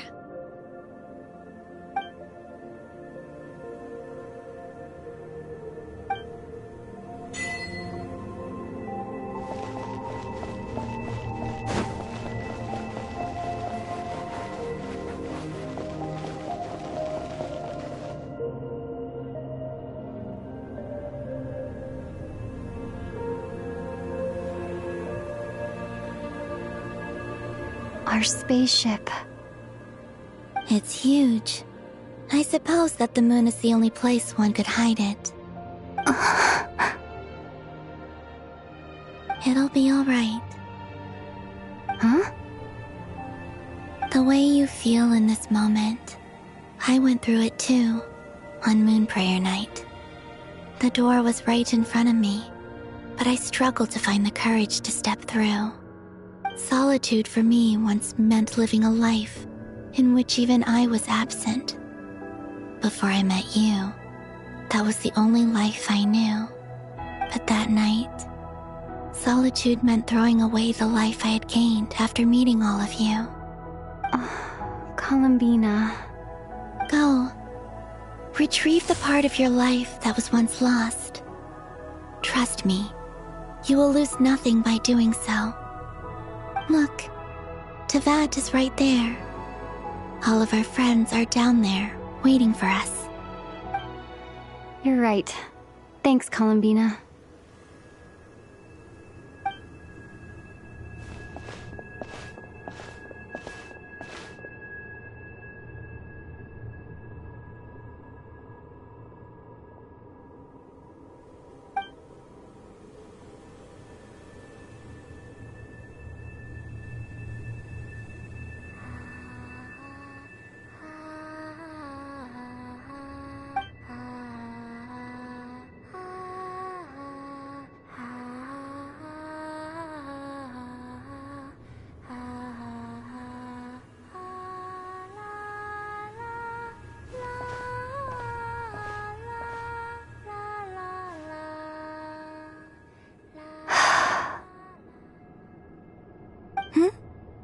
Finished?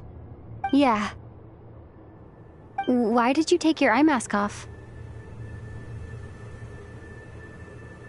Well, since my return, I've decided to take more opportunities to see the world with my own eyes. Besides, I've always wondered how Teyvat looks from the moon. And what do you think? It's beautiful. I could spend a whole day here just gazing at it. What about you? What do you think of the truth you found? I haven't looked at another person's expression in a long time, but I think yours is saying it was neither good nor bad. Keep this up, and it won't be long before you give Nefer a run for her money. Oh, I don't think that's going to happen. I'm much more used to sensing what's going on around me with Kuvaki. I think I'll save my eyes for seeing special moments I really want to remember. I read the spaceship's flight logs. I always assumed that this was my first time in Teyvat. I thought that Ether and I must have been hibernating in space for centuries on end. But the logs show that our spaceship flew over the skies of Teyvat once before. A long, long time ago. Flew over? So you didn't land? No.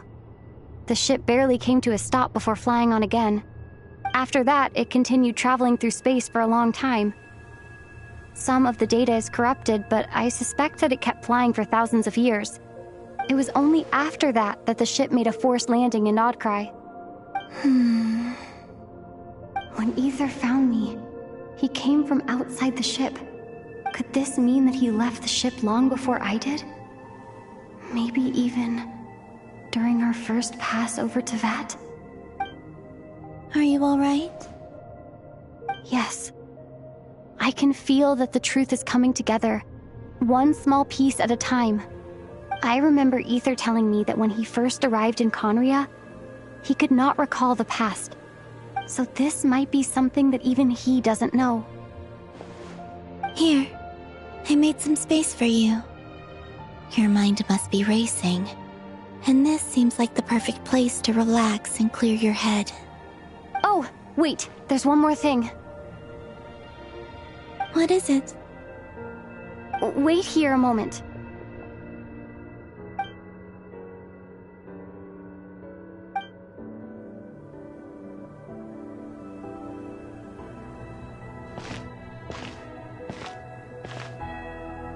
Hey, Columbina.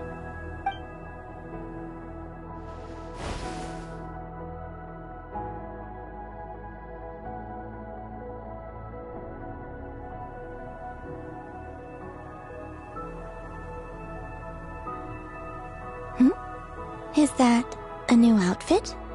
An old one, technically. It's been in a cabinet inside the ship this whole time. It's a matching pair with Ether's. He always liked this set more. Huh. I don't think there's a huge difference. Really? Yes. It's still the same you. You're the same person, no matter what clothes you wear. Only Columbina would make an observation like that. Traveler, do you consider Tevat your home? Home is wherever Ether is. But then, after all the time I've spent here and everything I've been through, yes, I'd say it's my home.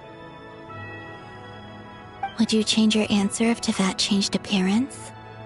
I mean, if the truth about Tevat turned out to be different than what you thought. I don't know. But I don't think so. The truth is not what matters most to me about Tevat.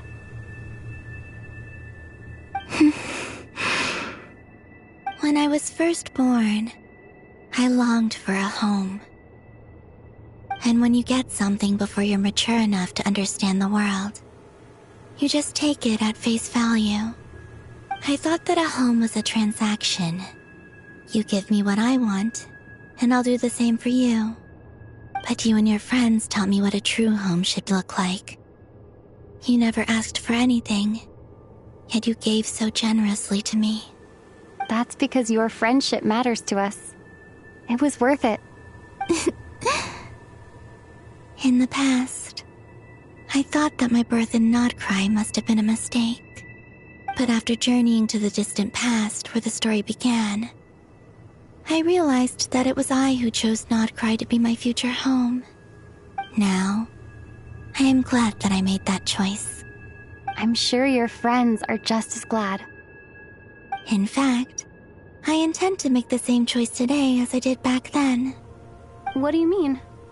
Well, I've given the Eternal Moon's Marrow to Lauma, and the Iridescent Moon's Marrow to Arlecchino. And now, I shall return my Kuvaki to Nodcry again, that it may continue to protect my chosen home. Wait, but what about your body? Oh, are you worried that I'll disappear again? I won't. Not this time. The Frost Moon has now entered the fall sky, and I am the Tri-Lune Goddess. I am only returning to Nodcry the part of me that it needs. I am giving what I can, because my home is worth it. Oh, and I have something for you, too. For me? Yes. Come closer.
What was that? I lifted some of the restrictions this world placed on you. I trust this will help in your future adventures. My power. It feels like it's grown. I can use the elements more freely now. Thank you. This will be a great help. You're welcome. I see you as family, and after everything you've done for me, In fact, no. It's not because I owe you. It's because you're worth it. Here, this flower is for you.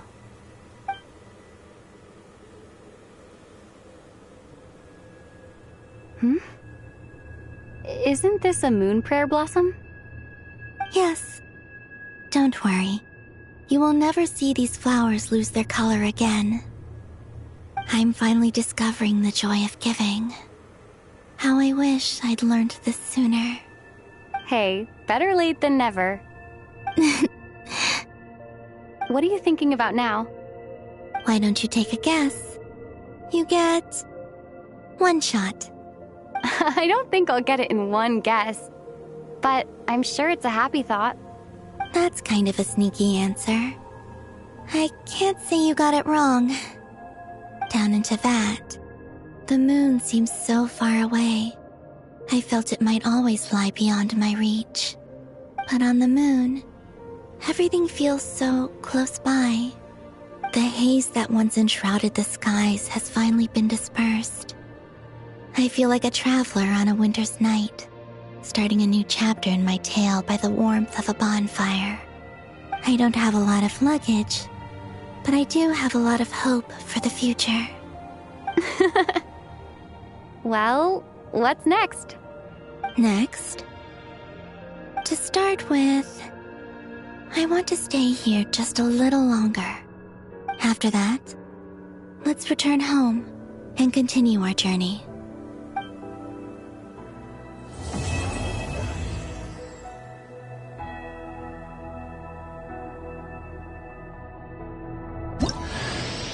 These clothes bring back so many memories.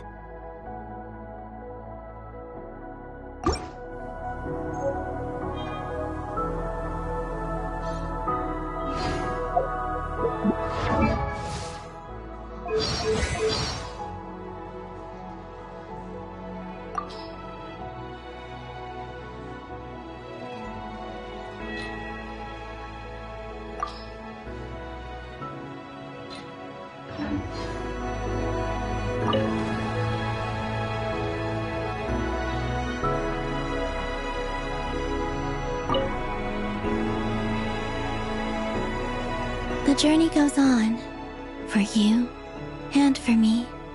Like I said, this is not the end. I don't believe there has to be an ending.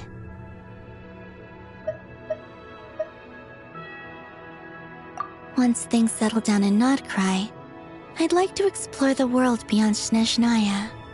You've told me so many stories about the other places you've been to, and all the friends you've made there.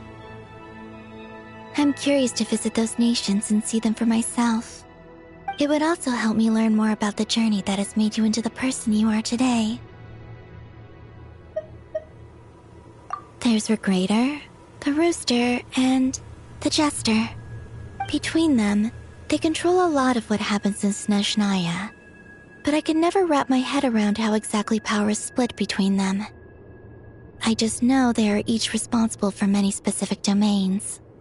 I noticed that the Rooster and Regrator often appear to get along on the surface, while working against each other in secret. And theirs is not a friendly rivalry. But I wasn't particularly interested, so I tended to keep my distance. Now that I think about it, the term Mistelton often seemed to come up in connection with Project Stuja.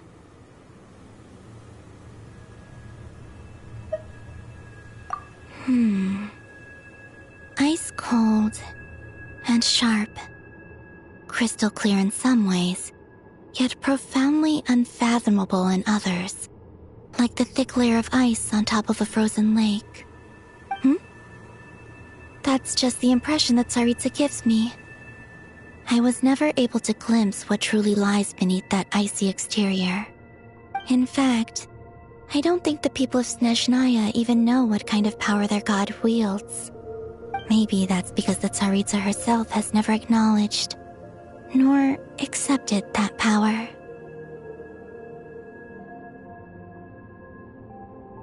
Oh, is that your next destination?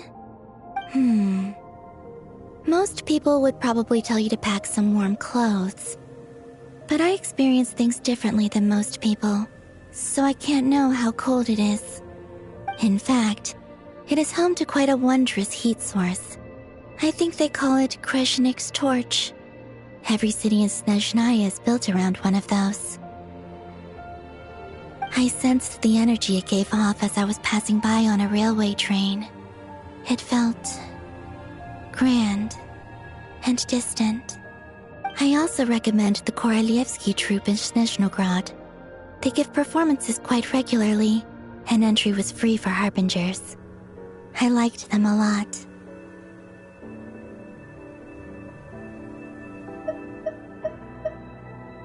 Okay. As you continue on your journey, don't forget to gaze up at the moon once in a while. It is, after all, no longer an illusion. It shall cast down its true moonlight, connecting us in truth.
To Jean, acting Grand Master of the Knights of Favonius.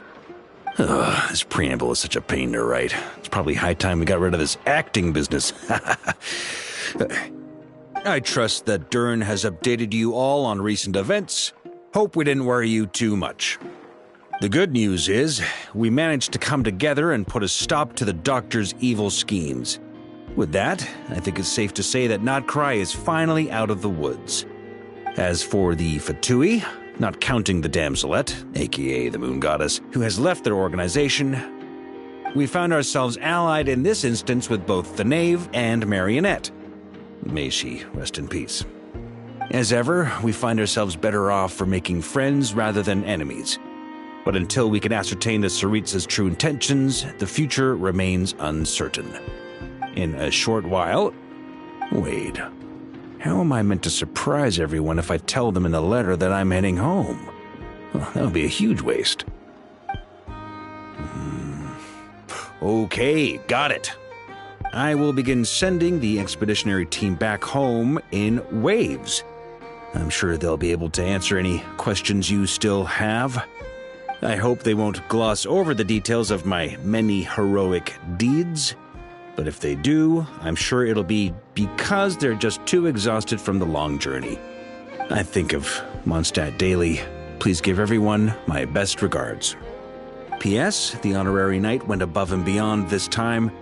Are there any other honors we can give her? I'll leave it with you. P.P.S.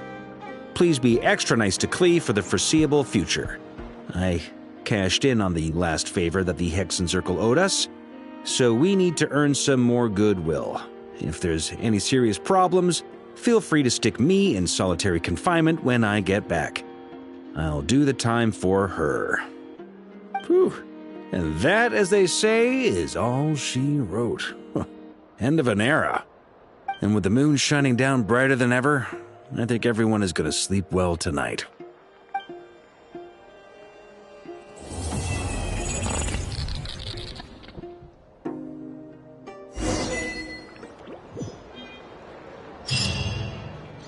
Nothing warms the soul like piping hot food.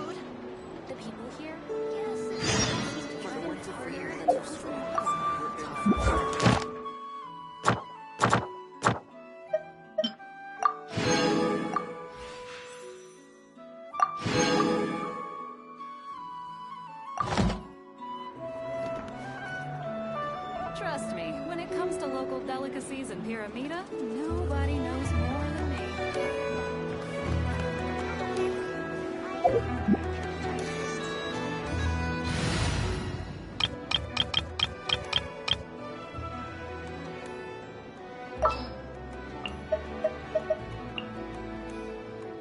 There's still a long road ahead.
Take this!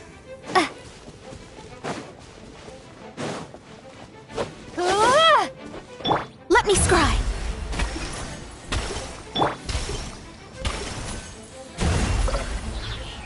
Lightning slash!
Yeah.